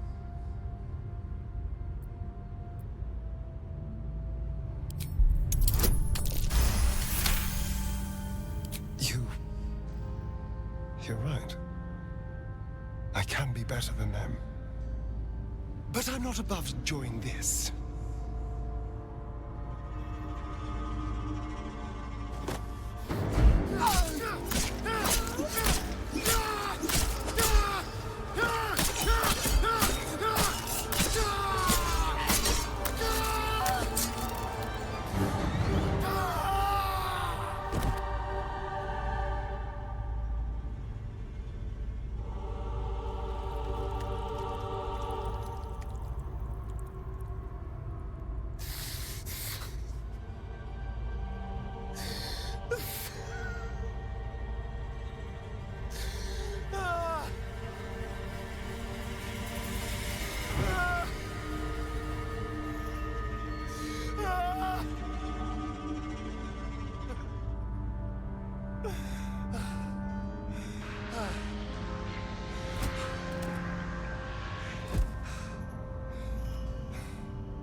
Is it over?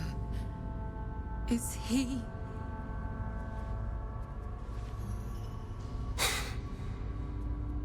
Yes. He's gone. What does that mean for us? What business is it of yours? It will become everyone's business if you try to feast on half the city. This is just a friendly war. Your choices are simple. You can hide here, living in the shadows like parasites.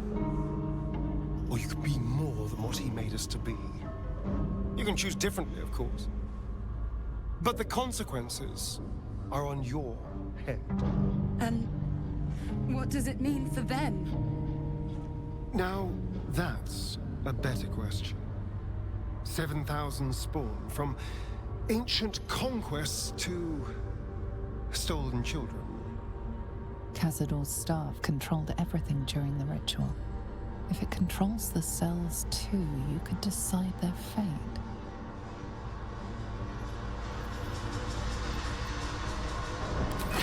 Some sacrifices just aren't worth it. No. They're right. The poor wretches in the cells are innocent. They shouldn't have to suffer just because I lured them here.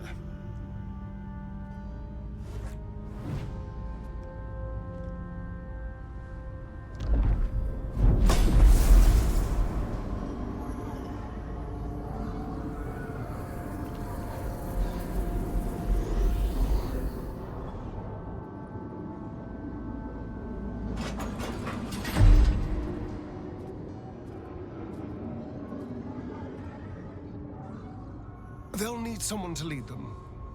Take the tunnels into the Underdark. Find somewhere, well, not safe, but less perilous. What? No, we can't. Just try to keep them out of trouble.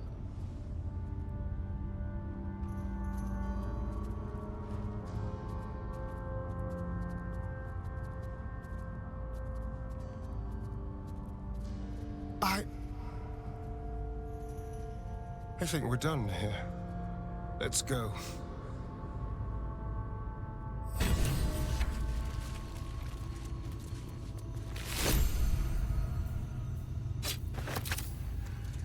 That's it. He's gone. After all these years, these centuries. It's really over.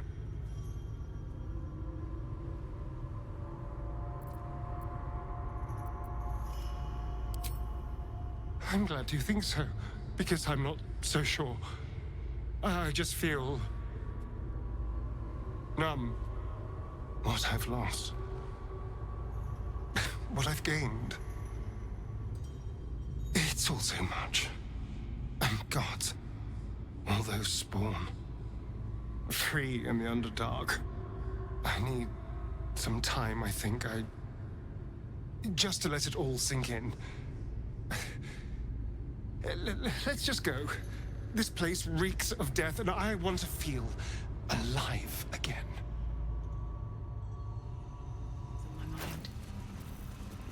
You killed one vampire, but released 7,000 of his spawn. Have you lost all sense? They were innocents. To kill them would have been an even greater crime.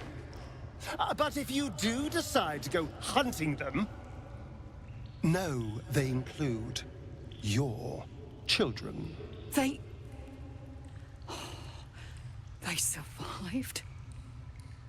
Well, that depends on how you define survived, really. But they are free. They're making their way into the Underdark as we speak. This is difficult news.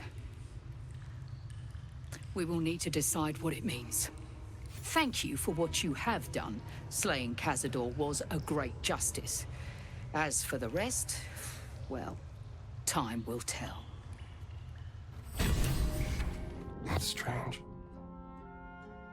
Knowing I'll never hear Cazador's voice again. Knowing it'll never command me to bow against my will.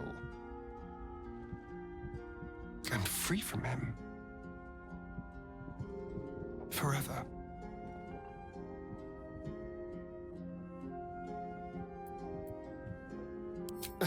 You're not wrong.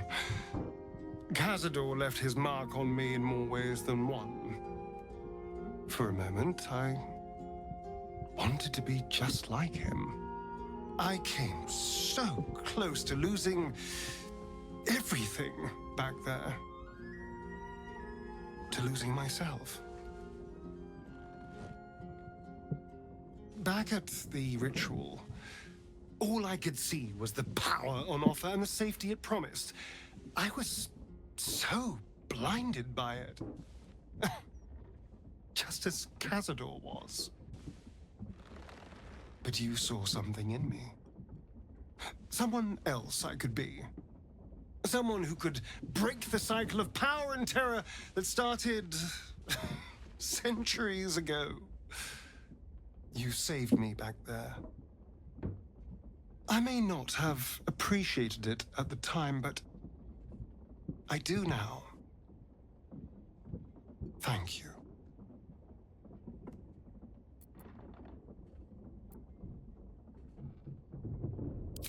So am I. Fun as all that power would have been, this feels more me. When I look at my future, anything and everything feels possible now. You saved me from myself and let me walk a new path where I can be free. Truly, honestly free. This is a gift, you know. Thank you. I won't forget it. Mistra's likeness. It's been some time since I stood before her in a place like this. There she stands, just as Elminster promised. Mistra, goddess of the weave, mother of all magic. The old man wasn't lying. She's opened the summoning channel.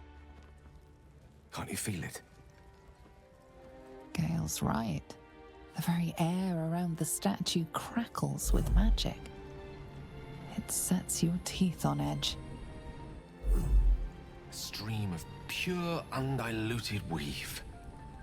I only have to reach out, and it will carry me to Mistra, wherever she may be. Well? Are you composing a poem in your head or some such? Time was, I'd have given my right arm for a chance to speak with Mistra again. The left one, too. Maybe a knee. Am I? You're right. I am a strong, capable wizard. And this is no more than a casual reunion with an ex-lover. My omnipotent, omniscient ex-lover. I always wonder what being nervous would feel like. I hate it.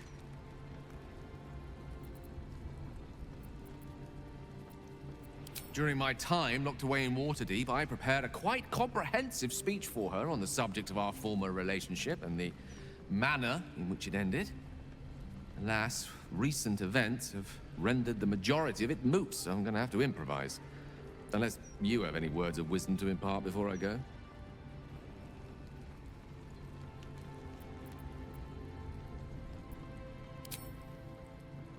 You'd make a fine three-dragon anti-player, you know?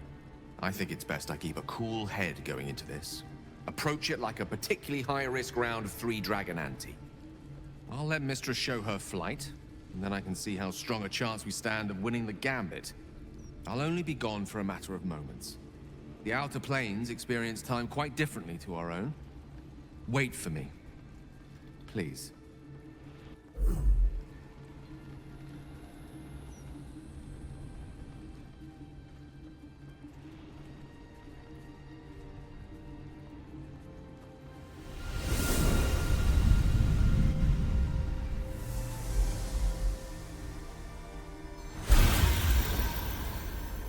Gale of Waterdeep.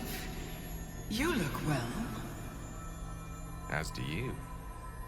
But I assume we're not here solely to exchange compliments. So why am I here? You discovered what lies at the heart of the Absolute, the crown of Karsus. And you disobeyed my instruction. Why? Because you had no right to ask that of me. You cast me out. Remember? You were my lover, my chosen. Yet still you know so little of me. The past cannot be undone with self-pity, nor can a future be forged. Only with the truth will you see the way ahead. The fragment of magic you tried to return to me was not of my creation. It was the Karsite weave. It is a corrupted, half-born magic, wrought in the brief moment Karsus ascended to godhood.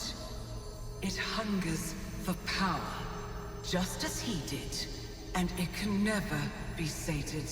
You unleashed something that would consume all magic in existence, and yet you thought only of preserving yourself. So that's what you're scared of. With the crown of Karsus reforged, I could take control of the Karsite weave. You can no more control the Karsite weave than a weather vane could control a storm. That it entered your body and consumed no more than your powers was a miracle. But we will not be granted another. The only reason the orb sleeps is because I have allowed it to feed on the true weave. A temporary measure, but one that will not be enough to save us. With each day that passes, the Elder Brain threatens to become a new kind of god. Its worshippers, a scourge of soulless illithids. If you will not use the orb to end this abomination, then you must find a way to separate crown and host. When you've done this, you must surrender the crown of Karsus to me. A great ask indeed. You've given me much to think on, as you always did. So be it. Follow the needle of your own wisdom. We shall see how truly it leads you.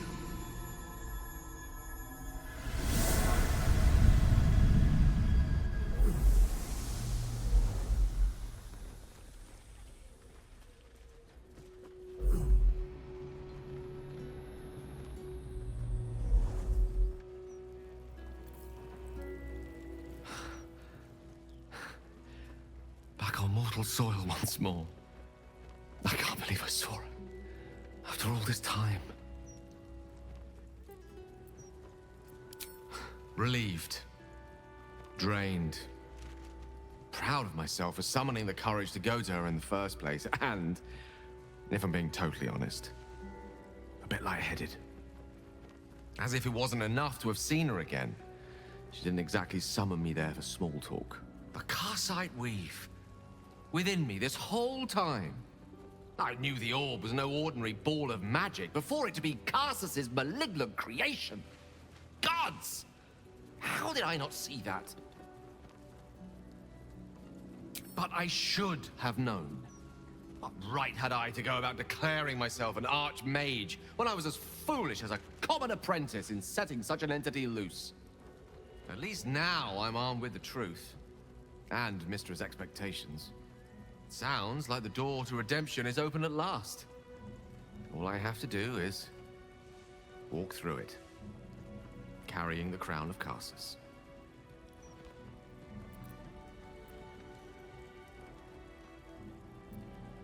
Perhaps I see few other options open to me. If I ever want to reclaim those parts of myself the orb snatched away. If I ever want to be me again.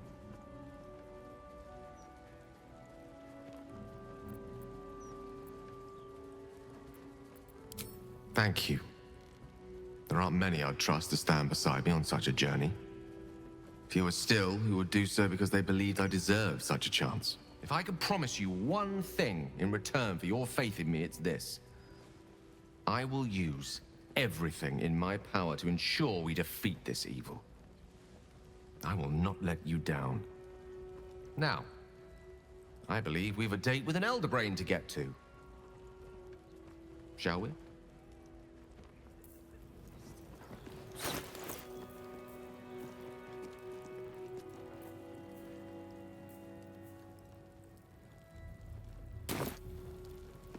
We're a long way from Waterdeep.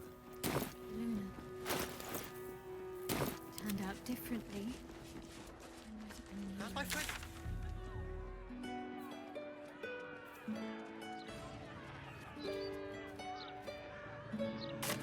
If not over, then through. Don't tell our writers that. Those are big enough as it is. The broadsheet isn't that bad. No, Caitlin. I've read them out for years. This is the closest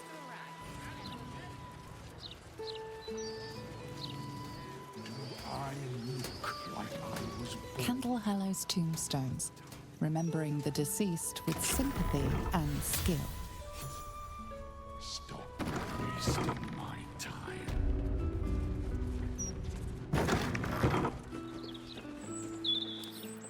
With a flick of the wrist.